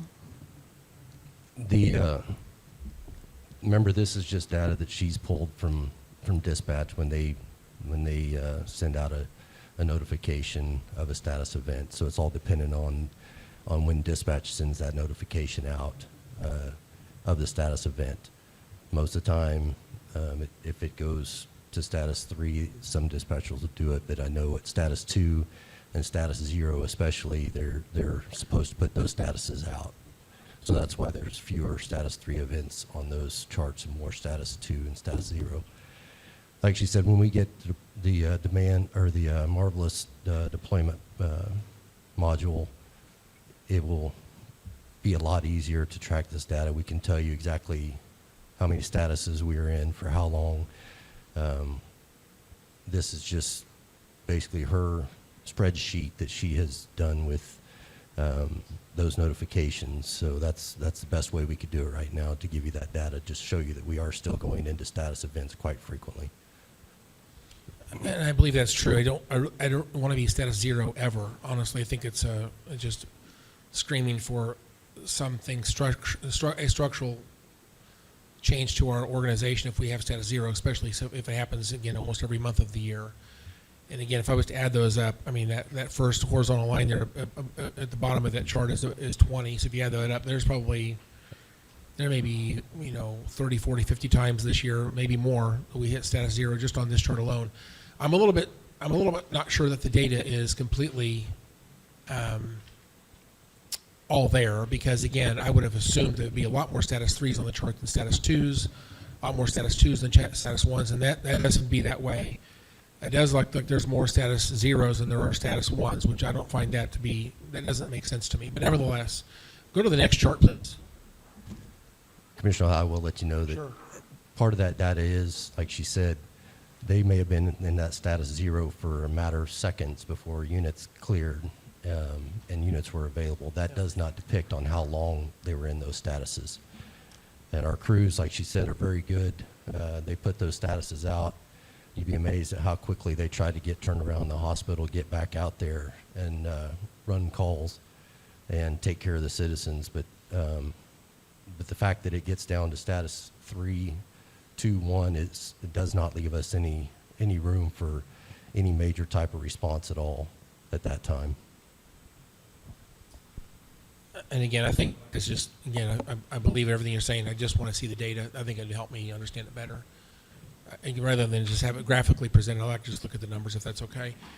Second of all, on this chart here, this is your plan, if I understand correctly. This is showing day to day what the the plan for every day, how many units are on the street and how many calls we anticipate. This is not necessarily historical data, but this is the plan. Am I right about that?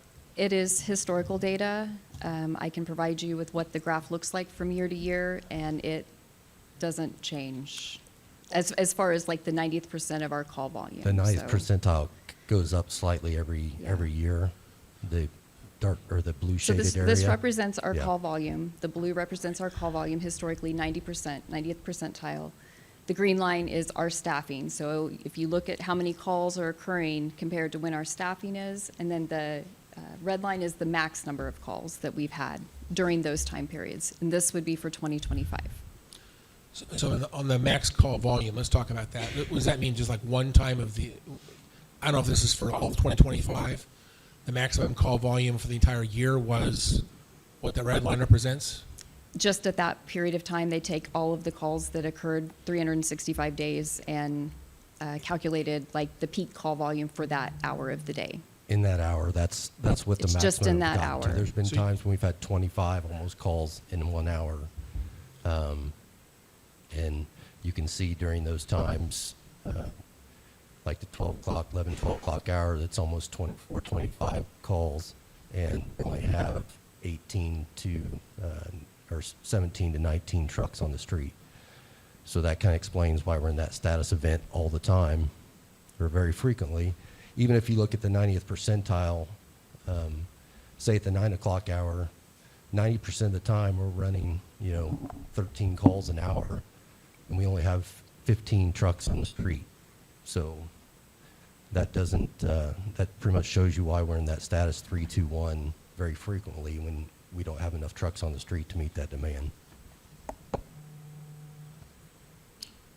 Okay. So looking at the max call volume, is that like one time a year we hit that number, or is that something happened? Is that some type of like an average of, is that just like the peak for the entire 365 days? That's the highest we saw? That hour of the day, that's the peak, that's the highest it's gotten in that certain hour of the day during the year. So like 10 o'clock PM, we had, one time of the year we had about 22 For calls some reason one at 10 time. o'clock, we had a surge one time and got to 23. And I can't tell you how many times or it's gotten to that, but we obviously didn't have enough trucks to meet that demand. And I know this is probably exactly why you're asking for this, but it says, the bottom of the chart, it says current staffing capacity. The bottom of the chart has a bolded sentence that says current staffing model cannot meet demand. That's a very bold statement. What does that mean when we cannot meet demand? It means are people out there not getting an ambulance that are making a phone call? Everybody gets an ambulance, but their response times might be longer. We We may don't be- ever not respond to an ambulance We may be request for having ambulance. a unit have to clear a hospital and then respond. We may have our supervisors or our community response vehicles first respond to those calls until a transport ambulance frees up. Everybody gets a response. It used to be, when I first came on the commission, we had 3 response times. We measured ourselves. We had the urban, we had the suburban, and we had the rural. And there were 3 different times. So we're still using a single response time measurement for all of our calls? We're actually going to report out on those 3 different response times for our 2025 annual report that hopefully will come out in the next 2 to 3 weeks. But I can share with you what we have preliminarily. So for the rural time, and again, these are target times just based on industry standards across the nation.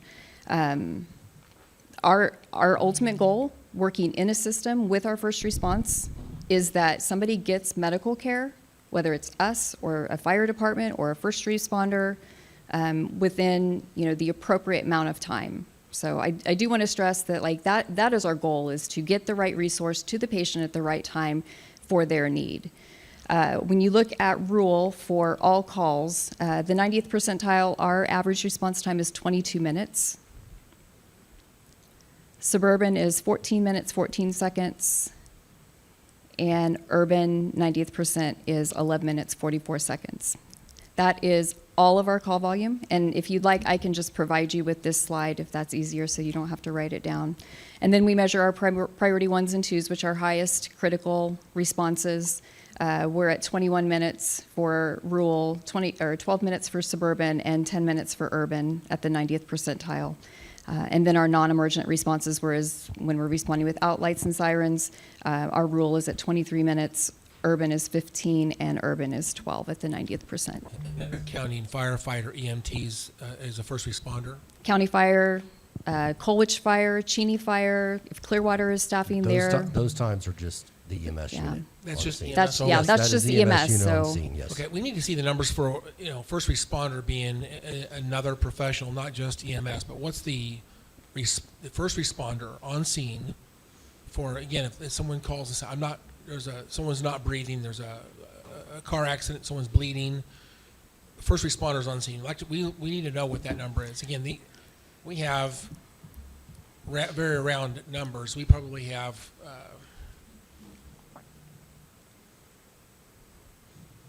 we probably have 8 times more EMTs through firefighting capabilities within our county that are responding to calls higher than our EMS staff. So that is part of our system of care. We don't want to ignore the truth that they also provide first responder support. We want to recognize that's part of our system. 100%. Absolutely. We actually, I went through 2025 data to add that first responder time on scene, specifically on the highest acuity echo level call because it was the smallest data set to have to go in and redo. I just haven't had a chance to run those numbers to see what the time from call to the time of first medical provider on scene, but we are working on that and I can provide that to you. And the reason I say that is because if people hear these numbers, they are very, very upset that these are such long. But that's not the whole picture. The whole picture is we have a first responder that's there that deals with airway, breathing, CPR,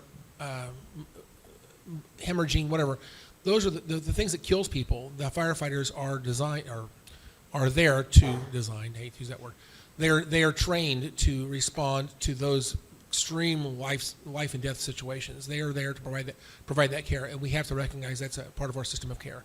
And finally, on the request for 9 ambulances, again, I was probably getting the cart before the horse, and you talked about 6 more teams. Is that going to be spread across the 168-hour work week? So we have how many more units on the street are we able to do with 6 more teams, I guess? Yeah, our goal would be to add 6 ambulances, 6 12-hour ambulances, 7 days a week to cover during peak time. Okay, so then we need to talk about facilities, and then we need to talk about the operational costs of having that expanded system. What's that going to do to our budget once those things are in place? For the FTE, for the personnel? Well, both. There's maintenance, there's replacement costs, there's training, there's commodities, utilities, all the things it takes to expand our system. We need to know what the fiscal note is to expand the system to that magnitude, not just the CIP on the front end, but what's the operational cost on the back end every year? The good news is a lot of our stations are dual stations, so there's 2 bays. We can strategically place those assets in an open bay that's currently available or at our main office down at Stillwell. So we're not looking at any expansion of capital facilities other than the post one that's already being built for the one that we had to vacate. So in terms of capital for facilities, that may be less of a long-term problem. No. But we still do have to have the operational costs for running more people, more equipment, all that type of stuff. And since we're meeting all of the needs in terms of, I don't like the phrase that we're not responding, because I think we are responding. There may not be any more billable transports. And once you expand the system, the response times are better. Our employee fatigue is lower, obviously, and we have a much better responsive system. But our revenue side is exactly the same. Our expenditure side is going to go up, but our revenue side is exactly what we have today. In other words, the billable transports, for example, will not be higher. Our billable transports have been increasing, not at the rate in which we're being called out to, but they have increased, and we can get you those exact numbers after our annual report's published. We've added the response vehicles to the system. We're not necessarily going to transport more people because of that. It would be the same as we have it's today. the same number of Right, patients. right, We're just okay. responding to them a little more effectively. Those are my questions. Thank you. Oh. Angela, thank That's you it? so much. I prepared so much more for you, Commissioner Howell. And Chief, thanks for being here. I appreciate it. No, I'm good. But if you guys do have any other questions, Yes. yes. A few things. So first, let me just say that I think the data on the increase of call volume, I'm convinced that we have to try to scale EMS in a way to meet demand. The question is at what level, but I'm convinced when we look at all of our public safety, from call volume at 911, call volume EMS, things that are happening in the jail, everywhere across public safety in particular, the inputs are increasing. We've got to be able to scale to meet increased demand. I'm convinced by that. The question is just how do we do it? So my first question was impact on smaller communities, like in my district, Valley Center in particular. You touched on that, and I think I heard the answer was this incremental increase in ambulances will be to the core so that these outer areas aren't getting sucked into the core. Did I understand that correctly? That would be our goal. Okay. Obviously, we like to move our assets to meet the demand. So, if you're sitting in Valley and you're the only truck available, we're still going to have you move Right. and respond to a call. But our Understood. goal would be to have those resources more readily available. Is it possible to get, I'm looking at the request summary with the ambulance or the paramedic FTEs, the EMT FTEs, and the operational vehicles. Do we have a cost analysis? Is that what the total cost of just that? I understand Commissioner Howe's question of there's added maintenance and things of that sort, but just the hard cost on the compensation and benefits and then the cost of the ambulance and the other vehicles. Do we have that data available? Or if not today, then at some point? If I could, I just want to clarify. So this is the budget retreat. There are still decision packages that have to be submitted in March, and then you will hear all about this during your budget hearings in May. So I think it's good to know what questions you have. We are way, way early in the process, and so we still have the opportunity to make sure you have that information. That's okay. That works. The point I think the point that I was getting at was, as we start to consider this, the commission entertained a significant reform at 911 over the last few years.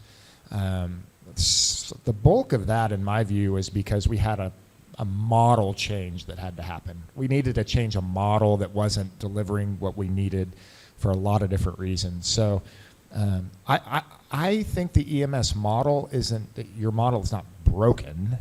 Not to say that 911 was broken. I know Laura's back there. I'm not saying that. We needed to change a model that was archaic.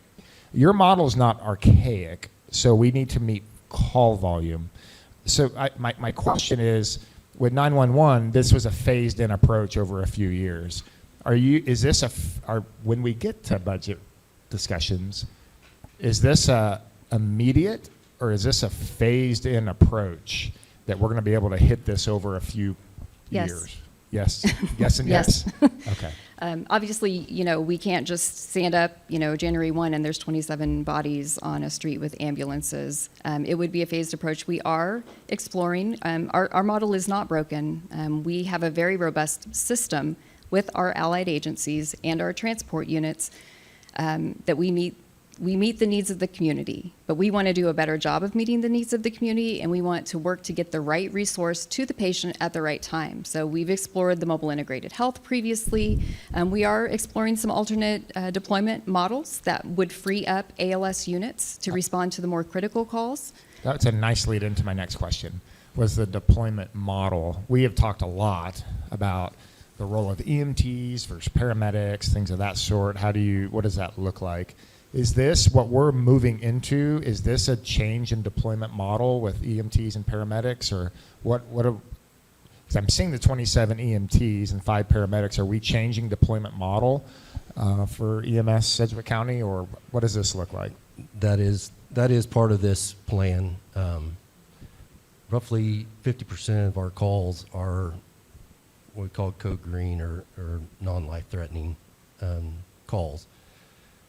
We also do non-emergency transfers, and all those are being done with advanced life support units. So part of this model, and I've been doing a lot of research. I've reached out to a lot of different partners throughout the country that have gone into this tiered EMS model to deploy BLS trucks that would respond to those non-emergency transfers. Also, those low acuity calls when they get processed through 911. And Laura's team processes those as low acuity calls. BLS truck would be started to that call. The goal would be, like Angela said, to get the right resource to the right patients. So doing that, that frees up the advanced life support trucks for those real high acuity, time critical calls. We had a presentation a while back from a gentleman at Bradshaw Consulting that said their studies about 7 to 10% of all EMS calls are really time critical. Those are the ones that need to get to a trauma center, to a cath lab, to a stroke center to get that time critical where those few minutes matter. So changing this deployment model would free up those ALS trucks with those paramedics on board to start that care, make that initiation to those centers so they're ready to receive these patients. And we can actually measure that as part of what we're doing for the community, and kind of, I don't want to say get away from just looking at response times, because that is important, but the time the call comes in to the time they get to definitive care is what's really important. Well, I appreciate that, Chief. Let me just conclude by saying I'm convinced that we got to find a way to scale what you're doing. I'm saying that for a bit now, and it's because demand and what we have, demand versus supply. You see it here. I'm really, really excited to talk about the deployment model and how we can modernize some things that aren't broken, but how we can better serve the community in some regards. So I'm really excited to dig into creative ideas on deployment model, but also how we can then work that phased-in approach. We're not going to be able to swallow all of this at once, I'm assuming, but how do we phase this in as we're heading in a creative direction that might modernize some of this approach? So I'm really excited about that conversation. See, that's what, looking at a phased-in approach. Unfortunately, this is kind of a phased-in approach. We've asked for about 26 FTEs, I believe, over the last 4 years. Our call volume's gone up, like I said, since 2017, 13,000 calls. So we've gotten to a point where the number's gotten fairly high. If we don't do anything, those calls are going to continue increasing. I'm hoping that it doesn't continue at 5% every year, but that's what it's historically done. So those numbers she put on that we had on that slide, if we don't do anything, we're going to be up over 90,000 calls by 2029. And so that actually the resources we're asking for now won't be sufficient to even cover that if it continues.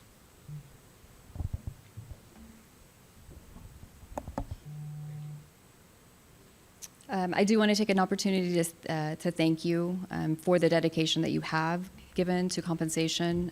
We are 100% staffed and actually +1. We're double filling for an extended leave, so we want to keep our people.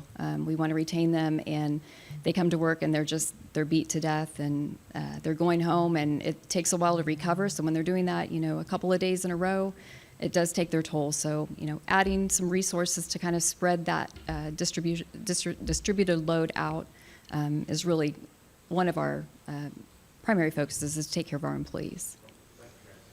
And I would like to take a minute too. Like she said, I've been out all week, so Angela and Brian and administrative staff have done a great job putting this together while I've been out. But also be remiss, like I said, our field crews, like Commissioner House said, those patients are being taken care of. And they might complain, they might, gripe about how busy they are, but every time the call is put out, they answer it, and they do it well with very few complaints. 75,000 calls and very few complaints. They do it very well. So take a minute to recognize our field providers too. So thank you. Elora Forshi, I'm the director of 911, as you know. So I have a handout that you should have in front of you, and we have been talking about this for several years, so I know it's been on the radar.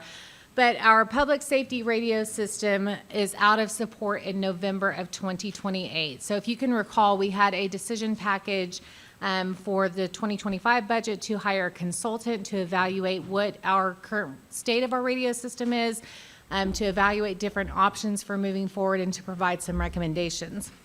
That report is being wrapped up currently. I should have it by the end of this month. But just extracting some of the information out of there, I wanted to give a heads up on some budgetary items that are going to come your way in 2027. So tried to provide a high-level overview here without getting too deep in the weeds, but our current radio system, we went live in 2013. Radio systems tend to have a 10 to 15-year life cycle, so we're coming to the end of that anyway. As we decide how we want to move forward with our radio system, we have two different options, and then within those two options, of course, branch out to other options. But there is the hub of the radio system is called the core of the radio system, and we are currently on an independent core that just has the Sedgwick County system on there. The state has a state core, which is called the K6 system, and so there's an opportunity for us to come onto the state core or onto that K6 system and join that statewide shared contract. Or we can stay on our own independent core. When we look at what is going to be refreshed, replaced, gone over, we have our microwave network, which is the connectivity between tower sites or radio sites. We have tower and site infrastructure, base stations, repeaters, console equipment. So just letting you know what that entails within that price tag for that purchase. There's just some things listed there. So again, depending on what way we want to go with this, staying independent or going onto the state core, we have different approaches that different vendors will have. The full replacement approach would be that we would go in and just kind of replace everything to start with. We would still have our tower sites, of course, and some of our equipment that would remain, generators, things like that. But the equipment that would be going end of life would be swapped out. The upside of that is that we don't wait for something to fail in a really critical piece of our infrastructure, and everything is refreshed at that time. There's also a phased life cycle approach, and that's what some other vendors have put forward as an option, where we would start phasing out equipment and replacing it year by year. Again, a little bit more palatable of a price tag on that year to year, but there's some risk that you run with that and having things fail as they get to be. I mean, you think about technology being 15 years old, and this is really critical infrastructure technology. But what you need to know is that we are going into life in 2028, but we cannot wait for 2028 budget to start thinking about this, because we will need to figure out and start purchasing in 2027. The transition life cycle or lifespan for our, time estimate for this is 389 days from project initiation to operational deployment. So if we look at doing that in beginning of January or in the first quarter of 2027, that puts us live on a new system mid-year in 2028 if everything goes on schedule, which it never does. So, planning ahead to have some breathing room there. The really fun and exciting part is that the cost estimate there is anywhere from $10 to $15.5 million. And then there's some additional costs of $3 to $6, a little over $6 million over 8 years of maintenance and support that would be over that 8-year cycle. I know, and Lindsay would have to speak to this more, that there's some opportunities to bond this, to pay for it out of 911 funds, so not necessarily out of general fund dollars, but still something we need to be considering and preparing for to purchase next year. Do you have any And Commissioners, questions on just to confirm what Alora said, right now there is already debt service that is paid from our county bond and interest fund, but it is funded with cash transfers from the 911 tax fund to the bond and interest fund. That is going to run out. It is actually for the first radio system, well, most of it. So when this would allow us basically to replace those same dollars that are already being paid today. If we were to bond fund it, then we could just continue to do those transfers from the 911 tax fund. And so in theory, unless there are parts of the system that cannot be paid for with 911 tax funds, it should be the majority paid for by that fund. And I don't know if you want to talk about what you're talking about with the fee on that. Yeah, so, and we'll have to wait till we get a full project rundown of it, but the majority of this is allowable per statute under those 911 tax funds. So radio equipment, anything that takes the processing of a 911 call in and out to field personnel for responding to the call is typically allowable under that statute. So we should be able to fund, if not all, the majority of it. Any questions on this?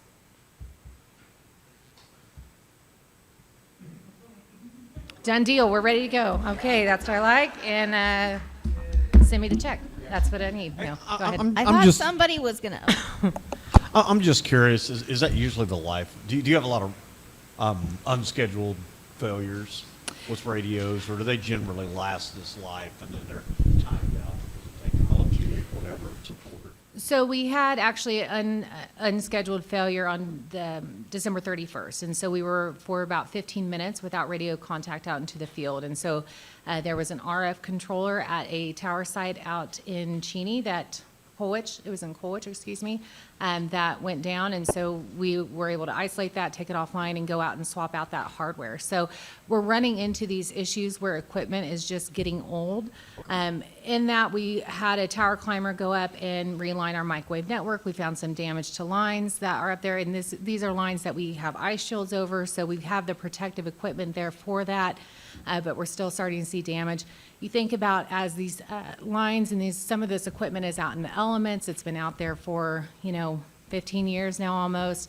It's just time to start replacing some of those. So thankfully, we don't see a whole lot of unplanned outages, but I worry that if one of the things that keeps me up at night is that radio communication out to the field is so critical. Not only for transmitting those 911 calls, how else do they know they have an emergency? But I always picture a firefighter, an officer in trouble, no way to communicate. And so when I say that it's very critical infrastructure, I think the phones and the radios are the two biggest components of 911. Okay, thanks for Yeah. clarifying. I guess I do have a question.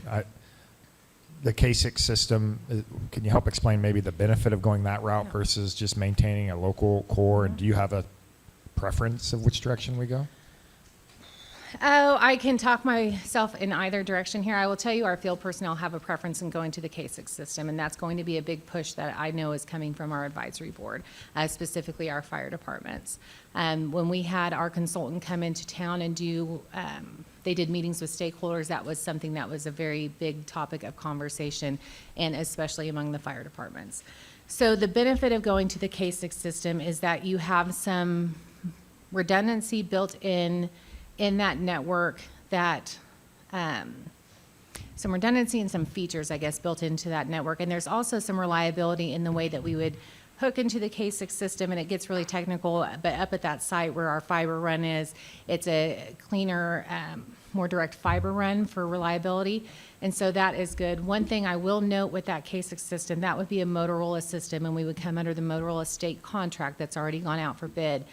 And Motorola will not do this kind of one-off, let's change out this piece of equipment, let's change out this. They'll want to redo the whole thing. And for their support structure, I get why they would want to, right? So that's how they kind of offset some of their support. Some of the equipment is not Motorola equipment, and that's why ours is going end of support anyway, because Motorola bought out our last vendor, and they won't support non-Motorola equipment. So there's some downsides to that. The other thing that I would say is that right now, the state core is a backup for our core. And so when we lose radio contact, then we switch some units over to the state system. So what we would need to do, and what I would push for, is if we go onto the state core, I would want to purchase, they call it a skinny core. It's a very, it's a very smaller, less expensive version of that we would have as a backup, so there would be a price tag associated with that.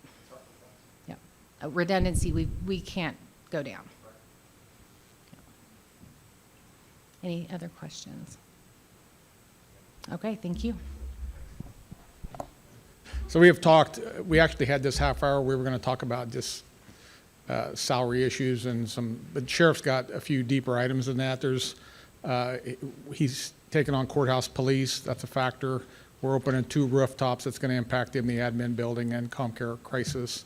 So he's here to kind of give an overview of that, and then just some other issues that are stressing his department. So thanks for being here, Sheriff. Thank you, sir. Well, good afternoon. Want to start off real quick with the fact that we have excellent relationships with other county departments that are in here, specifically HR and finance, and we appreciate that partnership. And Colonel Allen probably wouldn't be a colonel anymore if Lorian wasn't here, because he's in contact with her every day. So from the Sheriff's Office, congratulations on the award that you received. In July of 2013, we integrated courthouse, then police. It's now called Courthouse Security with us. which consisted of 33 positions, and those were the amount of positions. The ones we'll really concentrate on today is the 4 sergeants positions, the 12 deputy positions, the 7 part-time positions, the 4 service officer positions, and the 5 part-time service officer positions. No, they just transitioned over, yes. When we were asked by some commissioners to integrate them into the sheriff's office, there were some concerns there about training and just some other liability type concerns. So we provided 6 weeks with training to each one of those staff members. In that training was professional standards training, sheriff office police or policy training, evidence packaging, duty to intervene, wellness, tactical medical, ASP, OC spray, critical incident expectations, and firearms fundamentals. We suspected that we would have some folks that couldn't qualify, and that has occurred. One of those folks is no longer a fully commissioned sheriff's deputy. They are a screener because they could not qualify with us. And so I'll talk about a little bit more of some of the issues that we've had with people leaving already. But understand that from our standpoint, when we came into this, those are fully commissioned sheriff deputies, which means they have to do the same job I do every day, which means they have to be proficient in all of these different disciplines. We then integrated courthouse police in July of 2025. There was 8 open positions, or a 24% vacancy rate. That included 1 sergeant, 1 full-time officer position, 3 part-time officer positions, and 2 part-time service officer positions. As we stand now, we currently have 10 openings on the courthouse security aspect of it, which is a 30% vacancy. So we now have 1 sergeant, 3 deputies, 3 part-time deputies, and 3 part-time service officers. What I will tell you is, and if I hopefully don't repeat myself, the hiring model that was used previously is not sustainable. That hiring model is hoping that retirees that have law enforcement credentialing come to work for them. That is not a sustainable model whatsoever. We knew that coming in, and I think I had expressed that to each one of you when we met one-on-one. We're seeing that now. We have 1 individual that right now is down in Texas buying a house. He will be gone in a couple weeks, so that's one of the 15. We have another individual that is applying to Park City because they're offering a $10,000 hiring bonus. We have 2 individuals that came from the sheriff's office, retired from the sheriff's office, and they were under capers when they under courthouse police. When they were brought over to us at the sheriff's office, they had to be KP&F. So in about August time frame, they have to make a decision. Are they going to keep working here for 19 something an hour and forego their retirement? Or are they going to collect their retirement, which then means they can't work here anymore? So we have an influx of issues going on with that particular group and the way it was hired before. Again, we talked about that it requires law enforcement certification, no practical to conduct a separate 24-week academy for courthouse security deputy. So what we mean by that is that when we hire deputies, we have a class in right now of 4 deputies. They go through 24 weeks worth of training, so they get a full range of training. The state academy is only 14 weeks. We have 10 additional weeks because of the additional training we want to make sure our deputies are equipped with. These folks, if we hire them right off the street, have to go to the same academy. There is no difference because they're commissioned law enforcement. Again, most of our applicants are retired law enforcement. I talked about the KP&F retirees facing earning restrictions. The current rate of pay is significantly less than competitors. So a lot of our folks that we would compete with in these type of positions, that's your Smart Securities, these other security organizations, they start out between $20 and $22 an hour. So you can see with our service officers, they start out at $17.04. Our courthouse deputies start out at $19.73, and our courthouse sergeants start out at $22.85. This is the alarming one. Service officers, we had 60 applicants since July when we took them over. 57 did not even complete the process. Our recruitment deputies and our background deputies up there probably called these people 4 to 5 times each. Because when we get somebody that applies, we want to stay on top of them to make sure they finish the process and those type of things. 2 withdrew, 1 was disqualified. We have hired 0 people. From the courthouse security deputy position, we've had a total of 84 applicants apply. 72 of those were disqualified. 8 withdrew, 2 still in the process, and we've hired 2 that were 2 retirees. When we first talked about the discussions we had about the sheriff's office taking over courthouse security, we talked about long-term outlook and goals of what this would look like in the future. And the entire time, our outlook on this is that we would transition into where these folks would be hired at the same time when we have our academy classes in January and August. They'd be full-fledged deputies, just like all the rest of our deputies, and they'd be interchangeable. These folks are not interchangeable with us now. So what that means is we would, through attrition, when these folks retire out, we would hire their backups early on to be in the academy. We would place those positions into judicial, and in the long run, what would happen is that all of these folks have had our academy training, they've been through the process, they've been out on the streets for a while, they transfer up to judicial, and then what you see as courthouse security, that would be any deputy up in judicial, that's an assignment for them. So one day they could be working courthouse security, the second day they're working courthouse or courtroom security, which is a main function of ours that we have to do through state statute. So they'd just be interchangeable. Right now, we can't do that. So what we're asking for is to reclassify courthouse security deputies to full-fledged deputies, which is on our pay plan, as a step 1 deputy. Reclassify courthouse security sergeant to sheriff sergeant, which is on our step plan, which would be a step 1 sergeant on our pay plan. Reclassify service officers from grade 52 to 55. We could discuss, should it be 53 or 54, depending on job description, those type of things. But we'd also restructure staffing. We'd eliminate the 7 part-time courthouse security deputy positions and add an additional full-time deputy and full-time service officer position. Currently, right now, the vehicle that they had was a totaled sheriff's office vehicle that was down more than it was ever up. So when we took them over, we had some vehicles coming into our fleet, and we gave them a new vehicle because they have got to get from downtown to the Ruffin Building to do rounds and other areas of the county that they go and do rounds at. And so that's currently coming out of our budget. With the looking at, and this covers a little bit more when we start talking about CommCare, but looking at adding another vehicle if it's determined that we need to take on CommCare security. So we need at least 1 vehicle right now added to our fleet because it's coming out of our fleet and we didn't have the vehicle to give up. So when we talk about the step plan, this is what we're talking about when it comes to moving courthouse deputies to the actual law enforcement deputy description, which is the step 1 plan, which their pay would go up to $27.38 an hour.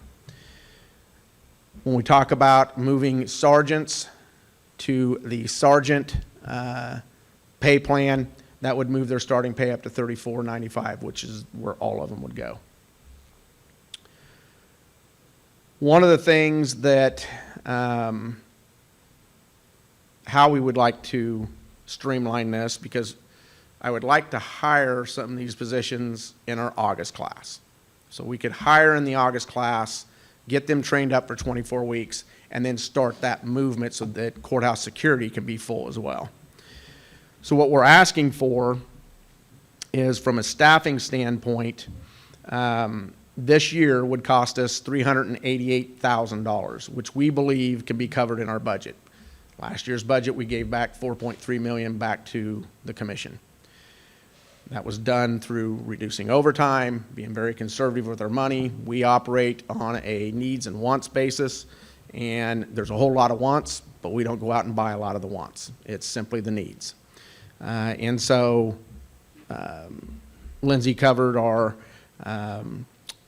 out-of-county housing. We've been fortunate for 2 years that we haven't had anybody out of county, so that's a budget savings right there off the top. So we think we can cover, including the 2 vehicles, the $448,000 in our budget this year. So we're not asking for any additional monies. The impact of that afterwards would be then the county would have to pick up those additional costs in 27 and beyond. So any questions on how we look at trying to fund this? Quantify that, what that cost would be? I don't remember if we did. What that cost will be in the following years. So the bottom piece of that is what that would look like at a later point. And I'm sorry, I got them flipped back. I've got them flipped around. The 448 is what it would cost after 27. The 351 would come out of our budget. So I apologize, I got that flipped around. So the other thing that I will tell you is since they've come under our purview, the increased amount of cases, increased amount of arrests have grown tremendously. And you say, well, what does that matter? In prior, when there was issues, there was no cases being made. That's a problem, and that's a liability issue. The second piece of that is there might be DVs going on and this, that, and the other, and they just say, go home. We got to arrest people for that stuff. So they're now doing cop work. And so want to demonstrate a video here of why it's important to have security, because this just happened 2 days ago, and this is the second incident that we've had since taking them over. So while you're watching that, I'll describe kind of what occurred. We had a murder case taking place up in one of the courtrooms, and we had a suspect who had murdered 2 individuals from another gang. This was a separate gang. He was sentenced 2 days ago. During that sentencing hearing, we had the victim's family there and the suspect's family. We kept them separate. We moved them, when it was over with, the victim's family outside. That was the first family that you saw. We had them outside and was trying to get them off the property when the suspect's family came out. And then immediately it was a brawl. We had 3 of our deputies immediately intervene. And as you can see, this fight took place for quite some time. 2 of our deputies sustained just some scratches and bruises and those type of things. But the reason I indicate that is that another reason why we need deputies at the courthouse and quality deputies, because this is the type of stuff that can happen and has happened twice since we took them over in July. So, any questions on any of what I've discussed, and then I'll move on to ComCare. No other questions on the funding and the, okay. I'm sorry? So the next thing that we were asked to look at by ComCare about a year and a half ago is what it would look like to have full-fledged commissioned deputies at the new ComCare facility. So we've taken a look at that, and if you're wanting 24 hours a day, 7 days a week service, it's going to take about 9 deputies, because when you calculate in days off, training, sick time, all of those type of things, it would take 9 additional deputies to provide that service 24 hours a day, 7 days a week, 365 days a year. So the annual impact of that would be $722,941 a year for those 9 deputies. Now, when we start talking about how we actually do that structurally within us, we're going to have to work that out. Because I can tell you, for the most part, judicial works 8 to 5 Saturday, Sundays off. I will never get anybody to say, oh, I volunteer to work ComCare third shift with Tuesday, Wednesdays off. It's not going to happen. So what our original plan here is to look if this is something you want to do, is placing those 9 deputies into the field, and ComCare would be a beat just like our 1 through 8 beats, which means we assign out, second shift, your 1, 2, 3, 4, 5, 6, 7, 8 beat, and you 2 go work ComCare tonight. Next night, those 2 wouldn't work ComCare. We would have other people work ComCare. Because there is no way, it would become a recruiting tool too, if we're having to staff ComCare and that's what they think that their entire job is, because we won't keep people, plain and simple. And so that's kind of what we've worked through on that. Now, the crunch on ComCare security is, and why we need a decision, is that's slated to be open next year in 2027, correct? Beginning of 2027? Yeah. To fill those positions, I need to hire them by August of this year. And so, that's something that as a commission, you guys need to discuss and see what kind of security you want there. A question, and primarily for Lindsay, is this from the sheriff's budget, or is this a CCBHC transfer that we could coordinate? Because ComCare is, the crisis center is something that's been planned for, we would probably have it in the sheriff's budget, but then yes, we would plan to submit invoices to the ComCare fund to reimburse. Okay, that's makes this a little bit more palpable. Is anybody from ComCare here?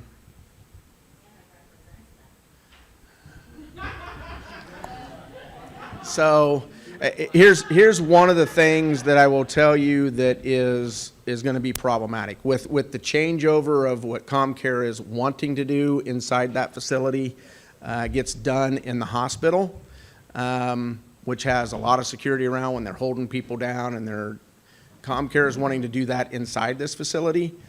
With their current setup of the security that they have, that's going to be very problematic for ComCare. Is it something I'm thrilled about that our deputies are going to have to do that? Not really. But from a liability standpoint, it makes more sense that fully trained commissioned deputies are doing that instead of smart security or something else. But I just wanted to, I don't know the whole ins and outs of what that's all called, but that is a problem. Yeah, there's a lot of water that has to go under the bridge on, he's talking about CIC. So that needs to be discussed yet preliminarily. We're early. And then the other thing that has to be discussed, I may have Tanya weigh in on this, there has to be some type of dovetail between the security of ComCare Crisis and Biomed. And I think those discussions are happening now. The last I talked to Dr. Muma, they were looking at private security there. Has that changed? So that's why, and they're very interested in having Sheriff's Department with a footprint down here. Biomed is as well, because they're only going to be hiring, private security. So more to be discussed there, but I think we have a number of policy decisions coming for you on the crisis center, CIC, and what you want to do with security down there. Sorry, Sheriff. Nope, thank you. I guess my question from the law enforcement standpoint and the community protection standpoint, Sheriff, is this, do you see that, do we need to have licensed sheriff deputies there for the overall safety of the community? I know there's a budget challenge, likely a staffing challenge, but is you putting deputies there the best case scenario for the community? So when I was a captain at Patrol North, Crisis Center was under Patrol North. And that's the first time I really saw how the Crisis Center operated, and I was amazed there was not commissioned law enforcement in there. I went to the sheriff's office at that point saying, can you have at least a beat deputy down there so they can respond quick enough because of what they're facing in there? And the answer was no. When I first came here, we did that. We created an extra beat, so we have a beat officer down there, but they're not there all the time because they're also making other calls. From a standpoint of the most dangerous area that the county has is ComCare Crisis, because the type of people that they're dealing with, the type of violence that takes place, and ComCare staff is in there by themselves with, trying to be as nice as possible, with what they have that is called security. But all he does is call 911. He doesn't intervene. And so that's a problem. And we're working with ComCare on the security apparatus of, you know, buzzing people in, those type of things, which could assist a little bit. But the original plan for us was given to us, they want 2 deputies, 24 hours a day, 7 days a week, because there's an upstairs and downstairs area. That's a discussion that we have to have, if that's what you actually want. But do I think that there needs to be a law enforcement present in that facility? Yes, we're very lucky we haven't had a tragedy already. The last thing I have is the county administrative building. Through the discussions I've had with the commissioners, do not want the magnetometers, don't want all that up front, but do want some type of security presence, which would be courthouse security, which means that would be another deputy position that we would have to add. Again, that would be in the same pool. They could work down there one day, they could work upstairs in judicial, they could work in the courthouse itself, is the plan in the future. So with that, if that's still what you're wanting, an annual impact on that one deputy position would be $80,000, basically $80,000. So those are discussions that you have to have, and let me know. I think we got a little bit of time on that one, so we wouldn't have to hire that position in August. Okay, good afternoon, Chairman and Commissioners. I have a quick update.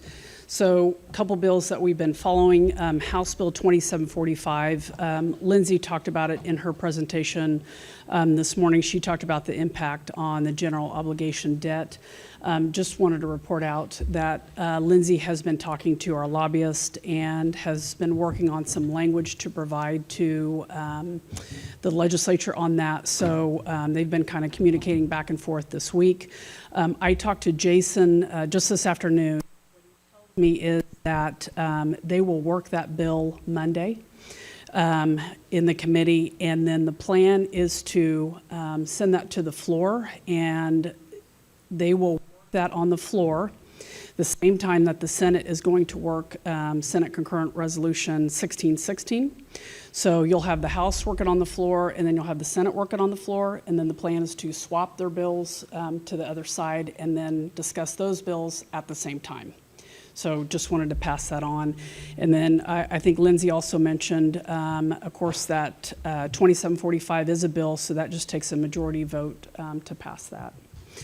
Okay, and then Senate Bill 320, that is the commercial and industrial machinery equipment. Just also wanted to mention that we've been talking with a lobbyist this week, and some communication's been happening back and forth. So that's all I really have to report out. Just again, want to keep you in the loop on those things. And then I might just pass, if we can pass the mic to Tanya Buckingham. She has a Register of Deeds bill that she wanted to report out on. Is it on? Okay. On Monday, the Register Deeds for the state is going to be in Topeka, and we are opposing a bill. It's House Bill 2696.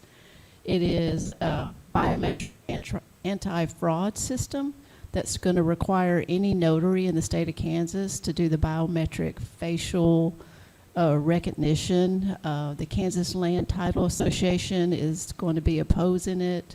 Our association's opposing it, and then they've asked several registered deeds to actually submit a written testimony. So I'm going to be there with the association. We are putting together a task force because fraud is something that needs to be addressed. And so we are putting together a task force. Task force with the titles, banks. Y'all been talking too much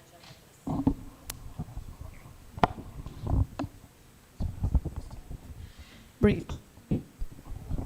Okay, so we are bringing together a task force with the bankers, the title companies, the real estate agents, the registered deeds, IT, probably law enforcement, to try to figure out what we can do to combat the fraud that is happening with real estate documents.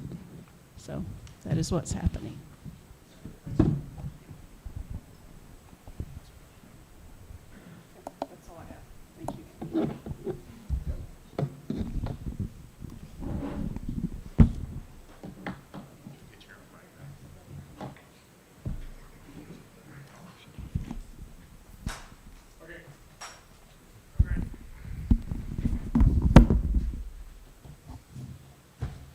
All right, we are down to the last, we have a hard stop at 4 o'clock, so we've got some time here like we do every year.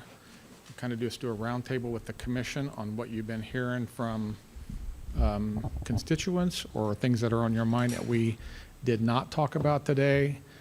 Lorian went through the calendar of how we're going to be handling meetings, and then somewhere after BoCC hearings, which will be public, Lindsay and I will come to your office one-on-one. We will have the final discussions before recommended budget comes out. So you'll have that opportunity. But going in, if there's something more you want us to work on, if you want workshop on, need more data on, or just something on your mind, just let us know. And Chairman, I don't care how you do it. If you want to just go around and pass a mic, or if we just want to freewheel here, however you say, sir.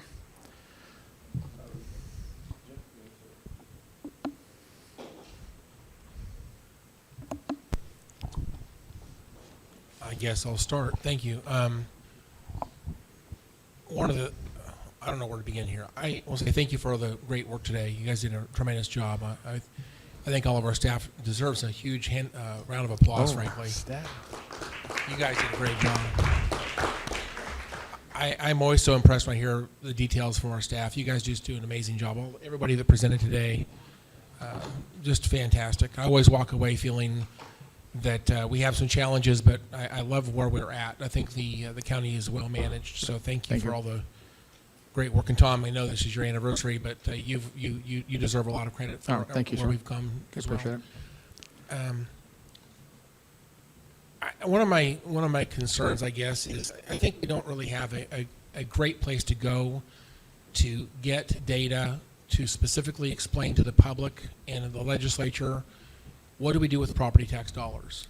I don't know how to develop a better list. I know because it's throughout the entire budget book. You can find property tax spending lots of different places in the budget book. And if it was a way for me to concatenate that into a report of some sort to explain where property tax dollars goes and what it provides, it might help us stave off some criticism. One of the challenges we have is when people say, well, just cut the wasteful spending. Cut the stuff we don't care about. I always say, what exactly are you referring to? And they don't have a way to answer the question. But they assume that we're simply just being mean. We're collecting more taxes than we need, and we're sitting on piles of money, and we're raising their taxes because we're wasteful, and we're not being conservative and careful with their money. I don't know how to make a better argument without some type of way to show them. I don't know how to do that. It's a almost like a really large ask. I'm asking for help to help us explain this to the public. Where did tax dollars go, specifically property tax dollars? And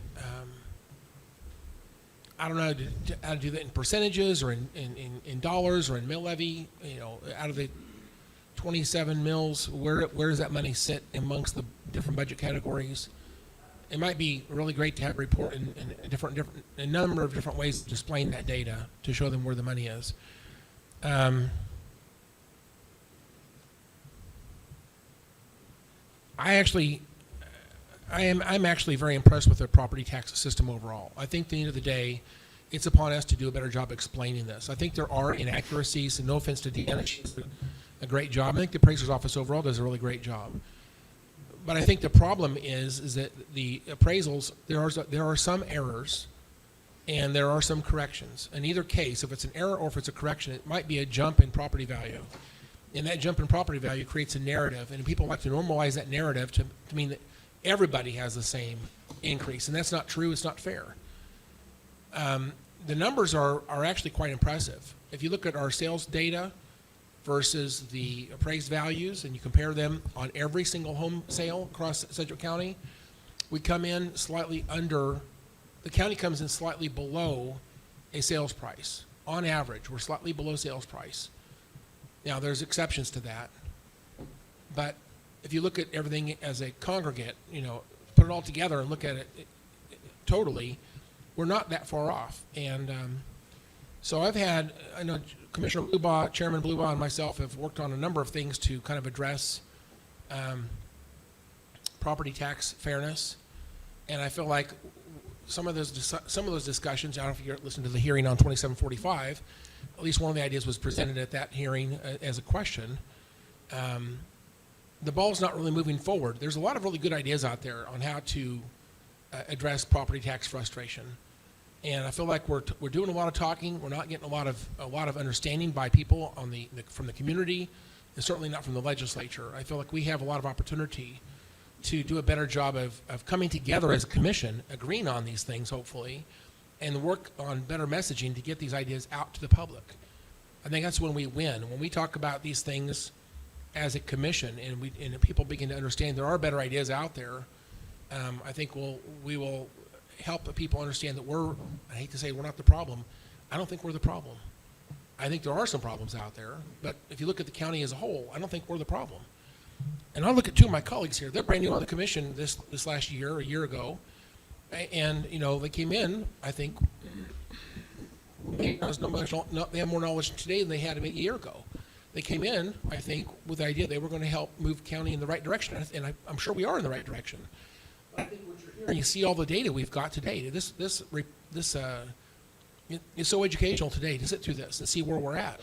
I can't really put my thumb on exactly any significant problems in Sedgwick County. I'm not saying we can't make improvements. I just don't think we have huge problems here. I think, if I was going to give us a grade, it's a letter A. Maybe not an A+. Could we find anything we could do better? Yeah. We can always find things to do better. But we're certainly a grade letter A. We're doing really good, especially when you compare us to other units of government. I'm extremely impressed with Sedgwick County. And again, when I ran for this position, I never said I'm coming into the commission to fix Sedgwick County. I've always been impressed with Sedgwick County's management. It's always been a good organization. I think we set the bar very, very high for other organizations. I think we're better today than we were when I first got here. Way better. We're more efficient today than we were back in 2015. So we have so much to be proud of. But this idea that we have huge problems to fix. I was looking at Facebook a minute ago and saw that Commissioner Beatty had posted something about today's meeting, and I appreciate that. Some of the comments are, we need to go in and consolidate Wichita Fire Department with Sedgwick County Fire. We need to consolidate the Sheriff's Office with the WPD. The presumption by everyone out there is that consolidation is going to provide a better government. Once again, I don't know that it makes government better. Bigger is not better. We may be more efficient. Maybe we're providing better services now. To change for change's sake is not useful. We need to be driven by the fact that we provide better services for less cost, more efficiency, less cost to the taxpayer. If those things can be borne out by reconfiguration of government, then we should do it. We should do those things. But I don't know that there's consolidation doesn't necessarily deliver any of those things. It's just change.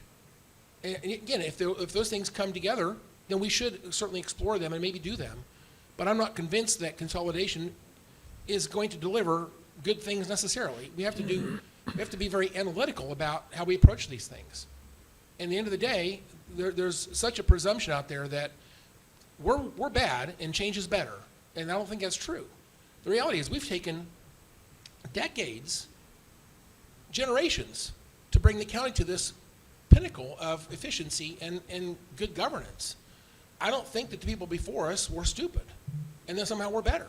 And the next generation, somehow we make changes, it's better than what we have now. I don't think that's true. The reality is we've got generations and decades of good leadership behind us that brought us to this wonderful point of good governance. I don't think we have a bad system overall.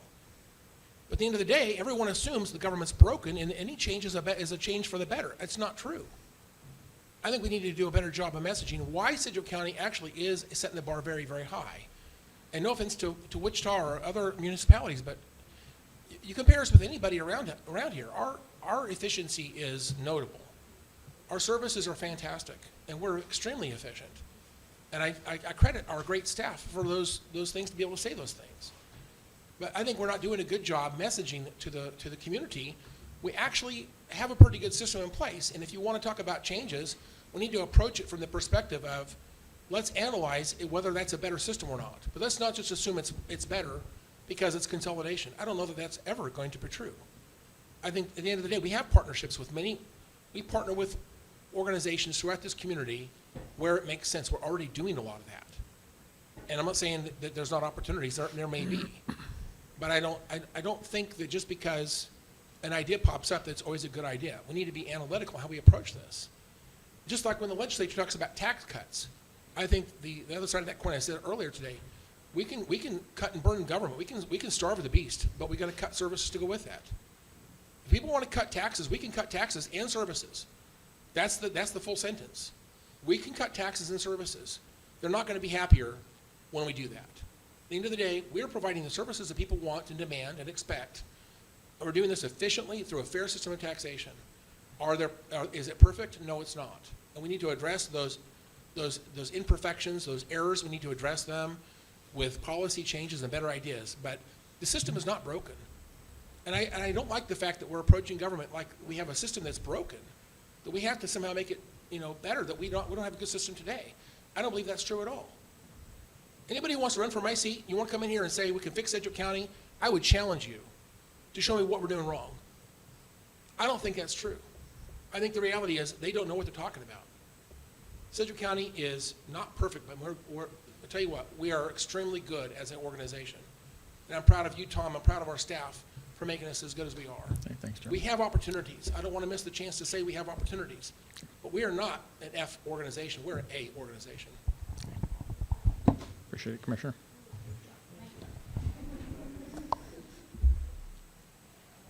Am I on? Okay. That was a mic drop, so I'm trying to figure out how I want to follow that up. As one of the new kids coming in, it has been a full year of learning, and it's a lot. We have a lot going on. We have a lot of opportunity. We do most things right. So I agree with a lot of what Commissioner Howell said. I'm very proud of the management of the county, all of the leaders that we have within the county. I brag about you a lot when I am meeting with folks in the community.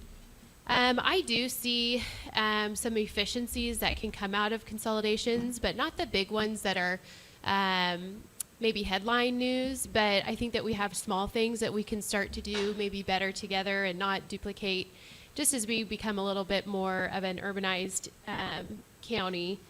I want to continue to focus on, we do a great job with roads and planning for that. Over in my side of the world, on my side of the county, a ton of growth and changes have come in the last year. I think we just want to continue to maintain that. I'd also agree with Commissioner Howell that education and transparency is always an opportunity, and we can't educate enough and we can't be transparent enough. So as we talk through more, it's just policy stuff that I think are real opportunities for us. When we look into budget, it's been a little bit gloomy this legislative session. We don't know where we might be challenged, and we have to be ready for that. And so finding the pulse of the community on what they can actually deem as acceptable with some of our services is going to be a challenge. So I don't know that I have any specific topics that I want to pull out right now. I think I'm just kind of consuming and letting it marinate a little bit. But those are some of my thoughts. I'm super proud of the county, all of the people in all of the departments. Proud of what we went over today. I get really excited about opportunities that we have, and we just got to figure out how we can get some of that done.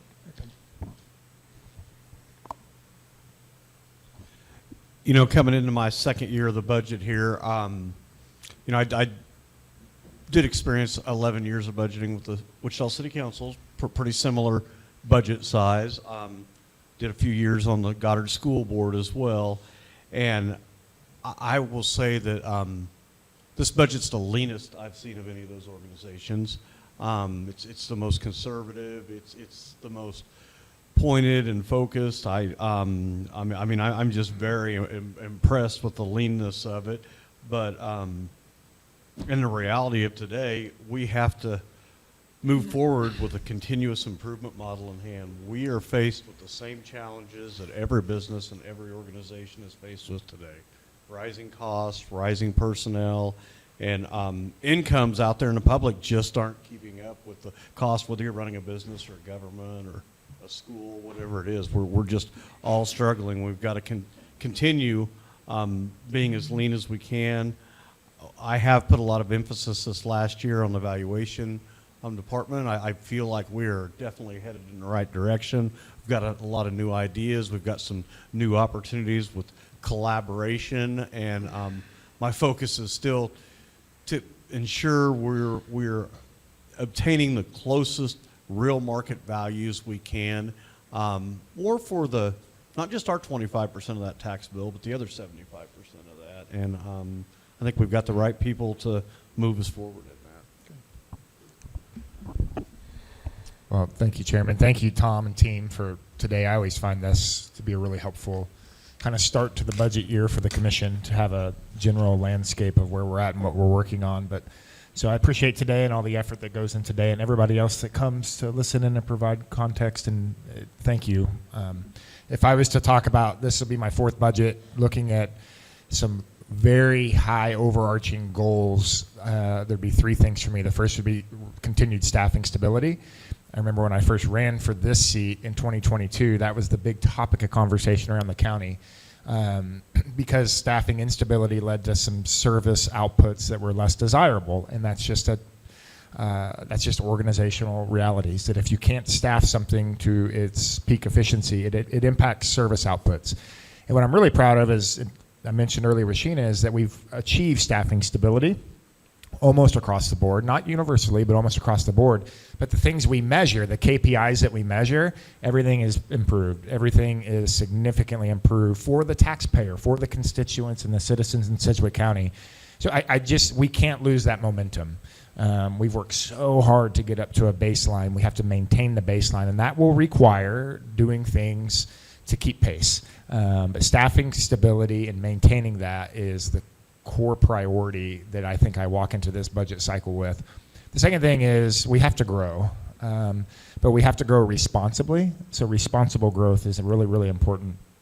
When I talk about responsible growth, I talk about not just economic development, and there's new industries coming here. I think one of the most valuable partnerships that we have is with Greater Wichita Partnership and the work that they do in really trying to help us better understand what industry growth and what it's happening, the things that are happening at WSU Tech and our partnership that we have there to support that. That is incredible work. But when I talk about responsible growth, I talk about really how does the county meet the challenges of becoming a more urbanized county. So we talk about roads, and particularly in some of our districts where once county roads that didn't see a lot of traffic are now roads that are seeing incredible traffic, and it's creating safety hazards. And we need to talk about what that looks like to responsibly manage that growth. We need to talk about the role of these data centers and what is that role, if any role at all, in Sedgwick County and new technologies.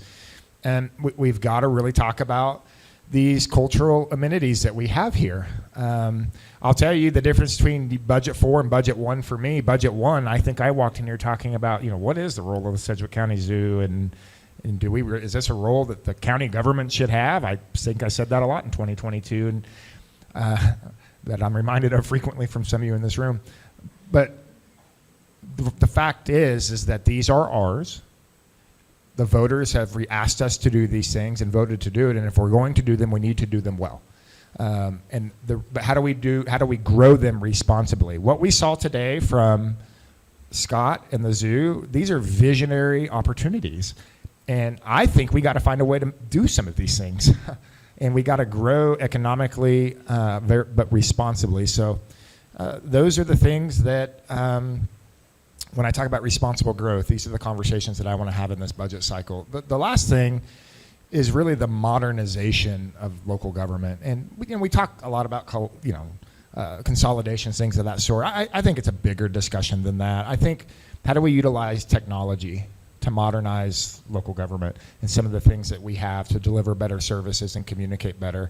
How do we look at these increased inputs that are coming into our community in regards to public safety inputs? We've seen presentations of how these are growing.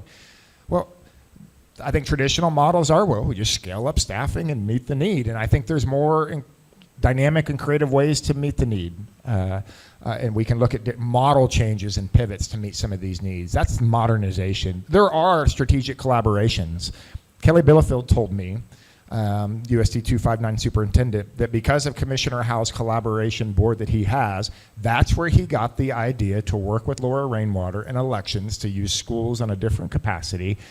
He said that came from a collaborative meeting. So there are real opportunities for more collaboration, more shared service, more of these discussions to happen. These tri-government meetings we were having, I've had 2 different meetings on community school models where they're telling us how they could utilize CommCare in the schools better to serve the students and other citizens in this community. So these are the opportunities in modernization.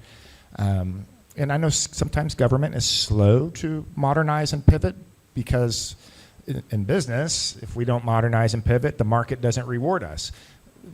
Government's different. It's a different pace. People are compelled to use our services. So there's not always a sense of urgency.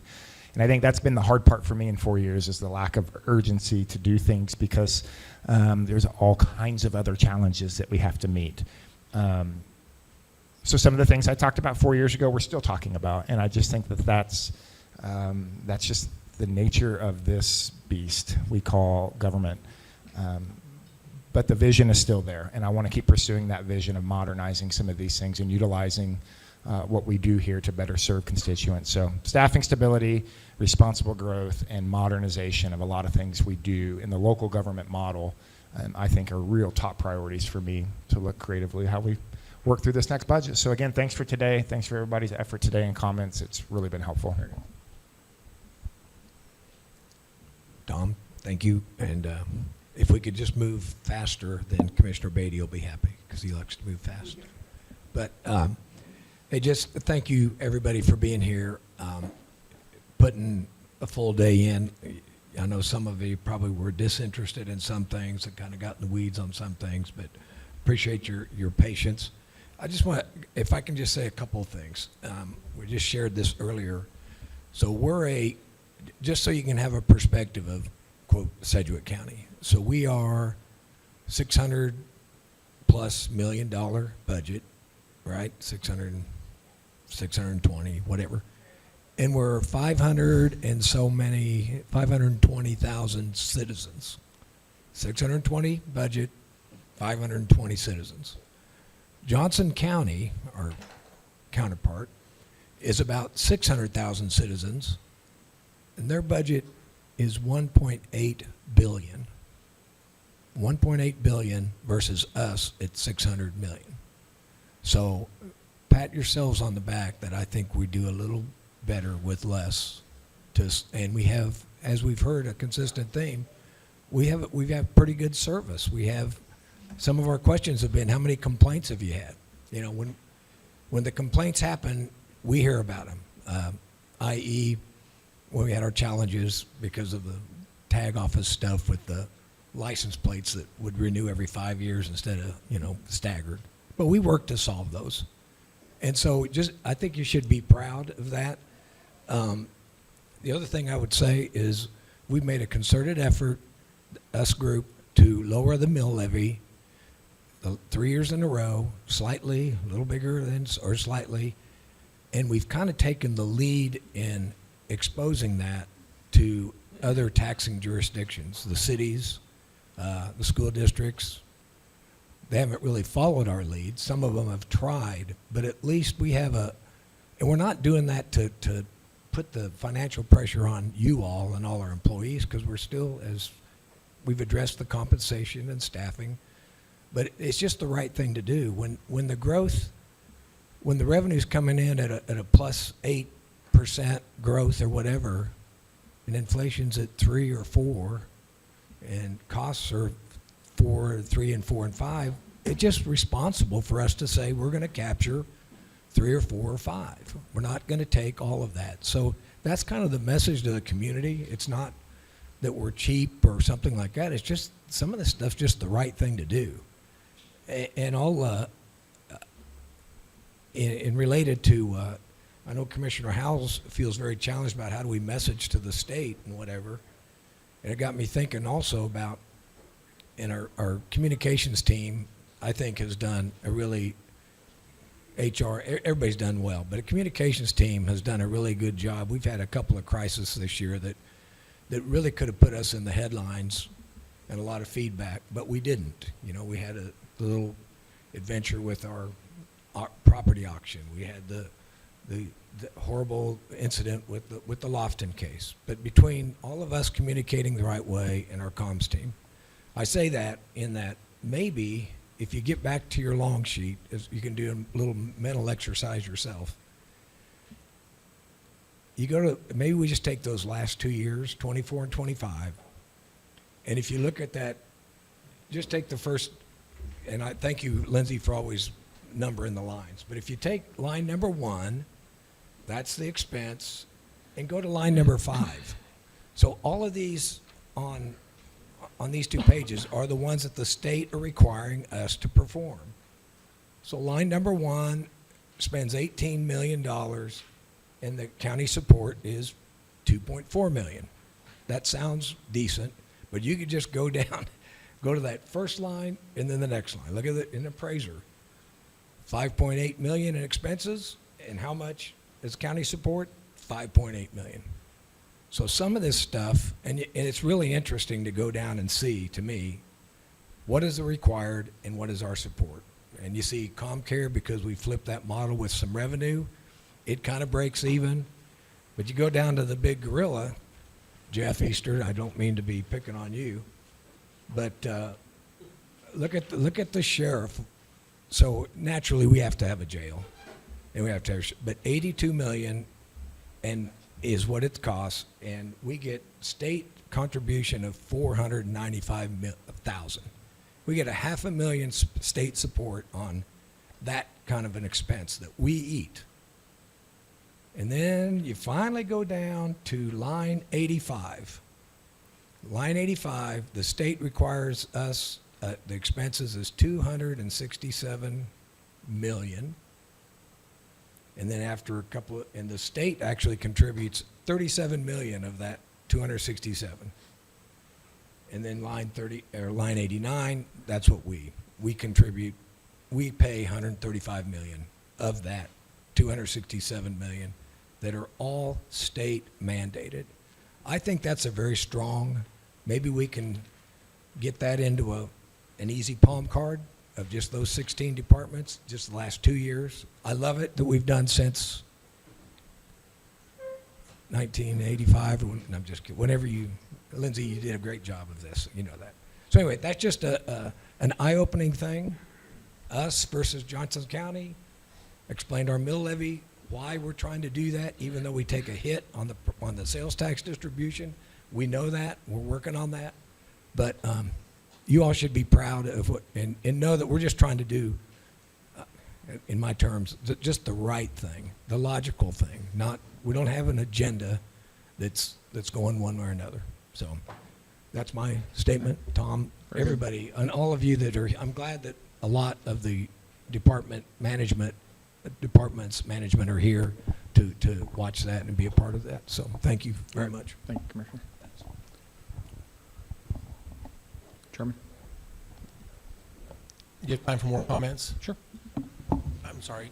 I'm sitting here thinking, because when Jeff asked me to comment earlier, I wanted to focus on the discussion. I do have some things I wanted to bring up here that I think, as a commissioner, I think we need to at least be aware of, at least one commissioner's some crazy ideas here. But I went to Detroit for 3 days on a city-to-city tour recently, and I have a lot of takeaways, a lot of really interesting things that happened on that trip.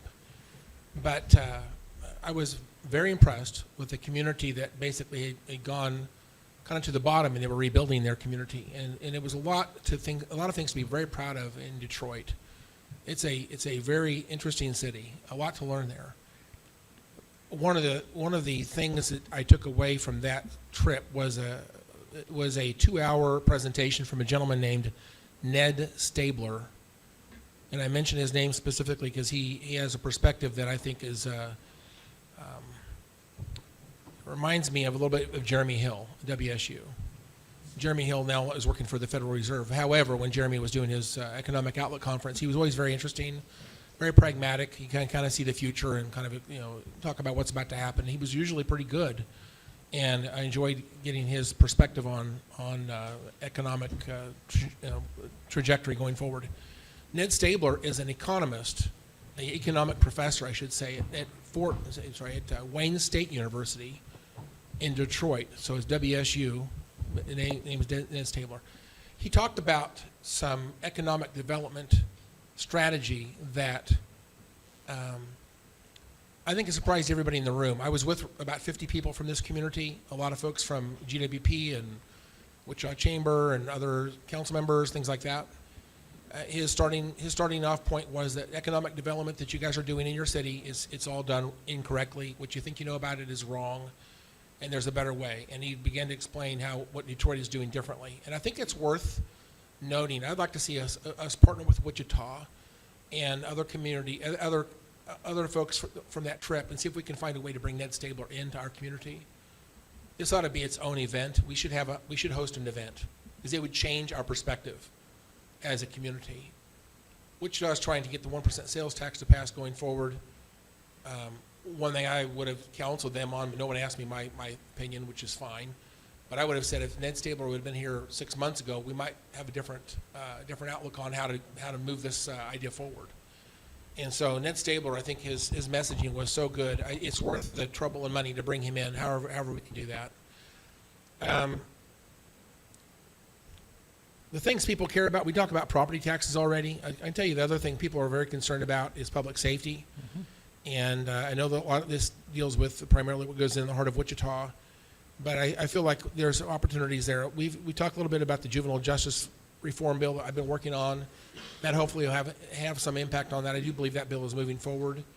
But I think public safety is a discussion. We've not spent much time as a commission talking about public safety, but I think we need to talk a bit more about that. What role do we play in public safety in this community? I think there's an opportunity there to spend some more time thinking about what can we do, if anything, to enhance or improve public safety in this community. And then I would tell you that the other topic, which is really hot right now, is affordable housing. I've had a couple meetings with WABA, some of the people over at WABA in the last few weeks, and I do believe I've got a list of around 20 things or so that are regulatory issues that I think we do have a role to play in terms of rolling back some regulations that causes us to spend a lot of money on the front end of building housing that is maybe not totally necessary. And we could change the way we build neighborhoods and housing areas around this community by changing some regulations would potentially cut significant funds off the cost of building new homes. I sat down with Tyler York and Wes Gallion, and the very first comment they said was, you really can't build anything for less than about $200,000. By the end of that conversation, they cut that about in half. So there are things we can do. We need to have that conversation. I think there's opportunities for us to find ways of getting costs out of construction that are, again, they're decisions we make. We feel like we have no choice. We have to do these things. I would argue we don't. There's things we could do differently. So I want to have a conversation about affordable housing and rolling back of regulations that causes excessive cost in housing. That basically, once you bear that cost on the front end, that cost will be borne in the price of that house forever. So the entry level, homeowners trying to get into the housing market can't buy their first home. We have a very large rental component of our community because people can't get into housing, can't purchase housing. I think this is one of our biggest opportunities right now is to getting costs down on construction. And that gets into the issue of regulations. And then finally, I guess one final thing is, I know we have to talk about election equipment going forward. We don't have a plan right now how to pay for that. Is Laura in the room? Okay. Well, I've talked to her about this one-on-one, and I'll just say this here. It's just an idea. Shawnee County does not have the number of electronic machines that we have here in Sedgwick County, not even per capita or whatever. They primarily use one of their ES&S ballot marking machines. They use one per poll site. And the rest of the ballots are printed on paper. I say printed on paper, I mean they're the pre-printed ballots, the ones that you see. They might hand you the ballot. All you have to do is fill in the bubbles along the side, and you put that into the DS200 tabulator. So the tabulator is the same, whether you use a machine printed ballot or a pre-printed ballot. The same tabulator will tabulate either one. So the configuration I would like to see us move towards is, before we start trying to replace all that electronic equipment, I'd like to see us move a little bit towards changing the way we do elections here. I'd like to see us follow Shawnee County's model, having more of the longer paper ballots that we can hand out. I know we have to have ballot printers. The check-in system is similar. You can do it one of two ways. You can either have the poll pads where you sign in on the poll pad that can be connected to a ballot printer, and then they print you the ballot on the spot. Another way to do that would be, believe it or not, paper poll books. And paper poll books, there's a lot of good things about paper poll books. There's a challenge between the early voting and how that's managed and handled versus what happens on election day. But I think those are logistics we should talk out. We should talk those through and see if there's a way for us to do this in a way that I believe it actually enhances election security, makes people feel more confident about the election process, and saves a lot of taxpayer money, and actually speeds up the process. Because again, we're talking about potentially moving the odd election years into the even election years. The ballots get so long. One of the problems, of course, is if you go to the electronic machine, you may have to change pages a lot more times to get to the end of the ballot, and the voter drop-off is very, very high. And there's a concern about very long ballots on the even year elections. If you hand someone the entire ballot, they can go very quickly through that ballot and vote on the things they care about. And I think that the voter drop-off is much less. I see my colleagues are on their phones. Hope they're listening. At the end of the day, I really would like it if we would, I guess, just have a conversation from the commissioners about what's the election system we want to see in place. And again, I think we have some options. Rather than giving that entire topic over to the election commissioner and feel like we have no choices, I think we do have choices. And I think that we can do some things that would actually, in my opinion, make the public feel much better about the election and probably would save a lot of money. So Okay. I think I've apparently lost my audience. So thank you guys for listening. All right, everybody, thank you very much. Appreciate it. Lindsay, anything final? Okay. Maybe chairman check with other electeds, Kelly or Tanya? Or? Yep. Anyone else? Sheriff's still here. Nothing, Kelly? I do. Randy?